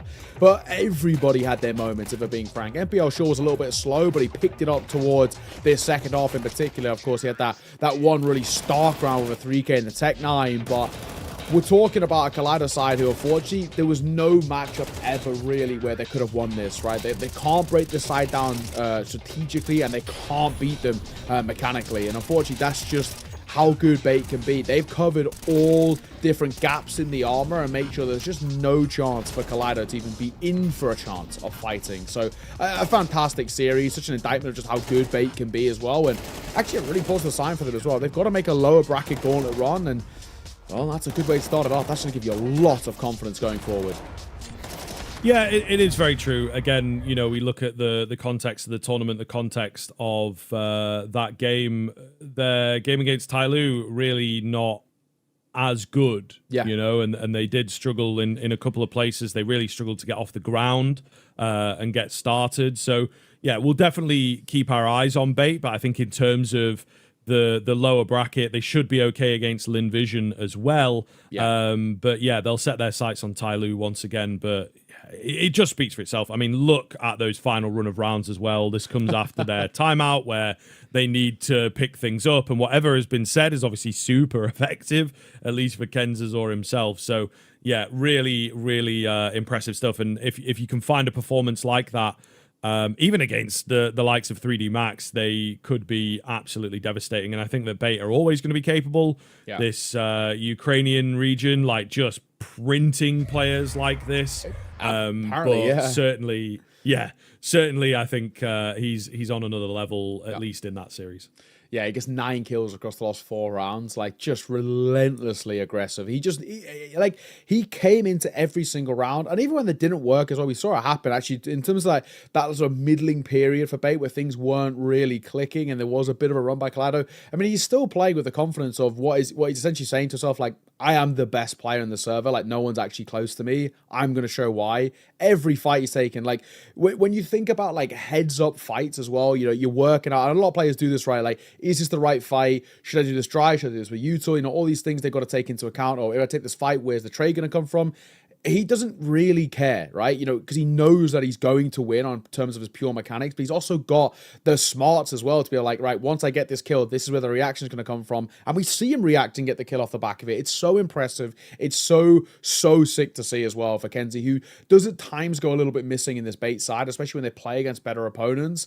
But man alive, what a series, what a showing by Bait as well. And of course, them now staying alive is ultimately all that matters. We do have to say goodbye to Kaleido. I guess that's the bad news, and it's commiserations to them. Brutal. You know, it's a hard matchup, I think, any day of the week. But you know, that's unfortunately how these things work. They came through that close qual, find themselves here in the lower bracket. But you know, it's a short tournament, short format, and unfortunately, they get an early exit. But I think for them, they've got nice ideas. They've just not got depth, unfortunately, right? You know, we can tell they've got a few individuals who can hit shots, especially when it comes towards the Eagles, without a shadow of a doubt. But they need depth there. That's where maybe having, you know, I think what they don't have, right, in terms of like the coach, the coaching staff, and the support around them to really bolster up. That's where at least MPL has that, right? He himself, very good IGL, but also a very good coach in Madden behind. In a worst case scenario, when it got pretty close as well, right? Only like 1 round difference at one point, 7-6. You know, MPL can say, okay, now I know what we need to do. Let's just see this out. Yeah, 100%. I think that, you know, it was a clear moment where Bait were able to make the difference. So, yeah, it definitely does affect it. But Kaleido, in terms of that Asian scene, I think keep your eyes on them. There's some pretty hardcore individuals here. And as I say, I think there's sort of a mix-up as Lin Vision and Rare Atom really clawing to try and stay relevant. Yeah. There may well be some moves, and this is a team that potentially they could look towards. Look, we've got a bit of an extended break here, folks, as Bait are playing in the next game, so they're entitled to take their time and you know, get ready for that as they should, to be fair. It's a pretty big game. Bait up against Lin Vision. So make sure you're around for that one. It's going to be kind of a banger. We'll see if Bait can tap into that performance once again. See you soon.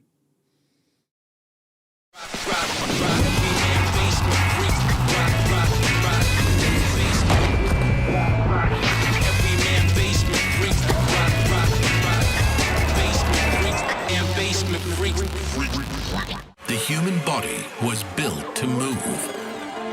Not trapped at a desk in one singular posture for 12 hours a day. It's time your chair evolved. This is Secret Lab Titan Evo. Ergonomically engineered for you. Gamers, hybrid workers, artists. Backing your every move.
Hello, everybody, and welcome back in. We are ready to get into the action here, of course, as we continue on with the story of the Perfect World Challenger Series. We got Bait taking on Linvision. I think a pretty important game here, of course, for both teams to survive, but one that's quite hard to split, you know, in terms of the world rankings. These guys are meant to be close, but we have just seen Bait looking absolutely insane in their earlier series.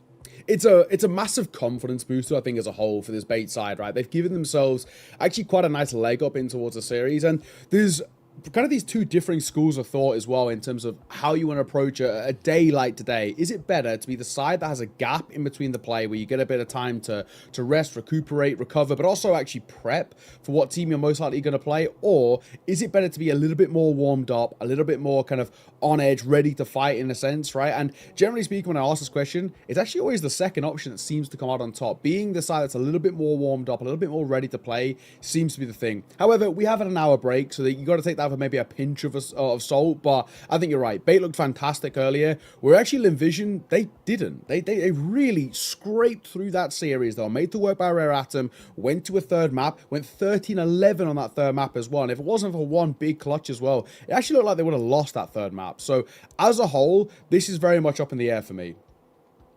Yes, absolutely. We do have the veto coming out for this one, though, and we'll see where things end up. Bait playing sort of the fundamental maps, as it were, really, really well earlier. Yeah. Are they going to stick towards those?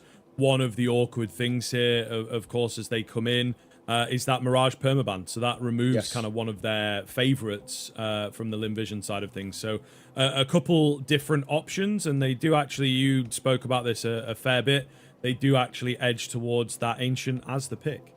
Yeah, Dust2 as well getting picked up by Linvision. It's a good map for them. It's a map in which they're confident on. But I guess you've got to keep coming back to this narrative that we're now going to build for Bait throughout this series, which is Dust2 is a fundamental map. It's a pugger's paradise. It's a map in which players like to rely on the mechanics. It's also so heavily prevalent within kind of the CIS region as a whole, right? And it's a map in which a lot of these Bait guys would have grown up being part and parcel with. It makes our decider going to be that of Inferno. We saw how good Inferno looked earlier as well. So as a whole, for me, the way I probably look at this series, I'm probably saying that I'm actually going to favor Bait. As well as to say, I think this is a Linvision side with a lot to bring to the table and a lot to like, but Bait looked fantastic earlier. I think they've got kind of nothing really to lose in a sense of where they're confident. They've, of course, have traveled a long way for this. So I don't know. I'm favoring them for me. I think they've got a little bit more depth. Linvision, they've been unconvincing for me for a while.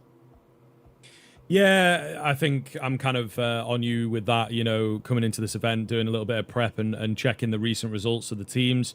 They've not been as impressive as Tai Lu. I think that they sort of had a nice pro league, right, a few months ago now. They maybe stole a few hearts there and took a couple of upsets. It was mainly, though, thinking back, like the Amelia interviews and actions and stuff, you know, like getting rowdy and all that. Were they actually super impressive? Maybe not. And I think that has sort of continued into the latter half of this year, that they have slipped and slipped and slipped, you know, where Tai Lu have found some consistency, maybe struggling to break their ceiling. Linvision, unfortunately, were in that same sort of position of like, okay, here's Call Me Sue looking impressive. Here's Amelia looking impressive. Can they start punching above their weight? And unfortunately, the answer's kind of been no. And this is what I was talking about earlier with Kaleido. There's sort of this scramble, I think, from a team, especially like Linvision, to remain on the world stage. I think domestically, they can say, yeah, we're not clear, but a pretty clean second. Maybe sometimes we even manage to get the leg up over Tai Lu in a domestic competition. But when it comes to the world stage, they just don't have that same level as their counterparts. So a team like Bait, actually a pretty good test for Linvision to see where they're at. If this does not go well, then I do sort of worry for them. But if they're able to bring this competitive or even take it, then perhaps they are still able to knock on the door when they're, you know, getting to those super stacked international tournaments. Yeah, I think you're right. I think we're looking at kind of a Bait side who have a lot to prove in terms of where their level is at sort of internationally. This is a side who, for me, they've always been knocking on the door of being able to kind of just step up in towards these sort of tier 1.5-ish narratives, right? We're looking at teams around them at the moment, like your your NIPs, your bigs, actually big is actually a bit of a loose term there as well, if I'm being frank, but your OGs as well, teams who are starting to make that presence in towards the tier 1 landscape, and it might be the early stages, but they're on the precipice of that themselves. So I'm looking towards the side to use this as an opportunity to get real decent reps under the belt, use this as a chance to really prove the level that kind of we can play at, and then start moving forward and saying, okay, cool, we can now start climbing the ranks a little bit more so and becoming a little bit more of a mainstay, invites coming through. You know, they find themselves 22nd in the world currently, Invision currently 20th. So a win here goes a hell of a long way for them as well, but it also means longevity in this tournament. Just checking now as well, a win here, in terms of VRS, they're actually ranked 21st technically. So a win here would put them inside of the top 20 at 19th. So that goes a long, long way for them. But without further ado, let's get the show on the road. It is our second game of the day for us, but third game overall as well, as Invision take on Fate. And Invision will start on that CT side. I think they'll be pretty happy with the way that the Veto has gone. They are also relatively comfortable, again, mainly domestically on this map. So we'll see how it goes on this CT pistol. There you go, Westmelon. A long-time player on this team, a super tenured Chinese veteran, will find the first, and, well, the rest of the team perhaps holding their weight. It's all on Head Trick here, as he's got that P250, but he's got 3 heads to get through. Whoa, whoa, whoa, Zaka, put that away. He's got the knife out, but decides against it. I mean, it's a cheeky opportunity, but yeah, they clean up the round in the end and get the pistol. Yes, exactly, and that's ultimately all that matters. He was a little rogue for a second there as well. Maybe also a nice kind of sign and showing that there is a lot of confidence there for Invision, but a really nice start for them, right? Making sure that there isn't really too many doubts, there isn't really too many questions in a round like that. So ultimately, good work. And back to the drawing board for Bait. They don't really get anything in towards that first round. A couple of kills that come from NPL, 1 for Head Trick, but not enough to suffice a proper true buy in towards round number 2. So this might just be a little bit of attack pause type vibe. What happened?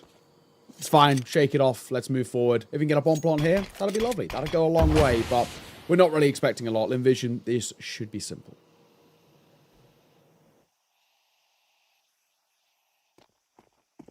Call me Sue having a creep here.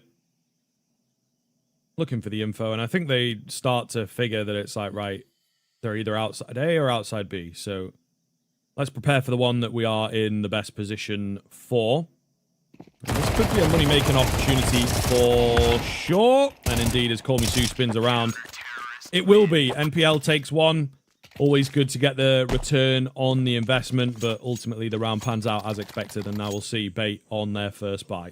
Yeah, beautiful stuff. Beautiful stuff. Now, let's get a look at kind of what we've really got on offer as well for this Bait side. The first 2 rounds, we're not going to take too much of a look into it. This is now the proper sort of indictment of kind of what we want to get, right? Because we saw them dominate Kaleido earlier, but if we're being frank, there's not too much stock in that, right? This is a side of Kaleido who have very, very limited experience against international sides. Of course, they just don't have the individuals to stack up. Invision do. They have the experience in terms of lands. They have the individuals who can go toe-to-toe with some of the best. So, it's the true test for them, and no surprises. Entasaur again to be the man to open up the round. Zaka, though, he'll answer back, and if anybody's going to make life sort of uncomfortable for Bait in the server, Zaka is the man. He has been lights out recently for Invision. He's a guy who continues to put up such fantastic numbers. He should be the main point of firepower for them.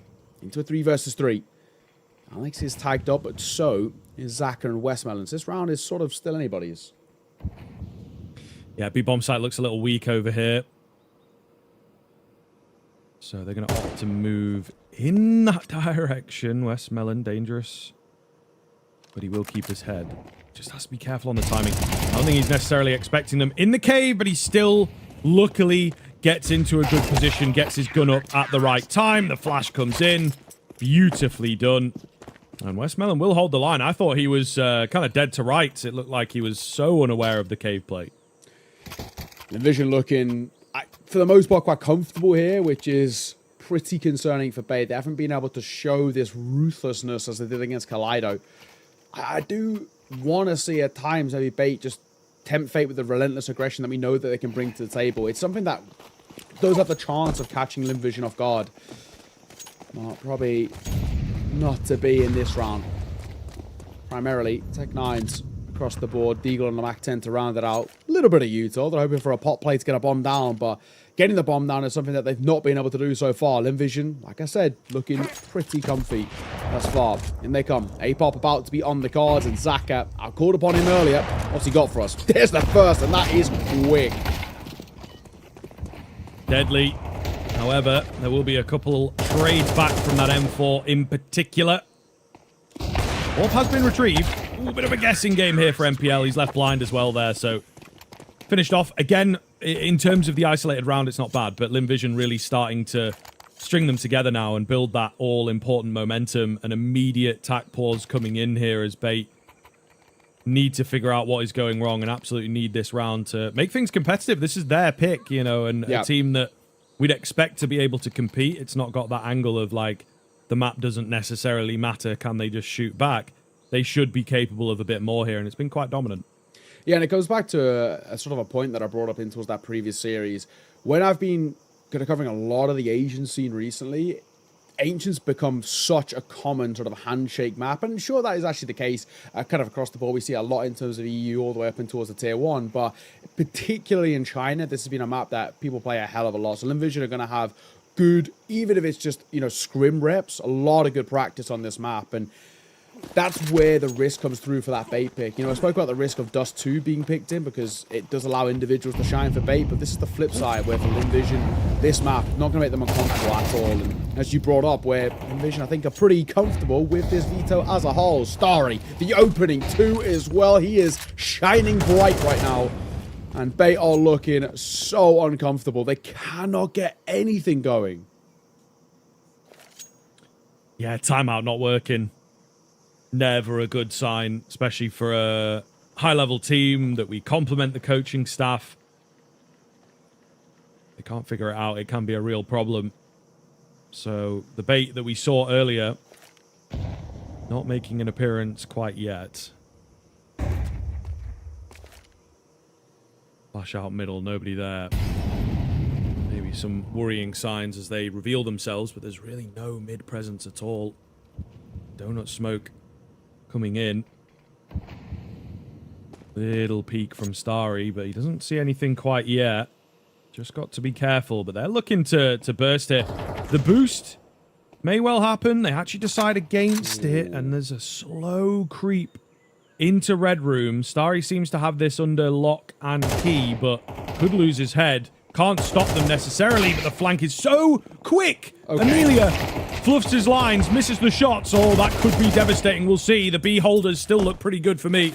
Not loads of time. Zaka does well here to drop away. Do not give him the fight. Head Trick going to have to defy the odds. Westmelon in the unlikely angle drops him. Oh, they are saved. Absolutely.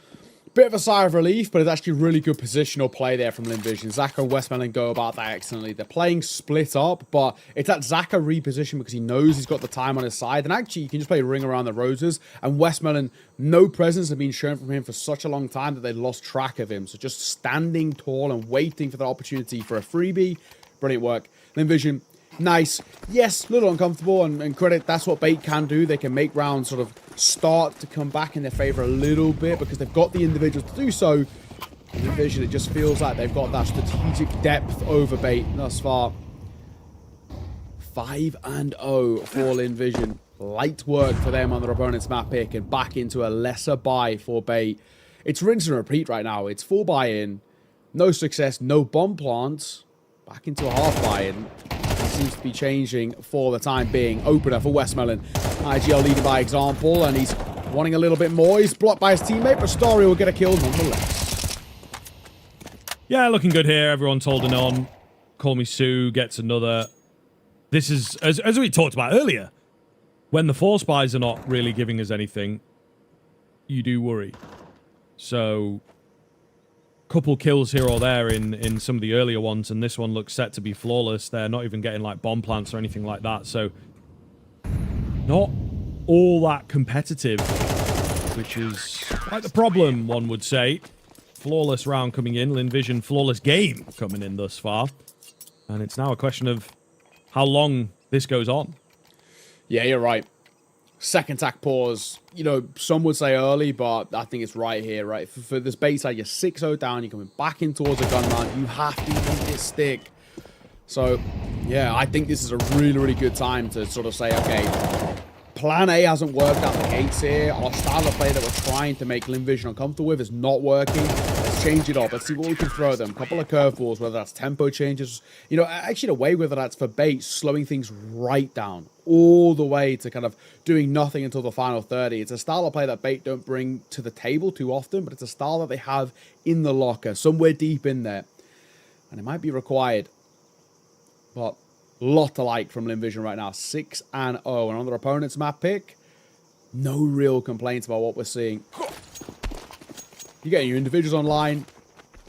The stars are shining. Westman in 10-2 as well, which is sick to see. And Courtney Sue playing quite well is a pretty positive sign because he struggled in their loss to get down in towards this lower bracket. Starry find the first. With that Molly or Westmelon, that's so unfortunate. He actually hits the nade, which means it drops at his feet and blows up in the smoke. Okay. Alex, okay. Welcome to the game. Surely.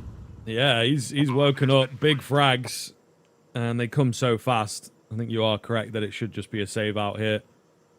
They'll know about one being towards mid. You know, there's really no advantage that these Linvision players have got. So trying to min-max the nades, but ultimately it will be bait with their first getting on the board finally. Does come off the back of the individuals. Not to immediately be negative, but there he is. Something that we do point out, but he will keep on getting kills. He's not even taking any damage, so there's no chance for his opponents to respond.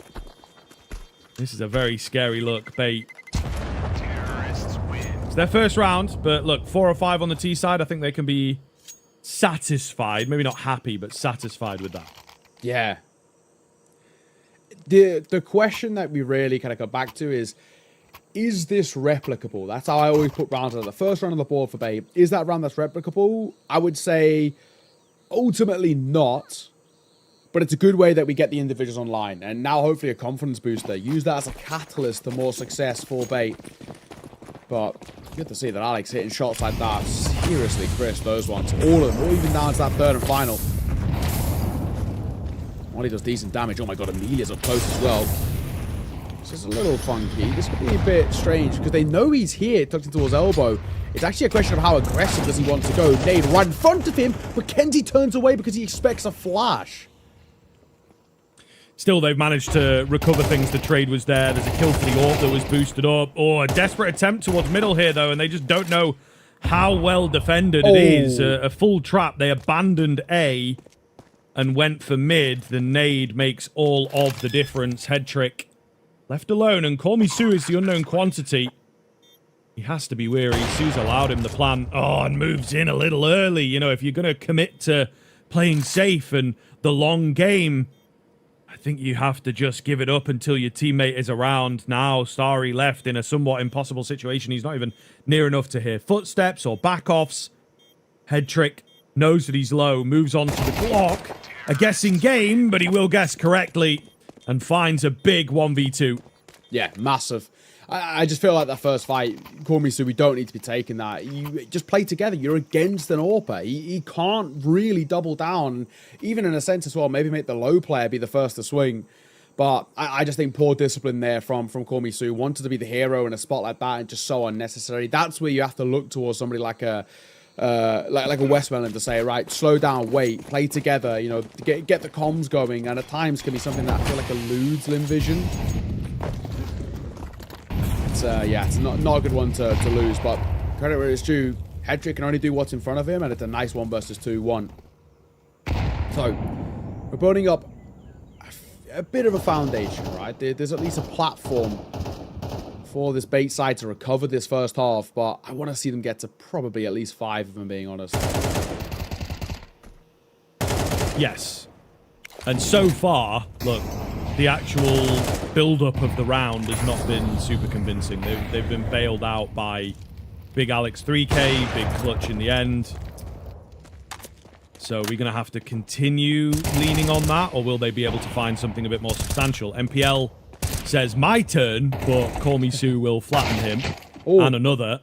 Ascenthial does get the catch, but it's looking very much like a done deal. Alex smoked off. Can't really do too much. The bomb can't safely join the party. Ascenthial looking to just try and get one more.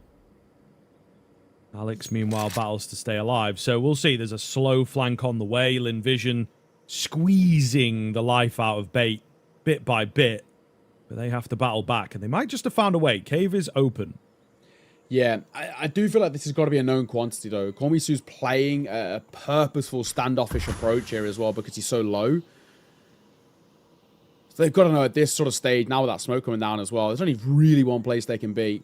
He's got that slight crack in the brick to work with on the cross, and there it is. Beautiful stuff. And Alex, the last man, is low. No chance in hell. Molly down, but you ain't surviving, son. Starry will see him off.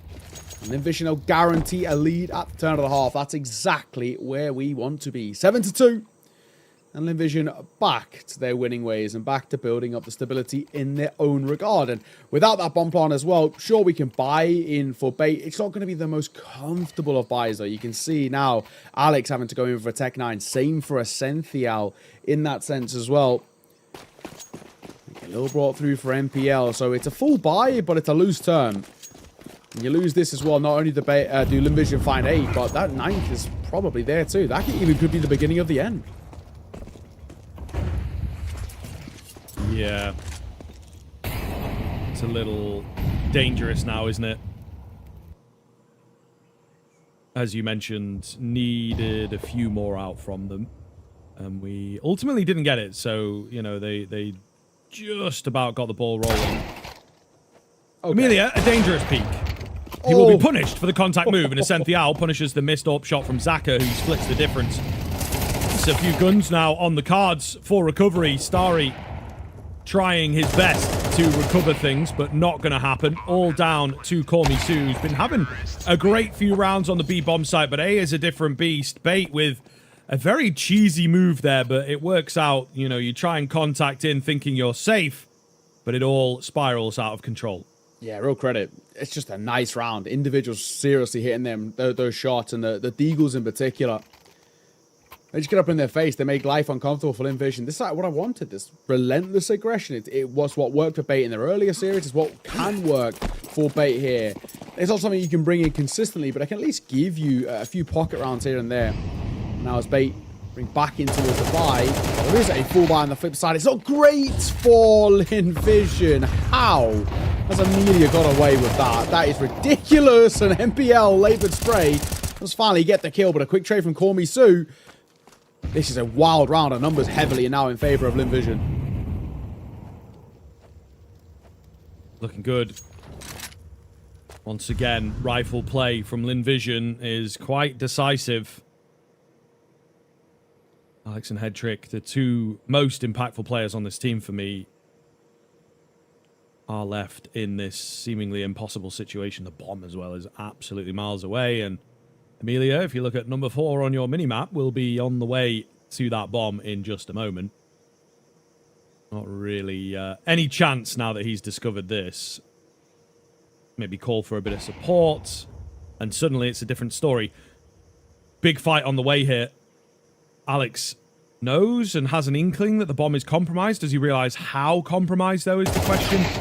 And unfortunately, I was going to say, doesn't clear vigilantly enough, but he still just wins out the fight.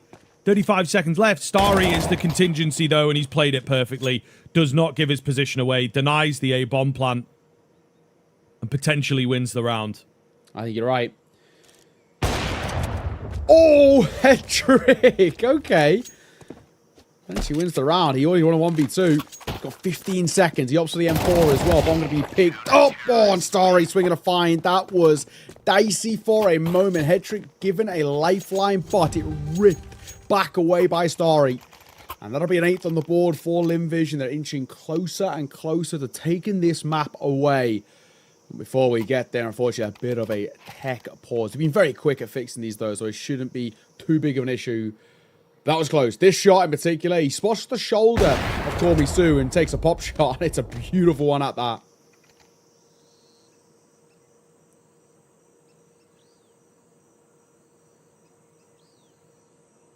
All right, hopefully not going to be hanging around too long. It does feel like there is some potential still brewing for that bait CT side. If they can give us 4 here, we might just see some room to work with. But I do feel Linvision bringing a much better game than I was expecting, to be honest with you. Like, I thought bait, given what we'd seen earlier, given the fact that Linvision have kind of struggled in this tournament thus far, yes, staying alive, but still a lot of work for them. They're looking really, really good here.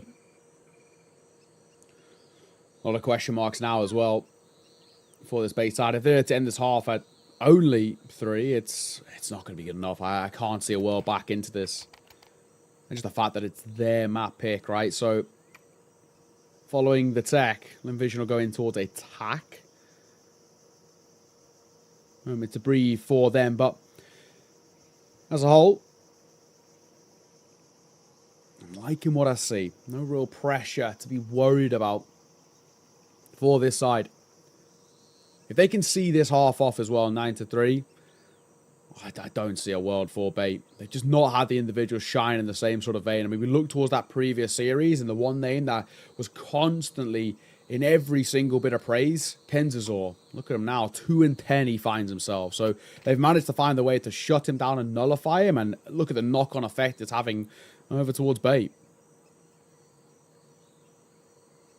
Yeah, absolutely wild. But just goes to show that the world of Counter-Strike and this kind of level remains ever unpredictable, And I think Linvision really playing well in this LAN environment. The run boost will be punished, and I have an inkling that there's another player around here who's helped him get there so fast. Either way, an opening kill for bait is worth its weight in gold. Oh, man, they have been distracted. I mean, Colby Sue even finds that one through the smoke. There's still this guy out in jungle, and he strikes eventually to maybe secure the round. 2 remain. They've got the bomb in tow. They're not expecting a player on the site. And again, it's a really well-done kind of setup here from Linvision to give them number 9. But they just seem pretty happy to leave A weakly defended or matching the aggression as soon as they possibly can, and bait really not having like an A lurker or something like that has punished them quite a bit. Yeah, and I also think the mid control for Linvision was fantastic. I mean, that round's quite a good showing of it, but really effectively done. You're playing one player in towards red room, you had one in jungle then. They do quite often have a player playing in and around donut, so it's a lot of areas that you've got to keep eyes trained on. It doesn't really matter how much U2 you're dropping, life is still going to be quite uncomfortable trying to take that control on that T side. So for Bay, a lackluster showing to open up this series as well. This being a lower bracket final as well, life is on the line in this tournament. And Linvision looking like they've got a lot of fight left in them. 6-round buffer zone. And if they can take a pistol on the T side here of Ancient, I think it's all but done in map number 1. Bait's pick of Ancient, and I was saying this is such a popular map in the Chinese region for a reason. It's such a classic third map decider in a lot of series, or in best of ones. It's where a lot of vetoes boil down to. The teams are so well prepped for this, and it just doesn't feel like there's nothing really that bait are throwing at Linvision that's even remotely making them feel at any sort of unease.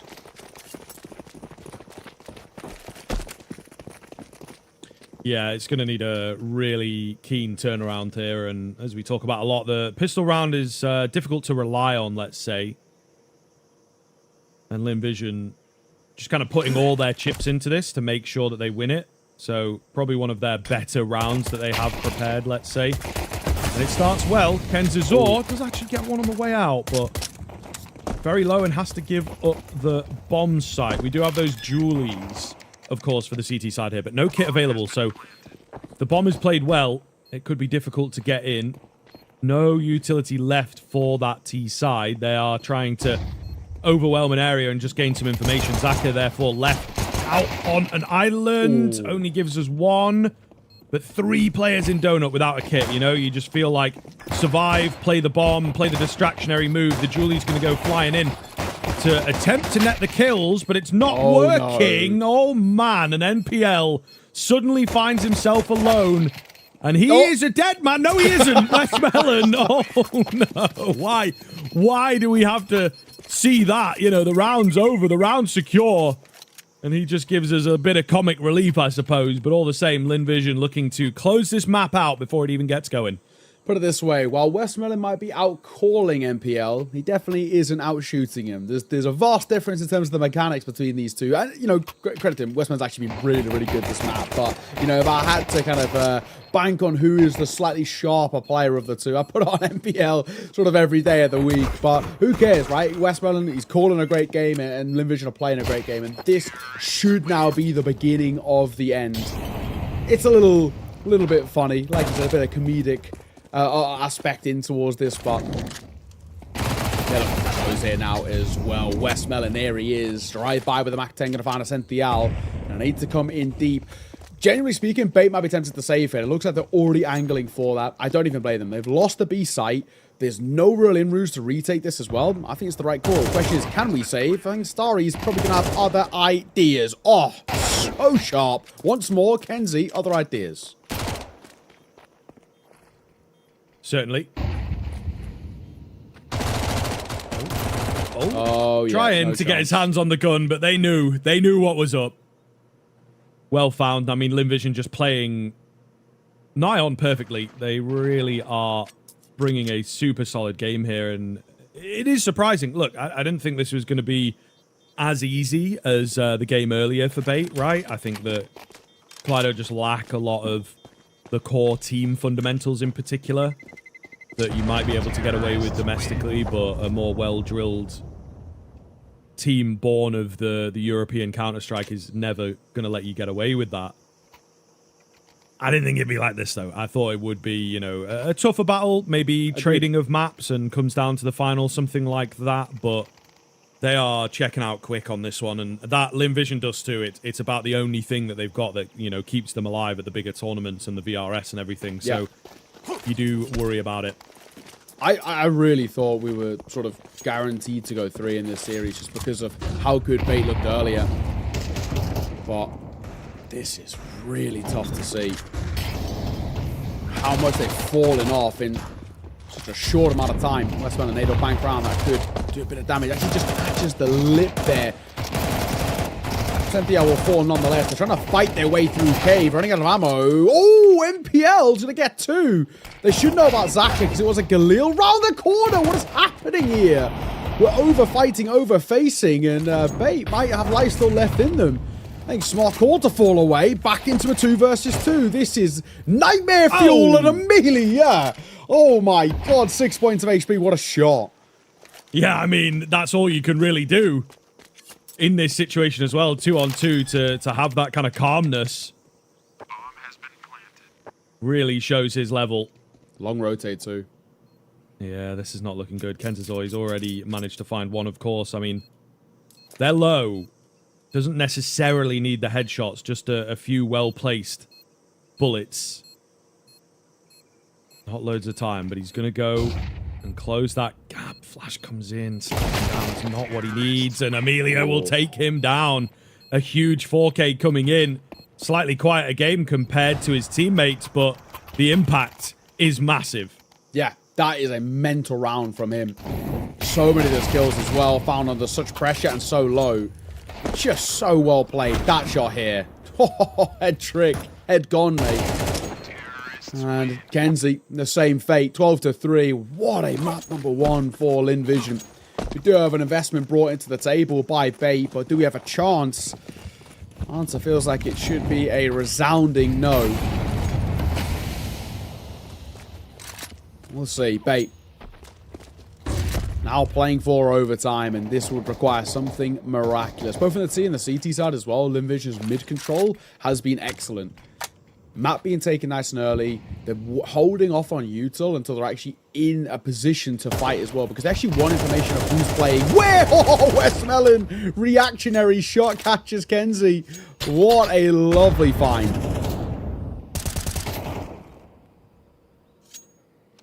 few more of those and the game might just be over. Yeah.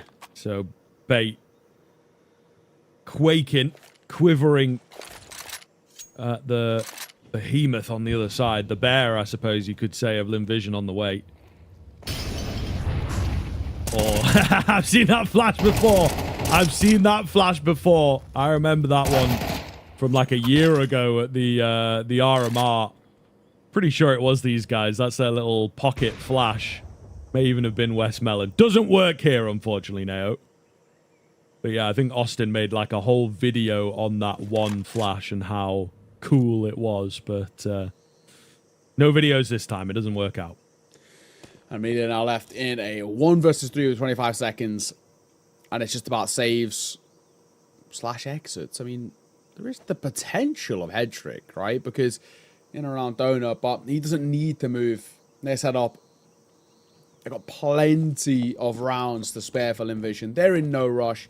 Under no pressure to get it done here and now. So the final few seconds tick by, and that will be Bait up to a 4th.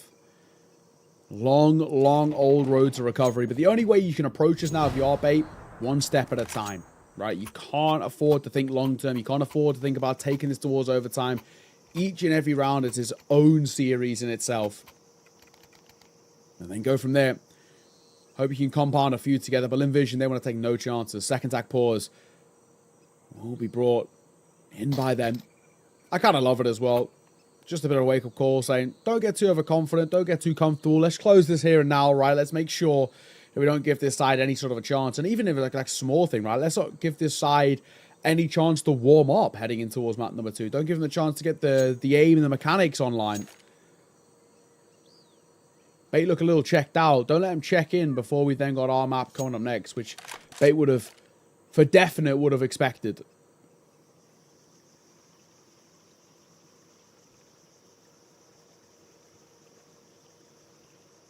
Yeah, I think it is true, right? You wanna shut them down and just kind of keep the confidence at an all-time low, and I think they will be a bit shook, you know, having the yin and yang performance, really. Linvision looking to close things down now. Quick mid play. Oh, the bullets are so close, but Starry just knows, man. Absolutely insane follow of the noise, ultimately. Of course, no traces from the A1S. He's now got the donut control. I think this is something they can work with later on into the round. They're going to approach into him, and you start second-guessing yourself in this area. Is he left? Is he right? Is he behind? Oh, the barrel spotted. He finds the headshot that he needs. Head trick. An important trade to keep the dream alive here. Yo. We'll find his. On towards Amelia. Back into a 3 versus 3. Game back on, or at least in this round specifically. Zaka holding, waiting, and he will hit the shot. Needed that. Takes a big throw, and head trick will punish him. So the trade's going back and forth as West going to reclaim this space in towards Red Room. But he goes a little too slow, and that'll leave it all down to one man. Call me Sue, who actually does know where both are now, or at least has an inkling at it, but it won't not matter. Head trick sees it off. Good round from him as well. 3 kills to his name. And Bait are still finding ways to bite back.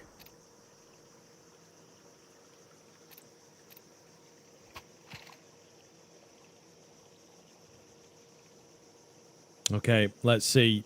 Linvision not really got the cash here, so Bait proving the prowess of their CT side. I think it certainly was the CT sides earlier that looked a little better. So if they'd managed to net that pistol, could be a different tale. That, I want to say, is a missed smoke. But hopefully shouldn't have too much of a dire effect, as it is that weaker weaponry. Deagle retrieved for West Melon. See what he can do with it. Re-smoking towards elbow. Good mid-control here from Bay. This shouldn't be too much on offer, really. MPL going to go up on high as he wants to peer around this corner. Nobody's made their way in towards lane. So you can take shelf. You can take this position. You can wrap in towards Jag if you really want. Linvision are probably, now that this round feels like it's more or less already chalked up to a loss, they're maybe having a bit of attack pause about attack pause, waiting to see if there's any overfights. There is a fight, but Westmoreland can't capitalize upon it.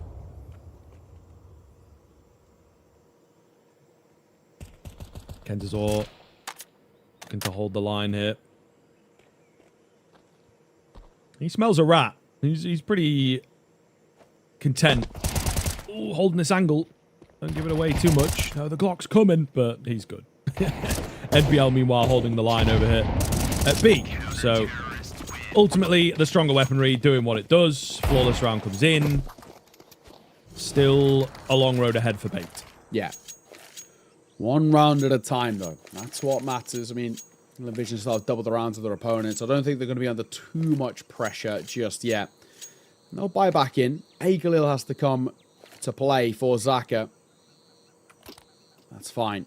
Yuto, a little thin in a couple of cases, especially in Mike Starry. Let's get dropped over for a smoke, which he'll throw immediately.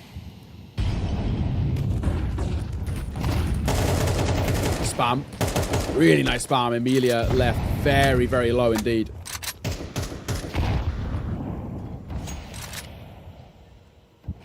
Able to survive it, though, and battle another day, so gonna have to try and capitalize on these numbers. Game plan looks to be a later B play, a later B burst, which if they find the timing could be pretty devastating. As more info comes in towards middle and A main, there will be rotations and support for the B site now, including that AWP, of course, who's going to have a little look here. Down the ramp, but a jump peak. Well timed, well found. They are a little curious as to what's going on.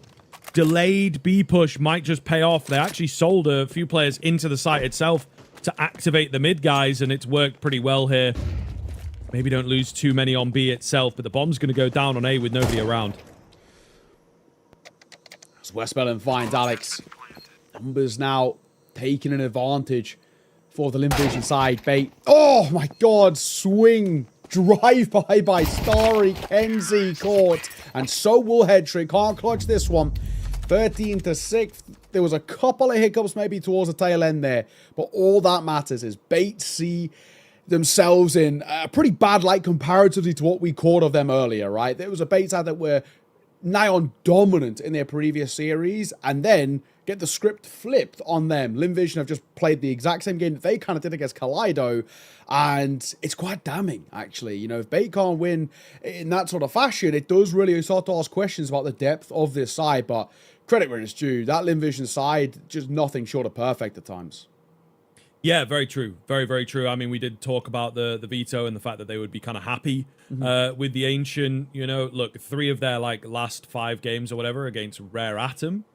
So a bit of a weird sample size, but they still have a lot of reps recently, and they do look good on it within their own right. And they've just shown us a pretty solid game in a lot of different ways. I think matching off against the Bait individuality is one of the key things. Yes. They were able to shut down a few players that were just absolutely devastating earlier, and I think that we were like, okay, if this is how you're playing today, there might not be many people that can stop you at this tournament, but it would seem that Vision managed to just figure it out a bit and play really, really well on that individual level. Again, finding a lot of multi-frag moments themselves, and things might have been different. I think the Bait CT side is what's scary. Yes. But they obviously didn't start there, and they just couldn't build up the T rounds. They couldn't really get in towards it, could they, right? They needed some foundation in that first half just to prop them up. But, you know, we run through these highlights here, and you'll just see time and time again where it's so good for Vision. For Bait, they had pocket rounds. This is a good one of them where they kind of made these sort of pistols work out for them in a nice aggressive play. But it came back to a question I asked after the very, very first round that Bait picked up was, is that replicable? That was Alex going crazy with a 4K, I think it was in total. And it's a similar thing, you know, across the board for Bait. Some of the rounds they were picking up, they were so heavily reliant upon individual shining. Headtrick got a mean 1 versus 2 as well, which he really shouldn't have won. He shouldn't have got away with. It was Corby Sue with an overface and an overstep. But you just look at this Invision side, and I think probably the way to put it, it's a more holistic victory for them. The team step up. I think Westmoreland calls a fantastic game. It's a really excellently played strategic development across that Ancient, and it sets themselves up so nicely now for this series. So as a whole, I'm worried for Bay. We've got Dust 2 coming up next. It's been a map, of course, which has been, generally speaking, a very good pocket pick for this Invision side. And, I mean, that's such a confidence booster for them. Starry looks excellent. Looks like the Starry that we know and love and the Starry that we want to be seeing come into every single game. 105 ADR, 23 and 11. A lot to love there. But Westmoreland, again, individually, fantastic from him. But you take a look at Starry, just across the board, nearly every round getting in the action in some way. Yeah, for sure. And I think a player that a lot of people for a long time maybe saw as one of the saviors of Chinese Counter-Strike, right? And it has been a weird couple of years. He was on this team and then he left, and then they've made some changes, and, you know, he left for Tai Lu, actually. Yep. Then they had like 9 players, so no one really knew what was going on over there. Then he's come back to Invision, and now he seems a bit more stable. I think maybe there's a few people that he likes playing with or something along those lines, or maybe they've given him the freedom that he wants. But ultimately, a really solid game coming in from him. And it is, again, it's good to see that they're able to lean on a few different aspects. Rifle taken over, AWP shut down. It is something that I think it was Yumi sort of pointed out a little bit earlier on. The AWP for the bait side of things is something they don't seem to be relying on too much, and that can ultimately allow a player like Starry to come in and abuse and find space and just run rampant. And that's exactly what we've seen. And there wasn't an answer from Bait, which again feels surprising given the names and what we've already seen today. You know, where was Kenzazor? Where was the MPL impact that he had in that earlier series, right? The only player that it felt like had a couple of moments was maybe Alex, to be honest. Which we shouldn't really be having to call on Alex, you know, when we look towards this side. I mean, I think in particular, coming back towards that Kenzie point, the fact that they nullified him so effectively, I think is so important. When he's relentlessly kind of confident and taking these fights time and time again, as we saw against Kaleido, he's so difficult to stop. He's so difficult to kind of put in his place, but They did that, right? It's a Invision side that have given themselves such a leg up now in the series. You've scalped your opponent on their map pick quite effortlessly. You didn't really have to break into too much of a sweat. They didn't really have to converse too much about what's going right and wrong. They just had to play their game. And it's a worrying sign. And what we've seen from Bait, and this has been one of the big issues for this Bait side, is in the past where Bait have fallen flat is actually when they start to mentally check out a little bit. And this could actually be the case now in heading in towards the second map, because we're looking at them where they just look so defeated, right? So dejected off the back of a map like that. And it's meant to be a map in which they're okay on. So it's a tough wake-up call. Invision are no joke. And yes, they may look a little bit shaky against Rare Atom, but I think a lot of that comes down to the history between Rare Atom. They're a side that seem to play up to their opponents quite a lot as well. While they're overall not as strong as a team as Invision, they can play up to the occasion. They knew there was some level of a chance, and hence why Invision are pushed. But Invision, they don't feel pressure like that at the moment, and Bait are really on the back foot. So we'll have to see, but I don't know about you. I don't know if that Inferno is going to be required. Yeah, especially like if Bait just can't find a way to bounce back here. A scary prospect. The Dust 2 from Invision is their best map by a long stretch. Yeah. And they can really take some decent teams to town on this one. So we're going to find out. We are going to find out. Bait going to have to dig deep and just ultimately say a few prayers to hope that they can survive this Dust 2. We've got a break coming up here, folks. Make sure you stick with us. We'll see you soon. The new breakthrough and innovative phone with 1xBet app. With 1xBet app, you can register and start betting in just one click. Intuitive interface and thousands of sports events every day. User-friendly app. Big wins, fast payouts. The human body was built to move. Not trapped at a desk in one singular posture for 12 hours a day. It's time your chair evolved. This is Secret Lab Titan Evo. Ergonomically engineered for you. Gamers, hybrid workers, artists. Backing your every move.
All right, welcome back in. We are once again quickly into the action. Love it. As they cannot wait to get going, but we catch that first kill. Call Me Sue will open up short, and the A-bomb site looks super vulnerable here, as it seemed to be more of a B lean from the CT side. Kenzazor does well with the Julies here, but it might be too little too late, in all honesty. The bomb gone down. The numbers look good for Linvision, and this is problematic, to say the least. A lot of Glock damage there and a finish off, in fact, and man alive, they never had a chance. There's a real world, some real potential that this series actually could be very akin to our first series earlier, you know, the bait win over Kaleido, but on the flip side, right, where, I mean, Linvision look relentless. We've already sort of discussed this a little bit, but Dust 2 has become the map that Linvision used to scalp big names, right? To really put pressure on top teams. The reason why they've been climbing up the VRS, they find themselves kind of, you know, HTV ranking, like, you know, top 20. It's all because this map has been such a strong part of their haul. And, well, that is a good showing of it, but a nice response, actually, by Ascenthiel. A lower crunch that comes through, and he picks up an AK. Yeah, could be dangerous for sure. They're finding more, especially on that AK. He will be dropped. Kenzazor, though, closing the gap, catching a reloader. And Starry is left all alone. Thank goodness he has the bomb. It feels like if he didn't, this might have been a done deal. But he's able to reset the game, control the flow of information, ultimately. They try and upgrade things here. Not going to recover one of those scarier weapons, so Starry gets the double spray down like it's nothing.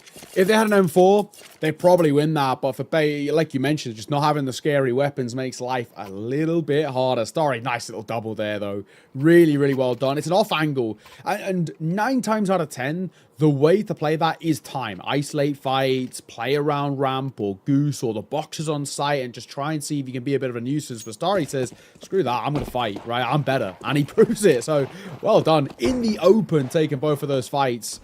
And did all so well. A tag onto the Cynthia. That was through the door as well, with the scout from Zaka. But yeah, Linvision bailed out. That was a force buy for bait, so it puts them in a lesser buy here. A few upgraded pistols. They do have that double MP9, but for the most part, should be a simple third.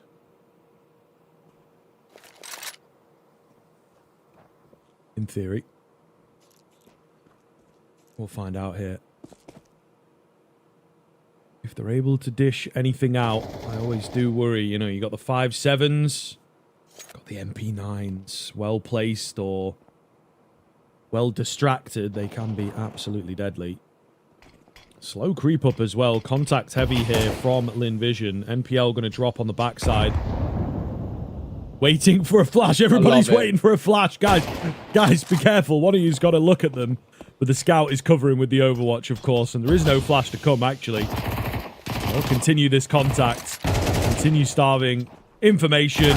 And now look to take the heads clean off. Kenzazor worries you for a second, but he will be dealt with. And it should be an easy finish here. Yeah. One will go down. Nice safe plan as well. There's nothing you can really do. Just save, especially for head streaks at 1.1k. It's not exactly like they've built up max loss either. So I don't think it's the worst thing in the world for him. Keep that MP9 in towards next round. They're not going to have much better of a buy around. I mean, they're going to have a buy around it, but, you know, him saving an MP9, it's not like he's going to be out of place with that gun.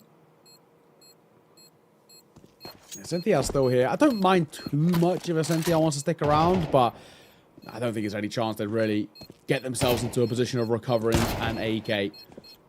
Cynthia trying to keep bodies towards the site, but Amelia gets both. Nice work. Real nice work. They tried to go for a bit of a fight towards the end there, Bait. Try and punish, see if they can get any sort of kills, but nothing of the sort. 3-0 start. This is, of course, the proper kind of test of a round, right? For Bait, what have we actually got in terms of bringing to the table?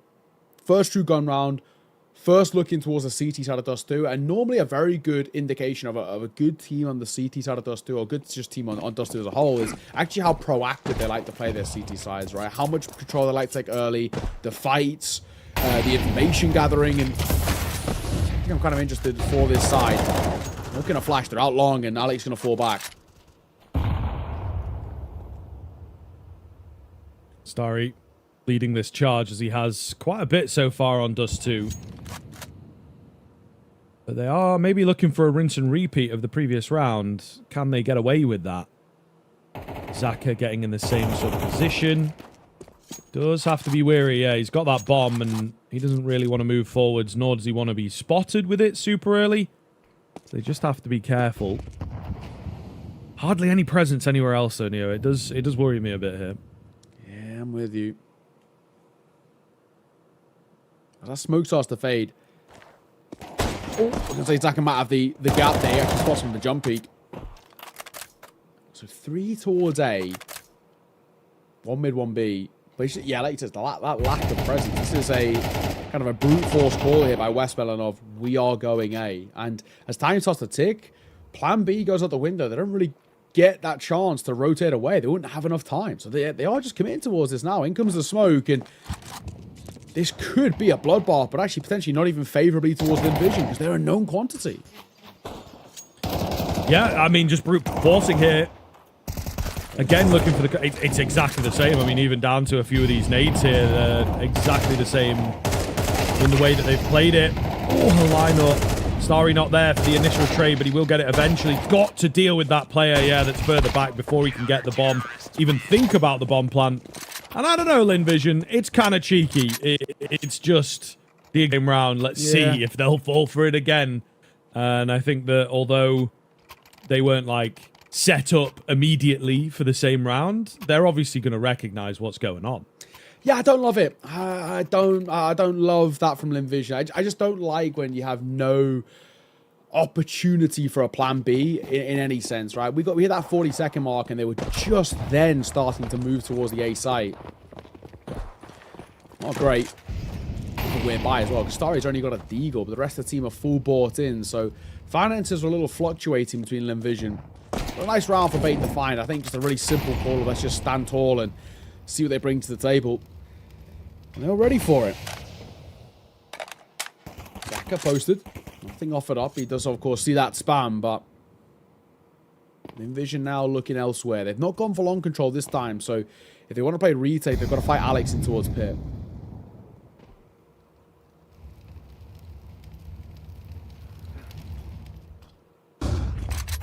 Short control is the name of the game here.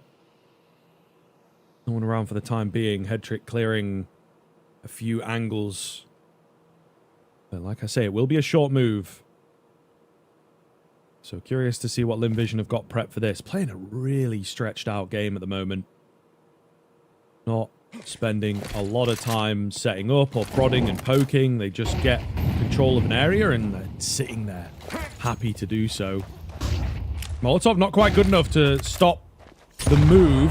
What is the move? I think Westmelon wanted to get down into CT, but they've heard him, and I mean they can't really deal with it. It's a weird situation, is what I'm trying to say. They're moving towards B on the split and attempting to work their way in. I think with all this confusion, it sort of worked out.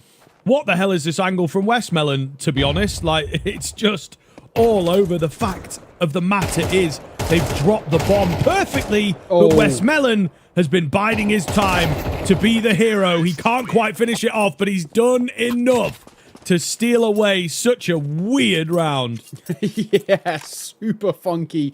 But you'll look back on it, and I guess all that Linvision will say is, well, at least we won it, right? They're the sort of rounds that if you lose, you hate because you've lost it, but the fact that you're the one side to take it, well play, 4-1. And it will push Bait in towards their first timeout. Chaotic, a little bit all over the place, but really, really effectively done, falling back on the individuals. And Amelia and Westmelon both with kind of 2 big kills of their own. All that matters. Call me Sue, called upon and delivers. And Bait, a pretty open conversation they've got to have about themselves, right? Map number 1, there was not a lot really to fall back on. And map number 2, we've not seen the signs yet that anything's really changed. 4-1 up, Linvision looking pretty good on the T side. We know they've got really nice protocols on the CT side as well, where they like to throw in a couple of gimmicks that do catch sides off guard. So Bait need foundations here. We said this as well with, you know, Bait generally, they do a lot of good work on their CT side. It's where this is a side that have become quite prevalent because of it. So if we're starting to see them, you know, look a little off their game on their preferable side, it's not good signs. I like that little gimmick, by the way, as well. Decoy down, and Zaka tags onto the wall and then gets a kill through the wall as well. Nice start by him, but Kenzie will answer with one of his own.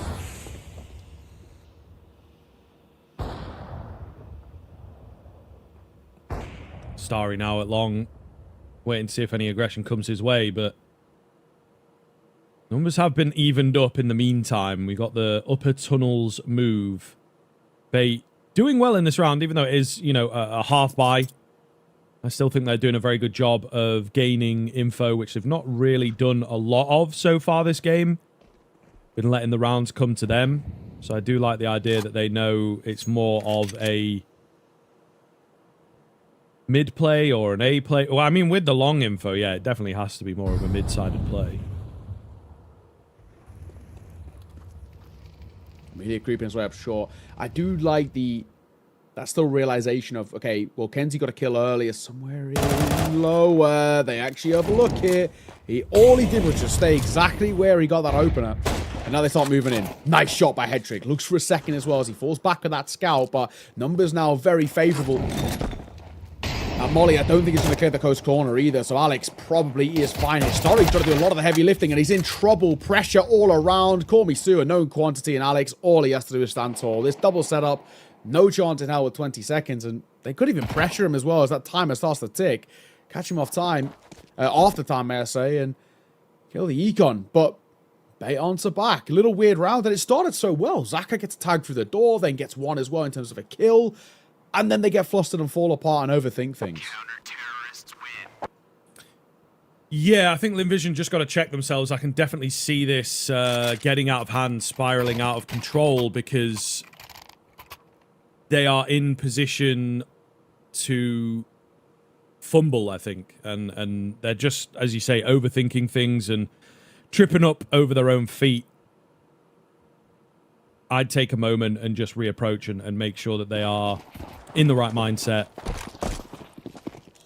and ready to, I think, maybe change things up a bit, you know, whether that's pace or bomb site. And that does seem to be what they're going for a bit here. More B presence this round. Oh. Okay. Listen, man, I do that all the time. Yeah. To be fair. We'll let him off a little bit, but I'm with you. I do want to see Linvision now change the skin landscape, actually. Oh, that's so much damage. So much damage. And the Molly's going to make it even worse as well. Starry needs to be a little careful. Oh my god, he's so lucky to even still be alive. But yeah, I think one of those where, I don't know, I'm looking towards this Linvision side, and the initial ideas are really nice, and it feels like we're now not seeing them really throw in a couple of curveballs here. So Bait have reacted and responded and are now starting to figure out the timings and the tempos.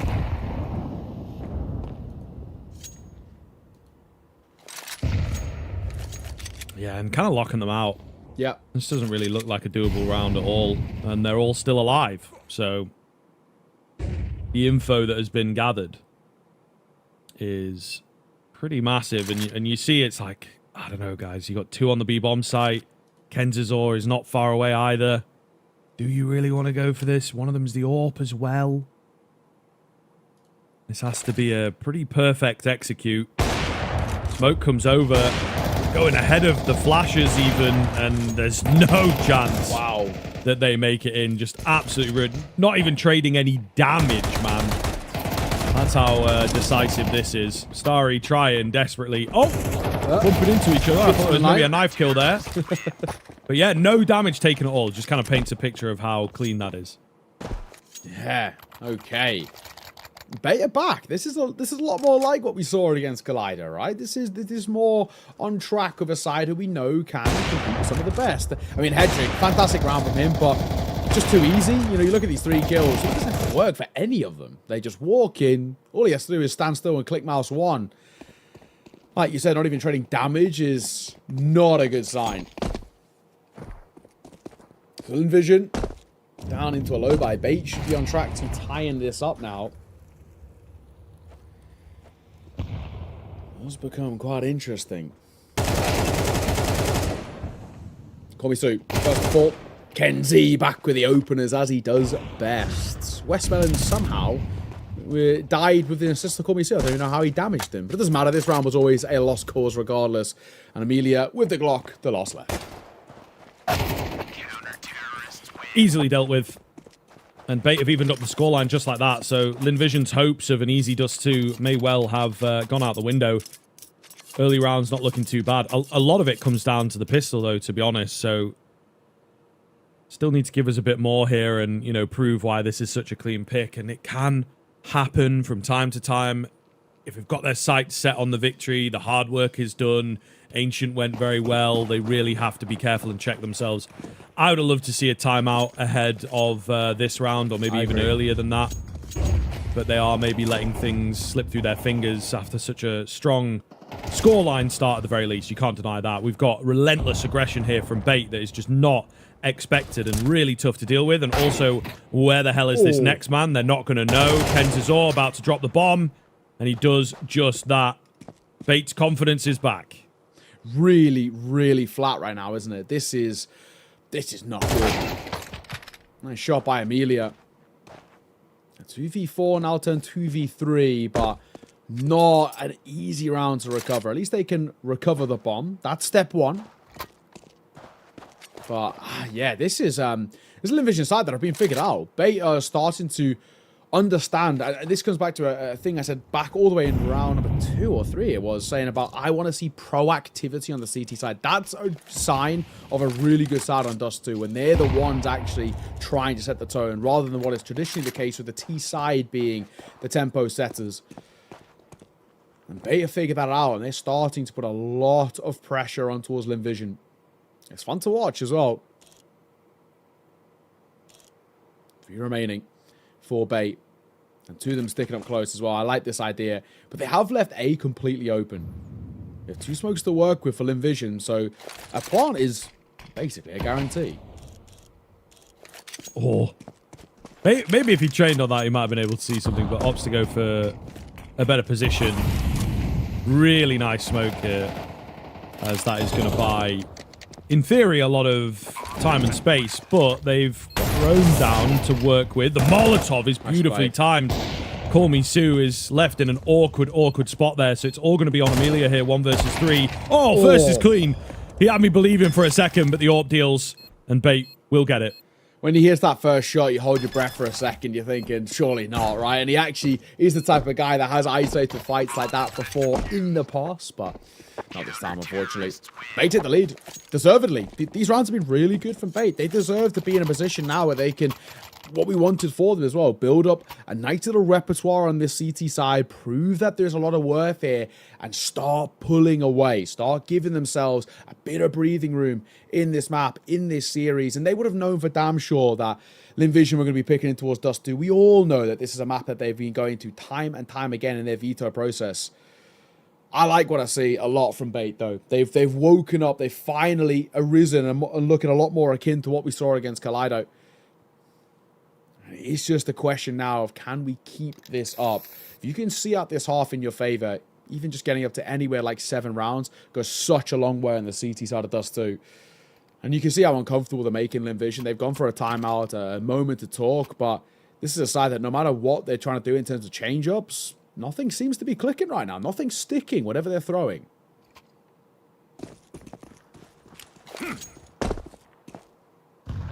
It is true.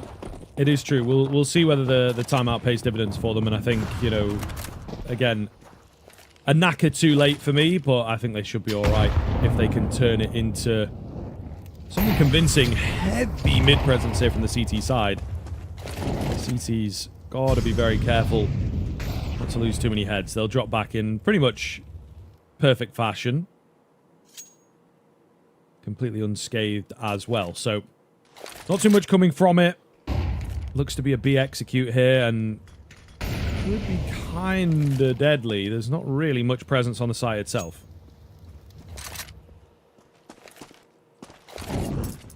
Molly down by Kenzie. Just to slow him down. Come on, though. This is a good double stack. Oh, Kenzie. As good as it gets, and he's in such a safe spot. They start moving their way forward. He gets another. Actually, it's a Cynthia who gets it, may I say. But Starry gets 2. Oh, hang on. This round still maybe on a bit of a knife edge. These pistols can be very deadly, and with MPL so low, they've got to be careful. Yeah, I think maybe have just given themselves a chance into a super key round here. Call me Sue. Oh, it's the only one left now, actually. Needed Zaka to just find that first, but MPL has done well. And Bait will keep it going. It looked like a tough one there, but they managed to take it. Counter-terrorists win. Yeah, it was for a brief moment. Up in the air, but yeah, Bait, nice streak from them as well. The name's on fire for a reason. 6-4. Worst case scenario, tied game, which considering where we were at one point at 4-1, I'm pretty happy with that. Bait are looking much, much better. I do think Linvision do their best work on the CT side as well, but the T side's no joke, and the fact that Bait are finding ways to shut them down is a great showing. Oh my god, it's just mere pixels. They don't go for that fight. I love the confidence from Headtrick. It's just whether he stays trained on the angle. He will tuck himself in towards lower. Zach is playing only the crack angle in towards short. Is it enough? Headtrick. How do you get out of here is the question. Ooh. Through the smoke, he's just about able to make it away. I mean, a click there from Zaka could have been devastating, but he opts to hold his tongue, so to speak, and not going to take the shot. So they're able to fight another day here. Oh my goodness. Kenzizor, dangerous game. Loses a leg for his cheekiness there. But all the same, good info at the moment for Bait.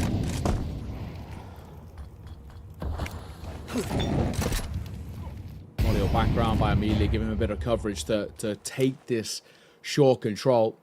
Under a minute now, though. Not a lot of time. And this has been, fortunately, pretty consistent for Linvision, where they're not left with, as we've been calling it, that plan B. But right now, I don't even really know what plan A is. It looks like a mid to B split. We're going to get cleared. Yes, he will. That was very fortunate that West Berlin checks and doubles back after clearing the close angle. Now they can start moving their way forward. Alex has got a tough task ahead of him here.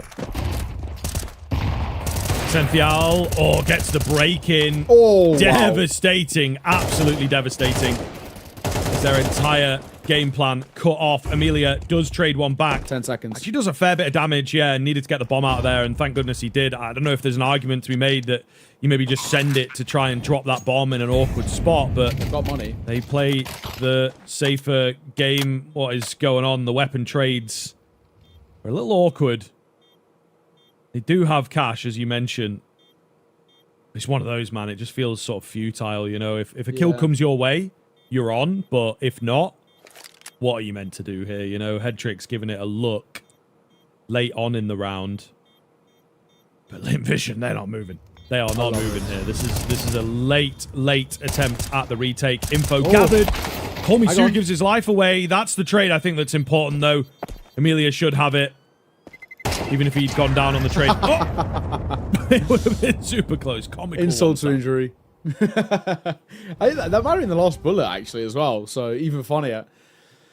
Finally, something for Linvision, though, eh? I mean, it feels like for ages we've been saying, when are we going to get something on the board for this side since their initial strong start? And even that, it's not exactly the most confidence-boosting round. It very nearly fell apart, but all that matters is that it didn't. Yeah, he had 2 bullets in the chamber as well as he peers around this corner. He gets him with the penultimate one in the mag. 6-5. Oh, and an opener for Starry. That's good. Long control taken. Doesn't need to stick around as well. He can tuck his head and wait for support. A small recovery on the cards then as Linvision look to play things close to their chest in this round. Starry has scared the living daylights out of them. Full rotation across. So Senthial will have different ideas as there's not really much presence. But for a moment there, B was super vulnerable. We'll see now. He's repositioned. He's in at the car. A deadly angle. Some help and cover. Oh, Molotov in. That's going to split them up. This is very nice for a Senthial, softening them up as well. As he will keep the kills coming in, keeping it together. He's low on ammunition. He's got the 5-7 out. Try and deal with Zaka here. Looks good to me, and he will indeed nick away number 7 with a massive, massive hold at the cart. Yeah, and now Bait lead taken in this first half. Actually, a really decent first half as well. Slow start, sure, but the rest of it, it's only really one team in it. If we kind of break it down where we take out low buy to pistol rounds and we just talk about full gun rounds, Bait are actually winning the bulk of them. So a pretty good spot to be in for Bait. I don't think, you know, despite maybe Inferno being still within region distance, I don't think Bait are going to be feeling too worried at the moment. There's a lot to like about the way they were playing. The individuals starting to shine. They're starting to look a lot more like the side that we sort of know and love. That's good. It's now a question of, for Bait, can we continue to build upon this? They get a pistol in towards the start of their T side. They can start moving their way forward. The only thing to worry about is that Inferno do have some nice rounds on the CT side. Right, on Dust 2, they've had some really decent moments of making teams feel super, super suffocated. So it's worth keeping an eye on as we head in towards, especially the gun rounds in particular. They have to find ways to overcome that. And unfortunately, sometimes teams will want to fall back on just saying relentless aggression and trying to overfight. But I don't even think that's good enough at times for how good Inferno's CT side can be. So let's see what the prep has shown for Bait.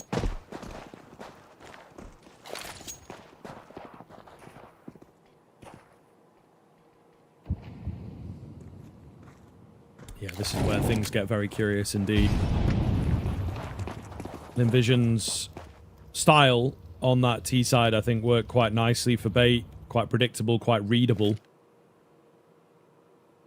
So now they have to display their own ideas, I suppose, which, you know, is a bit scarier when you're asked to present. They're going to go for a mid to B split, but just straight out there. Very telegraphed, not wasting any time. Couple will be spotted now. Oh, God, this looks so frightening. The USB is going to have to pop off. There is a smoke in the way for the tunnel player, so it covers that off at the very least. Call me Stu from the back of Platt. He's out of ammo, trying to stay alive here, but will eventually lose his head. Have they bought enough time and space for the rotators is the big question.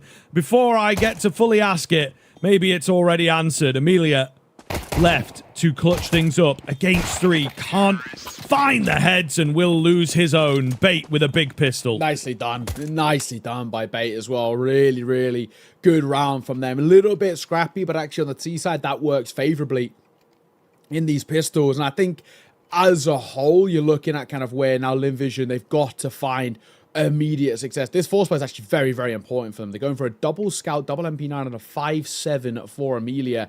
If they lose this, Bait not only find 9, but a 10th. That could start to be the beginning of the end on this map, and potentially a decider required. A bit of a wild time. Not liking what I see.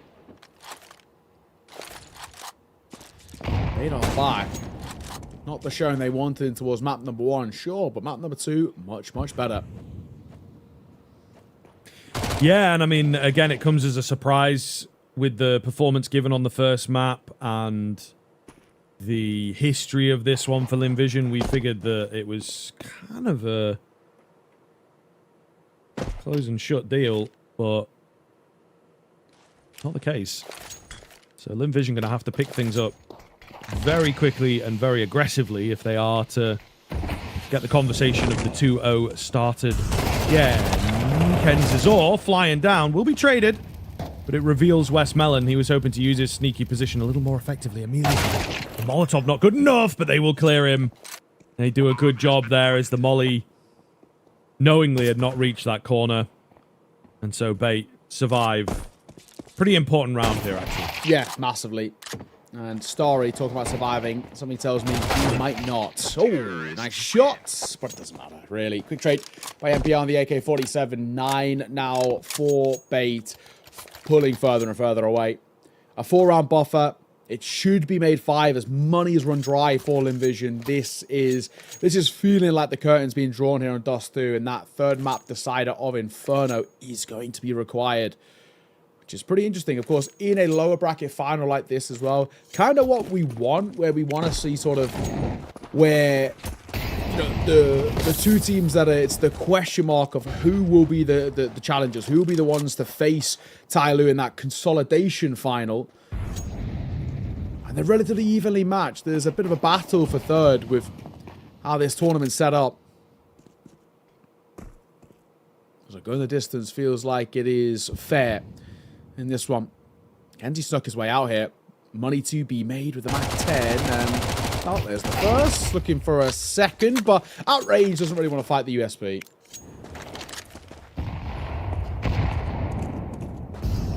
Alex looking to make a bit of cash here. Oh, will lose his life quite quickly, actually. So that's a shame. Okay, hold on. Hold on. Hold on. Okay. Oh, man. That could have come down to a 1v1. I still had faith in the bait weaponry, but that's pretty expensive going into the rifle here. So a quick break of the bank is definitely possible.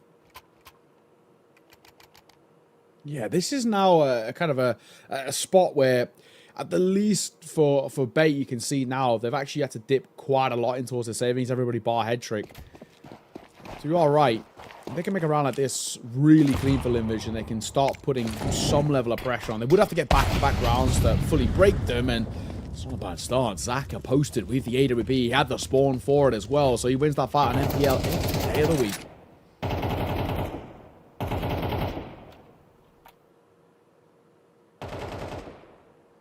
Slow creep through mid here. Looking to see what they can get away with. There's half an eyeball on it from Starry, but yeah, they're already up, mate. Not the best defense system, unfortunately. And it might make all the difference here. Kenzazor finds Starry on a panicked rotate, trying to... Ooh. Back flat. The pieces? What's happened here, though? I feel like... Did they not know? I thought he was seen earlier on in the round.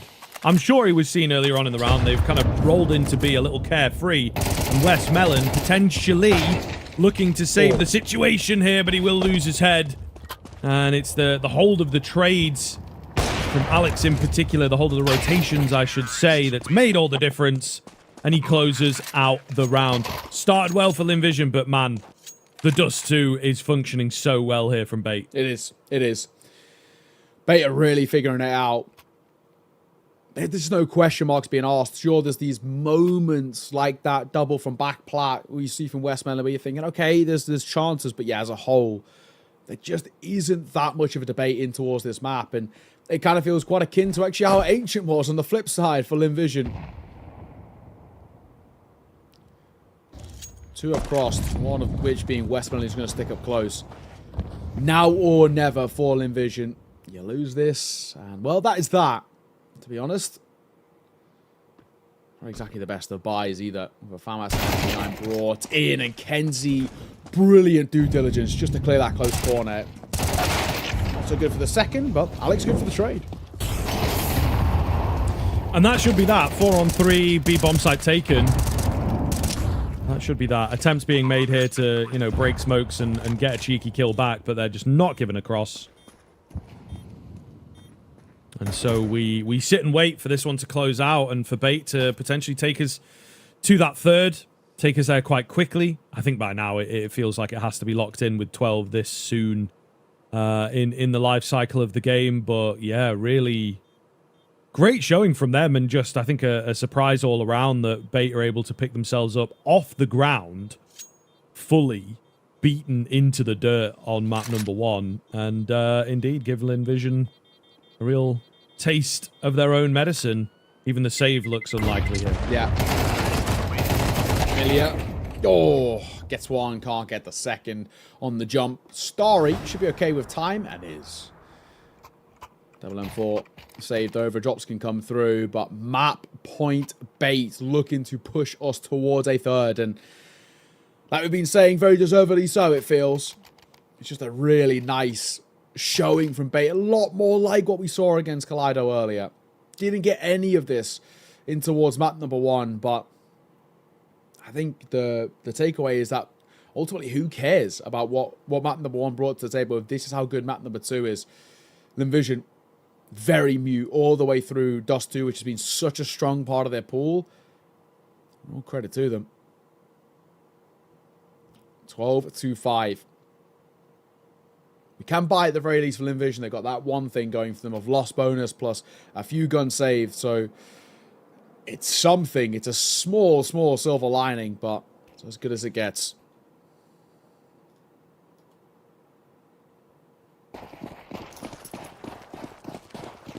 Okay, let's see. Is there anything in the tank? Because, again, you know, the script flips a little bit. Inferno already played today by bait. And it looked pretty damn good. If they get that CT-sided start, it could be a tough showing for a Linvision that now they have to find a way to bounce back and the mental resilience. So, yeah, this has just been absolutely unbelievably relentless. If there's anything Linvision can give to themselves just to prove that they can, now is, of course, the only time to do it. Pop flash round. Henzie's got a lot of short control here without really having to do too much. Throws his lurk smoke just as the CT defensive smoke comes down. So I think in hindsight, probably would have liked to have held that for a little longer. Hence why they're setting up for another. Now they can start moving their way forward. Lurk smoke and a second behind it. A flash to pop through as well. They're committing now towards the A site in terms of one player, but they're not committing in terms of the bomb. Look at MPL. The only issue is for MPL. He gets caught, and Starry going to find two. Westmelon, Call Me Sue, all come alive. Little bit chaotic. Linvision given a lifeline. Hey, it is something. As I say, they just need some rounds that they can look back on. That it's like, okay, we couldn't get going enough at the start of the second half. Maybe it was an economic situation, right? And not just a complete capitulation and not able to figure out bait. But I don't know, man. It's still a pretty difficult one. And again, what do you do now? If you are to string them together, you have to keep going. You have to win at this stage. Oh my goodness. Amelia deleted as Alex was barely round the corner. Starry flashing himself in. Feeling confident after the previous round, I think it is safe to say. He will lose his head, and now a world of options available to bait.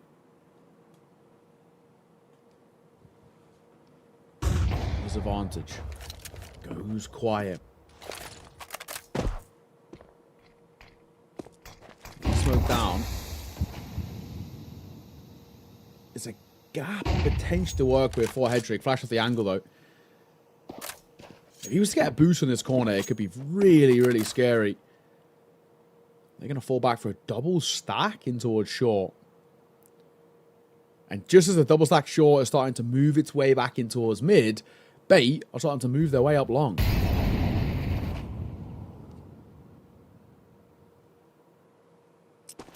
Hedrick holding the line here with that sniper. Zaka. Ooh. Nade comes in. The player was already spotted, but he still manages to cross, does Kenzazor. With a bomb. Of course, not yet. Rotations will start to come in. They're still not fully sure. Weary of something behind them, maybe. Zaka, meanwhile, looking to get into the mixer here with this AWP. He's smoked off. Ooh. By his own teammate, I think. And forced to do something. That is a yikes. That is a bit of a yikes at the end there. It just all falls apart.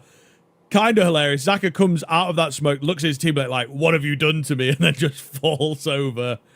But indeed, the inevitable comes in, just maybe not the nicest way for it to end. Yeah, it's kind of chaotic in a sense, but I think if we just look in the bigger picture of that map, there was only one team in it. The second they fixed the finances, I think for me, it was a 4-1 start, right, for Linvision, and things were looking and feeling quite nice, and it was actually feeling like, okay, bit of an early day here. This is a Linvision side that are only one team in the server, but they wake up, they make things work, they fix the finances, they get the buys in, they start chaining rounds together. And I don't know, for Linvision, for a side that has looked really, really solid here on Dustu. It feels like Bait completely figured them out. Whatever they've done in terms of their prep, they knew exactly what to bring to the table in terms of what to understand of how Linvision are going to play, because they were so ready for everything Linvision were trying to throw at them.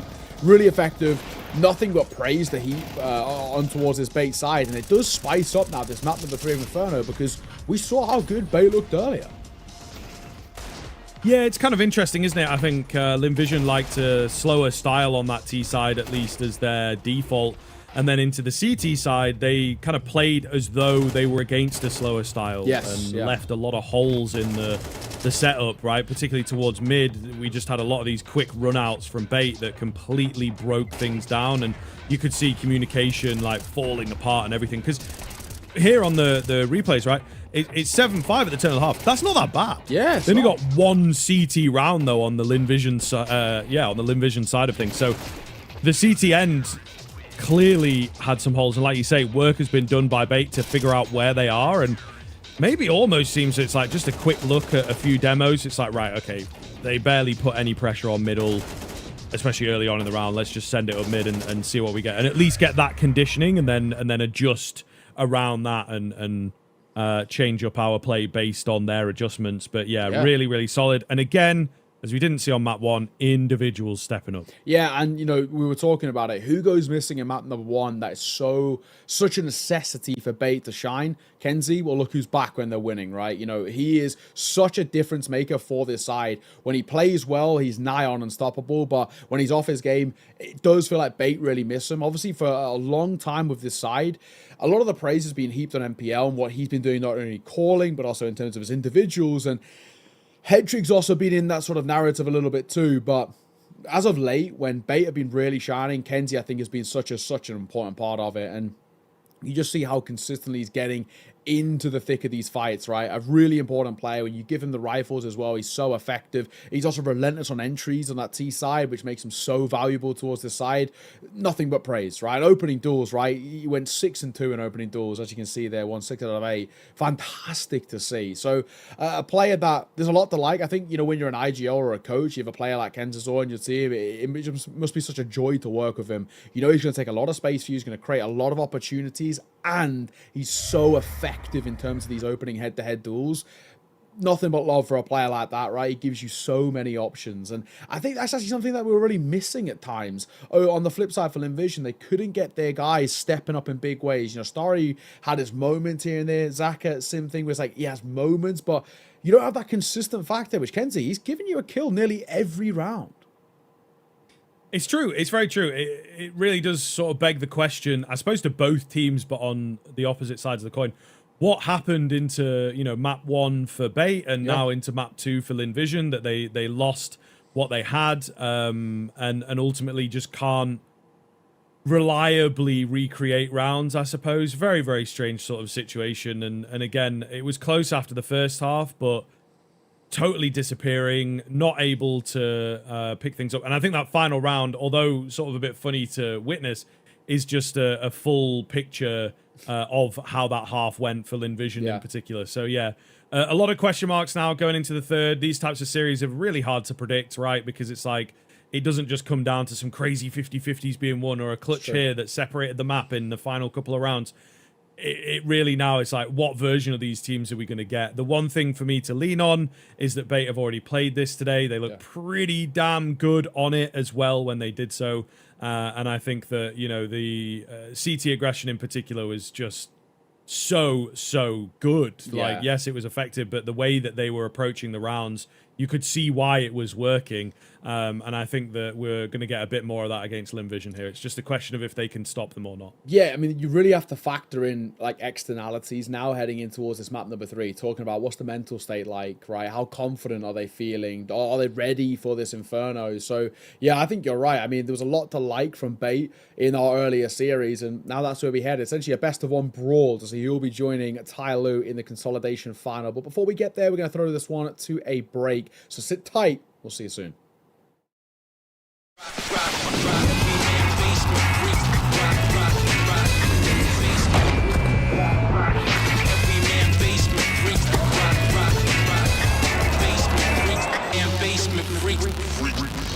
The human body was built to move.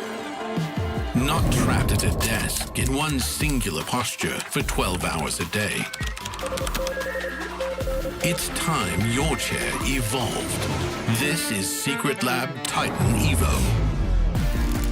Ergonomically engineered for you. Gamers, hybrid workers, artists. Backing your every move.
Third and final here between Linvision and Bait. Very excited to get into this. We ultimately have seen different sides of these teams. I think we're wanting a competitive finish to this series and ultimately to this knockout game, which is what it's all about. One step closer to the grand final for the winner of this one. We got Ty Lue waiting in the wings for tomorrow's first game, that consolidation final. We're here on Inferno once again.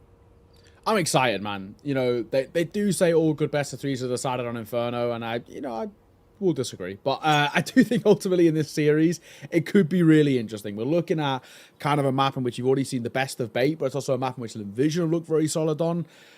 I want to see now what the response looks like for Linvision. That was a lackluster map number 2. Let's see, they're heading towards B.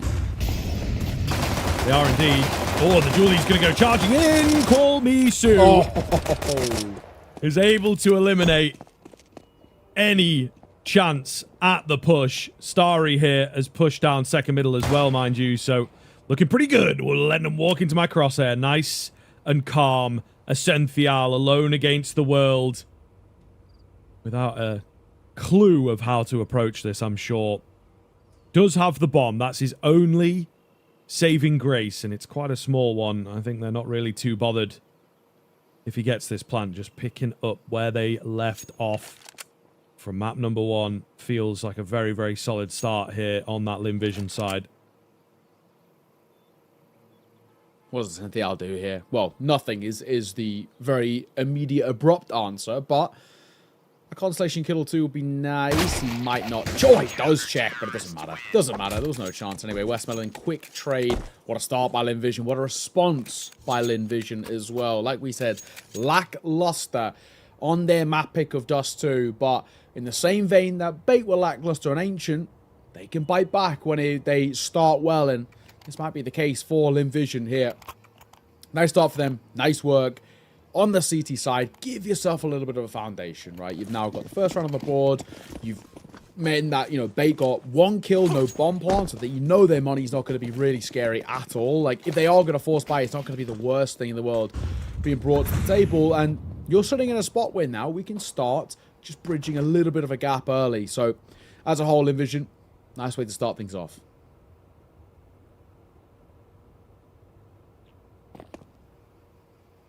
Just a burst forwards here with the Glocks. Try and overwhelm a player. Oh, dodgy angle from Amelia though, and he's got the support as well, so pretty well played there. No hold. Cleanly, not going to lose a single player. Envision exactly what the doctor ordered. And once again, we're seeing Bait, start off on this T side. I'm not sure if it's a coin flip sort of veto choice or if we did have a knife, but ultimately the CT side has been where they're doing some of their better work, I feel. So this does worry me a bit that they might not be able to get that best foot forward. Yeah, I got to agree. At times when you see Bait on their T side as well, they do feel just a little bit uneasy. I feel like they need to really streak because they are quite a streaky side. Well, maybe here's now a time to start it. Let's go round. First 2 we can completely wipe out of our minds that we're able to really set a strong foot forward here in round number 3. Kids across the board. A lot of util expended early here, and Westmelon going to sit up close. It's a bit of a rogue spot here, but he does have support, one of which, of course, with Call Me Sue playing anti, that's a good position to be in. This could be a bit of a bloodbath. Yeah, I do like this spot. Well timed, it could be deadly, but the boost above the smoke is super effective. And the FAMAS, a letdown. Only a dink, not going to be good enough in this situation. B bomb site. Open season over here. They will slowly make their way over. There was a smoke from somewhere, I guess maybe dropped by the dying Call Me Sue or something along those lines, because they have stopped in their tracks thinking there's another player. Oh. Alex won. He just doesn't expect the second as well. Up on high. Smoke down.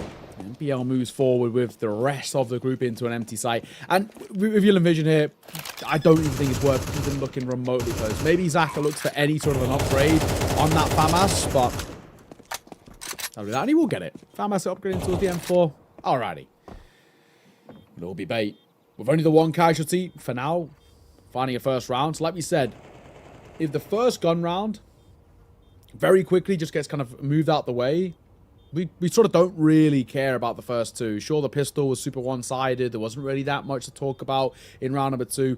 This is where this goes back to being, okay, finances came through. And we remember as well how Dust 2 started. 4-1 for Invision. They were winning because Bait had a broken econ. But when Bait reset the recon and got the finance into a steady spot, they started chaining a lot of rounds together. So the worry for Invision is that this could be more of the same.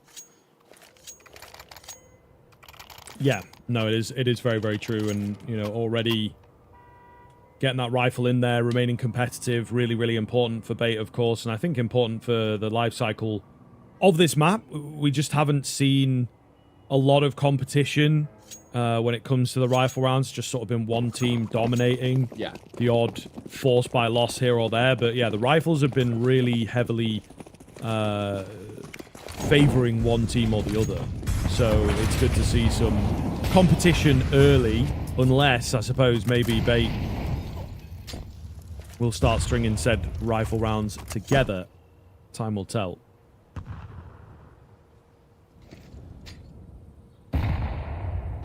Media playing anti. Early B presence so popular for Peyton. Well, Kenzie again. Relentless entry. Time and time again, this guy looks so sharp. But Cynthia will be caught by Soup. Talking towards Pillar. I kind of like this little double setup, but Amelia needs to be very careful. He can't really be affording to take any sort of spam damage. No, you are correct. So, hanging on a bit of a knife edge here. For a few players, honestly. The deadly A1S through the smoke, of course. Kentazor posted up and ready for his teammates to join him. NPL goes down through the smoke. That is kind of ridiculous. I don't know that there was a break over there, but yeah, he will be quite frustrated. That's the way it goes down. Amelia up top on the boost. We like the idea, but they will just about manage to cross underneath him. Call me Sue. Meanwhile, loses the fight. Okay. To the low HP Kentazor. You can't be serious. Bomb has been dropped, however. 20 seconds to try and deny it away and catch them off. And it will indeed go the way of Linvision. Just a lot of kind of chaos starting to be brought in towards these games, but it starts well and it falters. And I think this is where for Bait we have to be a little bit concerned about it in some instances about the way in which they approach some of these rounds in the mid to late kind of portion of them. I mean, and you look at the knock-on effect now. You're looking at kind of an MPL who is only bringing a Tech 9 to the table. And the Galil for Alex as well. You lose this one, Linvision, a 4th round and a 5th round as a gift. It's not where we want to be, Zaka. Looking into a second hit. This could be a nice early one, and it is MPL. It's only the Tech 9, it's the lesser weapon of the group, but still a nice opener. It's true. Linvision keeping the numbers solid. Sue. Oh, loses out the fight. Head trick for the double. Super clean. The bomb's going to take a bit of time to get over here, but the deep CT smoke as well can be problematic. The return nades allow Zaka to regain some ground. Then they'll just normally smoke CT, so not as many options available as you might have thought. 3-on-3 here for the retake.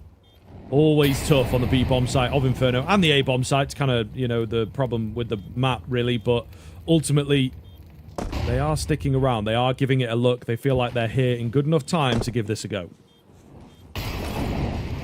Molly or banking towards New Box. There's no one there, so it doesn't really matter for now. This boosted angle is quite difficult at times to clear out the proper utils. Nice flash as well that'll keep Zaka at bay.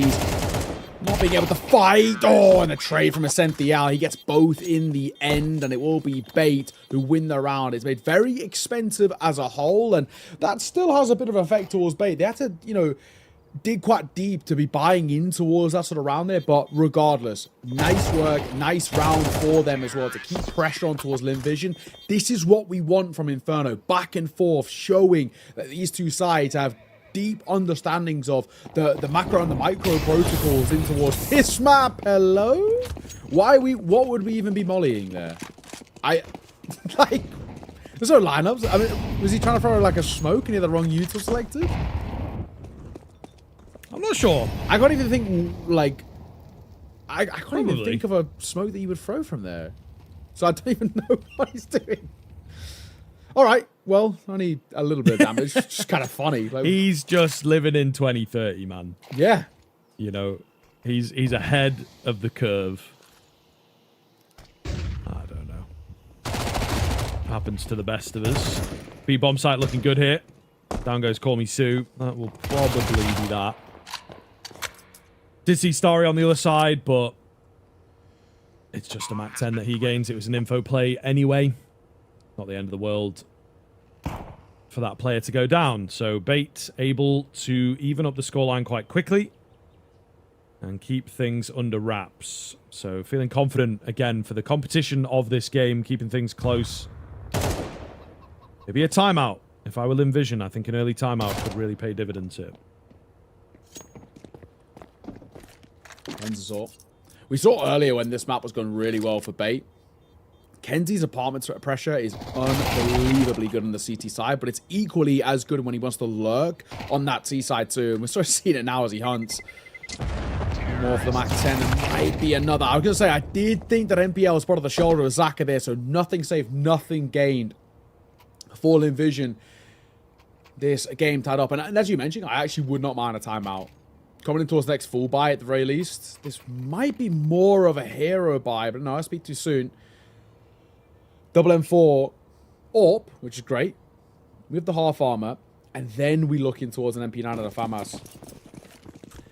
Little worry with that half armor for Zaka as well, considering that they know there's a Mac 10 in the hands of probably the scariest man on the side of Bait, who is really getting up in their face. Oh, little hot. Will be the Apps control here from Bait, though, as they look to get the first kill. It's relatively pacey here for an Apps play. Ooh. Flash coming round. And try and buy some time here. And draw attention. They've done just that. However, they've got to be very, very careful. It's a bolster up of the A bomb site quite quickly from the CTN. So really going to be a difficult fight over here. Pop round. Nice flick. Nice find as Kenzie caught by the AWP as Zaka posts 4 more. Just be careful. We've got the support of Starry, thankfully. And this is looking good as Bait are down to 3. Yeah, solid hold here. I think, unfortunately, there's not really too much that you can do to cross in, but MPL...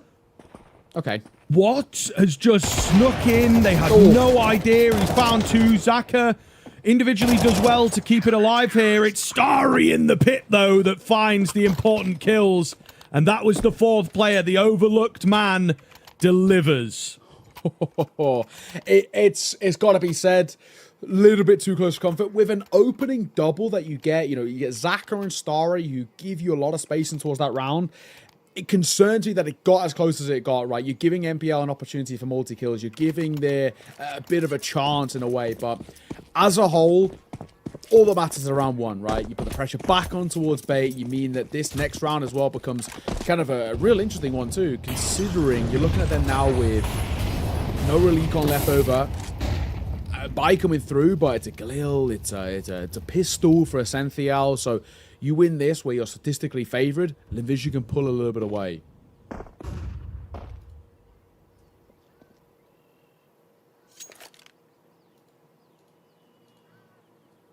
Banana control potentially feels a bit too...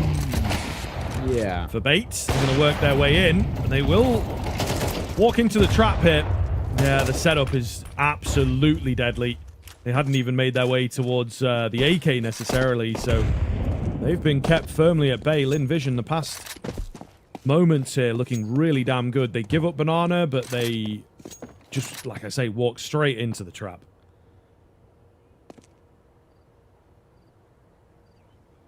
MPL, I think he'd probably just try and tuck somewhere around here to save. I mean, is there any point looking any further? The more you move around, the more dangerous it gets. So yeah, they're going to just tuck themselves here.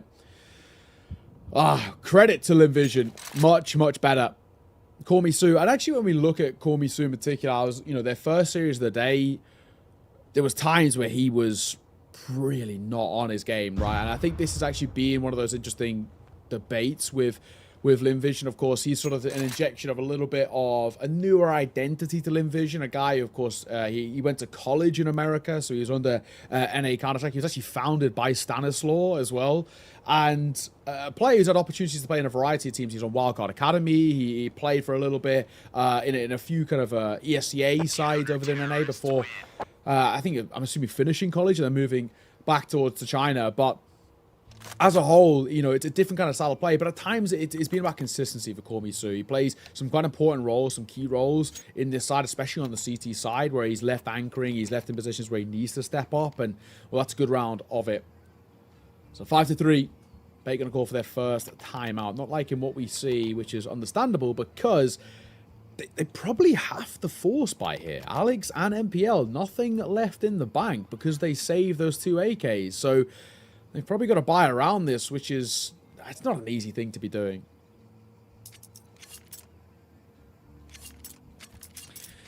No, it is true.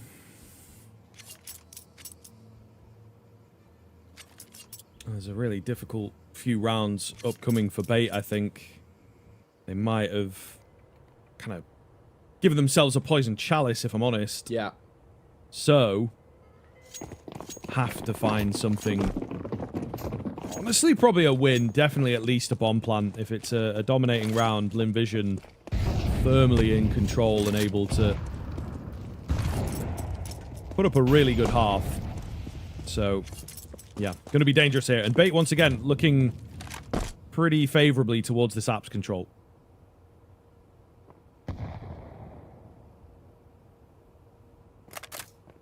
Okay. We've been talking about how Banana at times has felt a little bit too easy for Bait to get. This time they actually put a lot of early presence in terms of user there. And then, bolstering up this A-hole. There's 4 players here, and oh my god, it's working. Story gets 2 through the smoke. Crazy finds. Setting up the A-bomb site here. Oh, Zaka spots them out. Honestly, you just have to draw them in. Keep the attention on you is the name of the game here. The AWP shot does miss out. They're going to bail, though. As soon as they hear that AWP, they are out of here. He's opting for a more aggressive angle, needs his balcony covering. Man, I mean, Bait not pulling away, waiting for aggression. Oh, man, another one from Zaka. The cover is there. So at least the setup works well, and surely this is enough. Yeah, they're not ready for the long player, and they will indeed just, again, be drawn in effectively. Zaka, a few missed shots, but he's not punished. It's a great shutdown, I think. I think you're right. The lack of being able to be punished. He should have been punished on that swing on short a lot quicker. He's given the opportunity to tuck his head around that corner, and then a re-peek. A peeker from balcony, but we're going a little late. Should have been about half a second earlier. The trades are ineffective from Bait as well. There's a bit of a systemic shutdown of this T side now happening by Linvision. And yes, these rounds are still being quite hard fought and are still being really made to work, but as a whole, I do like what I see, so I'm concerned. Sent the out. Okay. You get the first though, so maybe concerns I can put out the window or put aside for now. Well, we'll see about that. We'll see about that. There's still a lot of work to do, but yeah, if shots like that are ringing off. First time in a while we've seen them find an early advantage, though. There is maybe a gun available. I think if Westmelon's played this well, it'll be out of the map by now. All the same, Bait have got to do something with this 5-on-4, and how do we convert this first step into a bomb plant? Okay. Oh my all goodness. Right. That is maybe the most devastating nade we've seen all day. That's crazy. Makes his life a bit easier over there as well to defend the B-bomb site. And I think he gathers a fair bit of info. He wants to pull a teammate across here, so they're going to be more ready for this B play than they were previously. Yeah, this is interesting. Westmelon, that's such a good flash. Oh, Westmelon, hello. 4 to his name, Starry and Amelia. You can take your bows with a supporting utility, but it's Westmelon holding down Mouse 1 as he mows them down in top banana. 7-3, Lim Vision book their ticket to a lead, regardless of how the rest of this half goes. Oh, MPL, he might indeed, I suppose, prove troublesome, but yeah, this is a really, really solid kind of look. Bait with the timeout, not looking good. As things are spiraling out of control for this T side, that is for damn sure. Really, really worrisome now, as I don't quite know what they can do to get back in, you know. As I say, giving themselves a really difficult situation with the economic choices that they've made. Yeah, you're right. Bit of a tough predicament. That is for damn sure.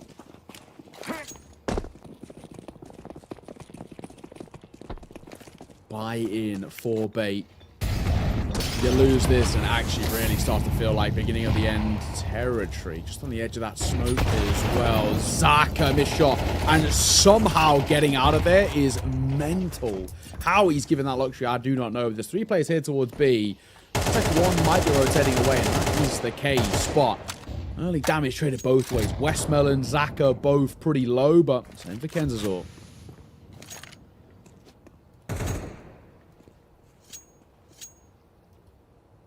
Okay, a slow look towards A once again. I mean, Lim Vision with this heavy A play, you feel pretty confident in them, don't you? And there is just very little push and pull from bait. Telegraphed here on this T side is kind of the biggest issue I think that they are facing. Lim Vision have been able to call the rounds and get their setups early. One smoke coming out towards long. Molotov thinking about it. They are up short, so this sense of timing here from Zaka is somewhat off. Starry, meanwhile, is about to have a nasty surprise round this corner, or is he? Oh, the flash, it's not quite good enough. I think they see it coming round. The nade could, yeah, do an awful lot, taking 1 damage in. Zaka on the site with the orb. The flick is so quick. There's still one to find in the pit. And somehow they've managed to hold on after Starry goes down so decisively. It's 4 on A once again. Absolutely impenetrable. When you get Zaka hitting shots like that, he is a monster. This is actually why he's considered one of, if not actually the best AWP in China. You know, I know G gets a lot of praise at the moment, but Zaka, his form is ridiculous. And it's flicks like that that give you this belief that this is a guy that can be the difference maker. I mean, my, oh my, under pressure, and it just feels like it doesn't affect him at all. Both of those shots so sumptuously taken. There's 8 for Lim Vision. They are so happy about the CT side's gone about. Now, Bait, stark difference to what they were facing against Kaleido. So much free real estate in that series, none of which they're getting here. They go ahead of the smoke, and I think Starry keen and aware of that as he just falls back. Maybe a little bit of an early nade there. They're not that close, but right idea.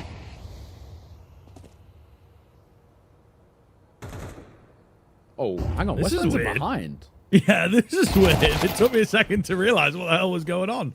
But Westmelon, he pushed Banana. Banana. He doesn't go down despite his crunch there. That's maybe a bit much. You already got 4 on A. He just wants some action. He just wants to join the fun. They should be able to stop any kind of quick rush, but Kenzazor's made it through. And so, therefore, the B bomb site has been lost. Plant should go down momentarily. This looks pretty good. It's an overzealous move by Kenzazor, but not by Kenzazor, by Westmelon, may I say, which actually gives Bait and, well, I guess, in a sense, Kenzazor an opportunity as he just holds W in towards B. He knows that rotates are going to be slow. So now this retake becomes really weird.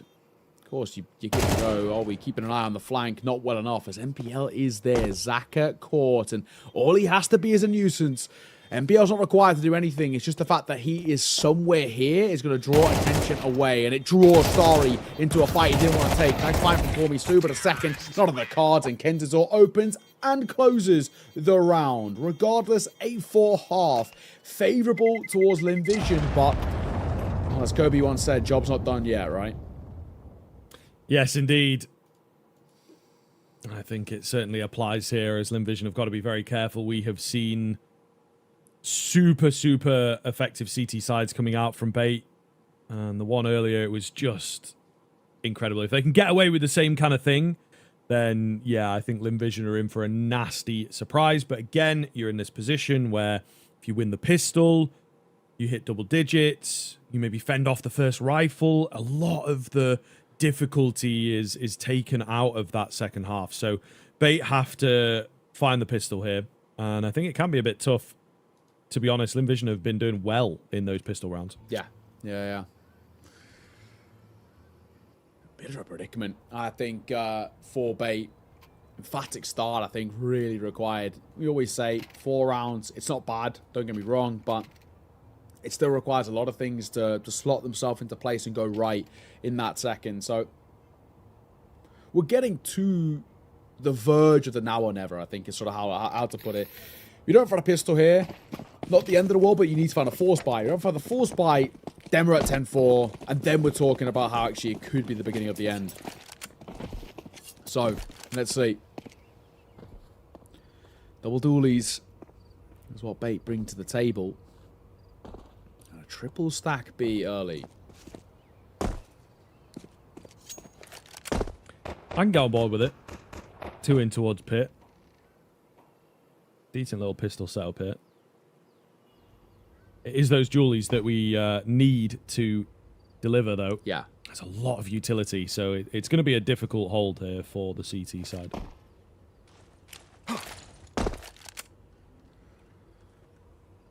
Very slow, methodical approach here by Linvision. This B pop, though, could be very scrappy with the 3 players here. One of which took deep dark as well, so sort of anti. But I think now Bait know this is more or less a commitment. With how much util they're going in for, this has got to be a commit. Molly, first orange. Molly, new box as well. The dark player now facing contact. In the first fight will go the way of Starry, but Hedrick looking for more, and Nagel see him off. Oh, they expect him. They expect to send the owl. What an execute on towards the B side.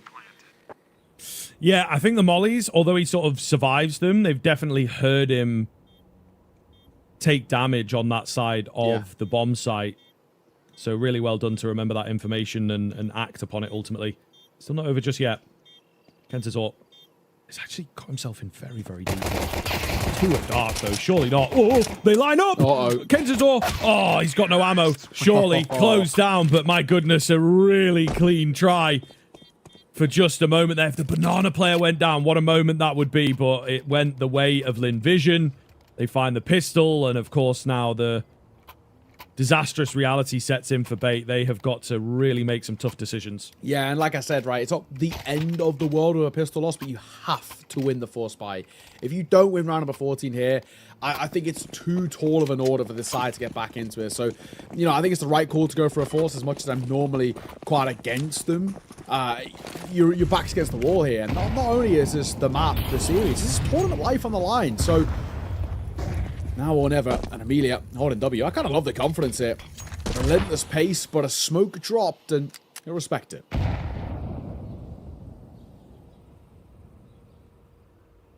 Yeah, I mean, this can always be a dangerous force by the Inferno B holds.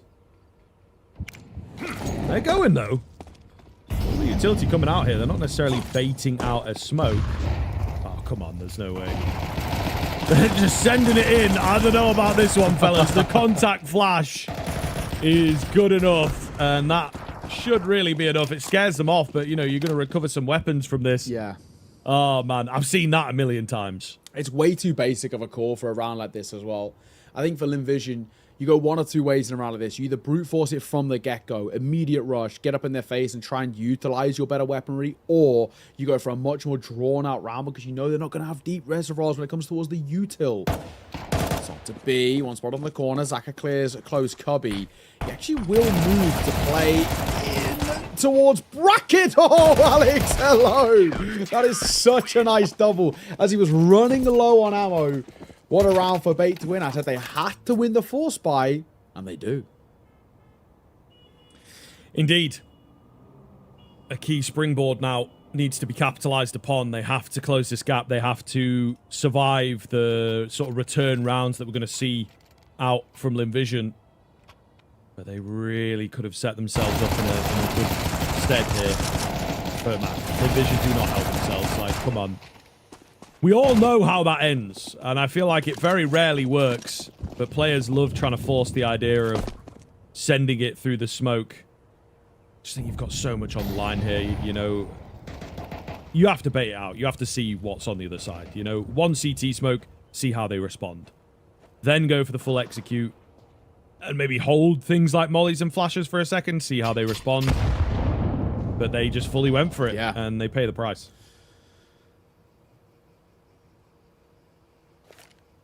Okay. Flash out. Komusu's given now the green light to go from Boiler. This is actually a real lockdown defense. However, pistols can be a little bit of a problem to deal with, especially when the sprays on. Laven, what has gone on? Team kills and everything, but it's carnage. The round's probably done as well with a Centios left in a 1 versus 3. Bait, what happened? I don't believe it. I mean, all I can put it down to is just confusion tactics. There was like a smoke just off the balcony, then there was a smoke in front of pit. So really weird game state to deal with, which is ultimately what Pistols are going to capitalize on. Few nice flashes and just players everywhere. They managed to sneak a player into pit. I think that's what really ruined the information in particular. Not a lot of time here for Essentials. He makes his way in. He'll go down to Starry. That felt inevitable. And Linvision, they do get their force by. Disaster striking for Bait. They had the opportunity and they will squander it. Yeah, it's such a bad round to lose for Bait. It really is. I know, you know, the upgraded pistols can be really kind of dangerous at times, but I mean, half of these fights as well that they're finding, it's a pack mentality, but also 2 of them had run out of ammo because they were just spamming smokes. They weren't actually ready for that pop that comes through. Really well done by Linvision. They just capitalize upon an opportunity gifted over, but that is now a 10th on the board, and Bait back to the back foot, if I'm being completely honest. They double FAMAS, double MP9, and a 5.7, and pretty limited amount of util. And this is a prime opportunity for Linvision to do what I wanted earlier, draw this round out. They don't have a lot of utility, they don't have a lot in the reserves as well. Make this round a bit of a harder one, force them to use those smokes or the nades much earlier, and you win this round off that alone, more or less. They are going towards a stack, though. Yeah, they themselves played the 4A pretty well. So, Bait taking a leaf out of the Linvision book. And again, not really stretching things too much on the B side. Not a lot of information being faked over there, so I think they're going to be very ready for this hit as well. You can see Essential playing the info. Waiting for a flash, takes a dink. Goodness gracious. The nade follows up, but doesn't quite find him. It still looks to be the crunch onto the A-bomb site, but they're playing it slow. Maybe trying to fake things out. Could be in at CT. Where have these long players gone? We don't rightly know at this point. See how deep we can make it in. Kenzazor traded immediately. Westmelon goes down. Keep your eyes on Kormisu, though. He's in the spot that, you know, might just be able to devastate. Yep, and they burst forwards to just surprise. Really well played. Great discipline. And Linvision hammering this one in. Yeah, it feels like we're now starting to get towards the final steps, the final hurdles for Linvision. Bait, unfortunately, falling flat. And they're actually in this kind of, you have to say, kind of horrible spot as well for Bait, where they force bought into the previous round. they have to force buy now because no one wants to play for overtime. And then they lose this. They're force buying in what is most likely the final round of the map and the series. So it's 3 back-to-back force buys where, you know, weaponry, the best you bring in really is like MP9s. Not a nice spot to be in. You can see this is where you're really clutching at straws. 11-5, Linvision, you are so close to that finish line. So close to booking a match against Tyloo, a very, very familiar foe in that consolidation. And Call Me Sue will open up the penultimate round. No way. I've not seen a kill like that for so long. I will say, Like I the spam that. long Inferno spam. I spam that every time, and I think I've maybe got a kill once ever. I think I spam it nearly every round, and I got a kill maybe once. That's what I'm saying. And even, it used to be super popular on Go. Yeah. They just do damage. Yeah. So that's crazy. They're trying to hold here, though. Oh, hang on. As we're still reeling from the early kill, and the lower buy is winning out. So despite the absolutely mental RNG that Call Me Sue gets, the round looks less than over. This could be a saving grace here for Bait. Yeah, I think you're right. Nice work. Nice just banana aggression, right? They've gone back to basics. It's not done just yet, because we are back into a 2 versus 2. They're just not going to know about this apartments player lurking around. And of course, not only is it an apartments player, it's Kendazor, who's dropped the bomb and now got an AK, and now trying to put a lot of pressure on. He's trying to fight through the flames here. Ooh, Starry gets it, but he has to move out. They don't have time. He just can't get a plan here, so Starry's got to save. Kendazor, while he loses his life, he wins the round for them. Nice work. He was just in the right place at the right time, and the fights come to him, and there's just not enough time on that clock. Nice banana pressure early. Kendazor, going back to what I said about him in towards that previous series, where he did all of his best work was how aggressive he liked to play in towards apartments, and there it is. Not there just yet, Bait.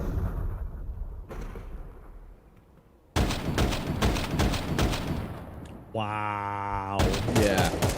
Wow. Just like based off nothing. He's just like me. That is crazy. real. I'd honestly, that is crazy. He's just like me, Like mate. I've seen bits of damage come in. What, you reckon? Yeah. You getting those? Yeah. Once a decade, but yes. Yeah, I was gonna say, man. That is wild. And it's just gonna be a round in a moment, lost in time, because it's really not done Anything. all that yeah. much for them. Yeah, they don't even win the round off the back of it. But they stay alive. And actually, you look at what that round, just in particular, the change up that's come through it, because look at the immediate pressure it puts in towards Linvision. Finances gone, right? We got a Hero AK and a Galil, some upgraded pistols. They've obviously gone for the force buy for Linvision because they're in that double eco scenario. But yeah, I mean, very quickly, kind of put yourself in a spot where it's Bait are given an opportunity, a bit of a lifeline, so to say, to chip away at this Inferno deficit.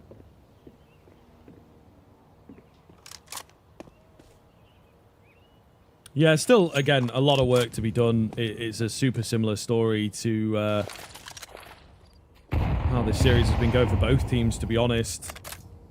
But yeah, Bait, not a full checkout. They lost the pistol. You know, it's a struggle. They lost the return sort of force buy that they could have stemmed the tide. But still a lot of rounds to recover. Full execute coming in here. A bit of a difference in it. It looks to be that front sight smoke. A desperate attempt to get the bomb down and spamming away of the flashes. But the first kill goes against Linvision here. Second, not so much. And Alex doesn't know where to look. You got the right idea, my friend. This boost is becoming very, very popular. Yeah. It slows the T-side down, but it actually is quite easy to get up there. Quite quick to get up there. Particularly silently. And that might just be the beginning of the end. Nothing that Kendazor and MPL can do. Yeah, I think you're right. Just got to save. Unfortunately, the issue with saving is that what's brought around it in towards what is most likely the final round of this series in the next is not going to be fantastic. You know, a couple of MP9s, maybe a FAMAS if you're lucky. A Scout has been something they've been picking up. Bits of utility, but it's not comfy. It's not nice. And Vision. Map and series point now in map 3. 1 round away from the potential of facing Tai Lu in that consolidation final tomorrow. That'll be the first game of the day tomorrow. To see who will be joining 3D Max in the grand final. Interesting times though. Bait, unfortunately, look just a little bit lifeless. They feel like they've lost that cutting edge that's made them scary. 1-4, 1 AK, 2 MP9s, and a 5-7 for Alex.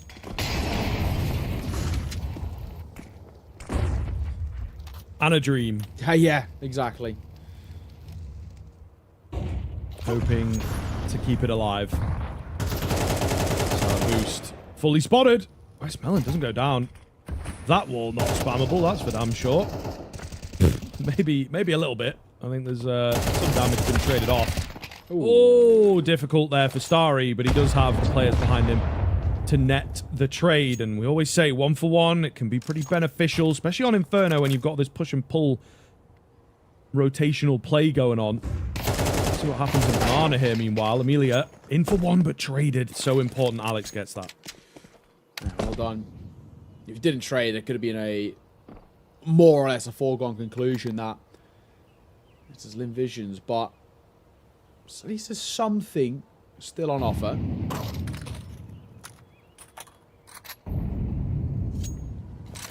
Still a little bit quieter. I'm not too sure where we're at or what to expect now. 35 seconds to move towards B, and there's just one player to meet them. So, Alex, I hope you got something special because he is low. 31 points of HP, no utility, and an MP9 tucked in towards Dark and surely cleared. I mean, they got more than enough util to do exactly that. The rotate's coming through, but it's actually too slow. Yeah.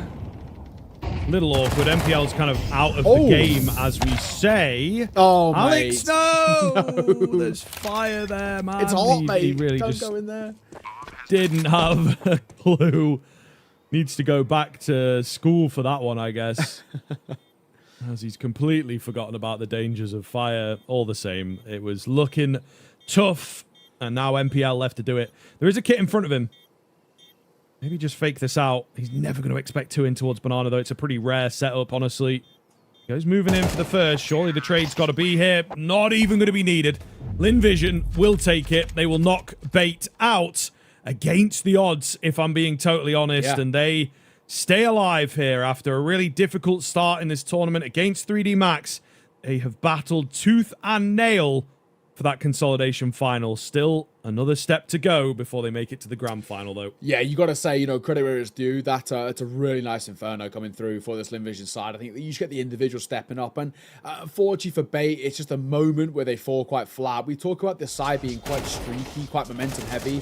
And it just felt like they could never really properly build that up in towards that third and final. So, real credit to Linvision. There's a reason why they are ranked a few spaces ahead of Bait, and they prove it in that series. They've been a side who I think I've started to really kind of push this narrative that they're not just regionally a good side, they also can do it internationally too. And Bait are no easy team to dispatch either, so real credit where it's due as well. But as a whole, it sets up a very interesting consolidation final, right? Having Tai Lu and Linvision, there's so much history between them. We already spoke about that a little bit yesterday where we were saying Linvision and Rare Atom. There's loads of history between those two. Well, same story, of course, between Linvision and Tai Lu. For a long time, they have been battling to see who's the best in China, and they're once again going to see that battle tomorrow.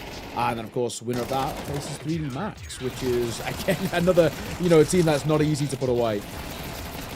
No, absolutely true. I mean, 3D Max have been making a lot of sense thus far, let's say, in terms of the tournament, right? The only loss being on Overpass, which is a map that I think that they're clearly still working on, and just sort of trying to get a few organic reps before they really lock it in, so to speak. But yeah, a very scary prospect there if they make it that far here. However, the domestic derby again continues in another meeting of the minds for Linvision and Tai Lu, which, is always going to be good. They've traded ECLs over the past couple of years and things like this. So it's never a super predictable game. Nonetheless, Linvision looking really good. And I think the way that they put Bait away also is quite impressive. Starry stands out as maybe player of the series for me, to be honest. Certainly a weird one on Dust 2, but map 1, map 3, he is controlling the game. Yeah, I agree. I think Starry walks away with the MVP. He had some really nice moments across this series. It was a very, very solid player, both in terms of if they needed him to be a little bit of an entry, but also as well, you know, what Starry does best is that he can be a bit of that lurking presence. He's such an insurance policy for a side like Inferno. So as a whole, really impressed with actually the consistency I think the side bring through. And now it is more of a question of just how far can we go, right? Can we actually sort of battle up against Tai Lu? We've seen these sides go back and forth quite a lot, and there's actually a bit of a funny narrative with Inferno and Tai Lu that is kind of the domestic narrative, which is Inferno, they know how to beat Tai Lu, but they struggle internationally, right? That's been kind of a joke that they've said for a long time. That's starting to be dispelled now. Tai Lu beat Inferno at ACL not even that long ago on LAN, so they're already starting to prove that they are that slightly better side, but Inferno, they've always had a pretty good track record against Tai Lu, so while they're not the favorites, they know that team very well. So we'll see. But let's take a look at the bracket and see how things have panned out to get to where we are right now. We've actually only got 2 more games left to bring you, and both of those, of course, will be played tomorrow. Like we mentioned, Inferno, they'll take on Tai Lu to see who will be taking on 3D Max in that grand final to follow. So exciting times here. And I mean, it becomes really interesting, like we said, with the history between these two sides, but it's also the history between Inferno and Tai Lu, but also the challenger that awaits. 3D Max are the favorite in the tournament for a reason, and I mean, Tai Lu, they had some nice moments, but felt like they couldn't hold a candle to 3D Max when they really got going. Yeah, for sure. And like I say, the one sort of blip, the one sort of mistake is this map that they're just not really focusing on for the time being, or at the very least, you know, need to go back and do a bit more work. Tai Lu, meanwhile, pretty solid run of games on it. Maybe not the wins, but they have kind of played it a fair amount. So, you know, they ultimately haven't, for my money, dropped any double-digit wins, which is also a really, really good sign for 3D Max. But, you know, we'll visit that when we come to it. I think that tomorrow's opening game is going to be a really exciting matchup between, you know, two powerhouses within the region, and exactly what Perfect World and we signed up for. You know, a big Chinese derby is always going to be good. Exactly. Well, that is us done for the day. Like we said, we are back tomorrow for the third and final day. It's Super Sunday as well here as we kickstart things for that consolidation final. You wouldn't want to miss it. Make sure you are there bright and early. It's going to be a fantastic day at Counter-Strike. But for myself, Neokar and Scriv, we're done for the day. Thank you for joining us. It's been a pleasure. See you tomorrow.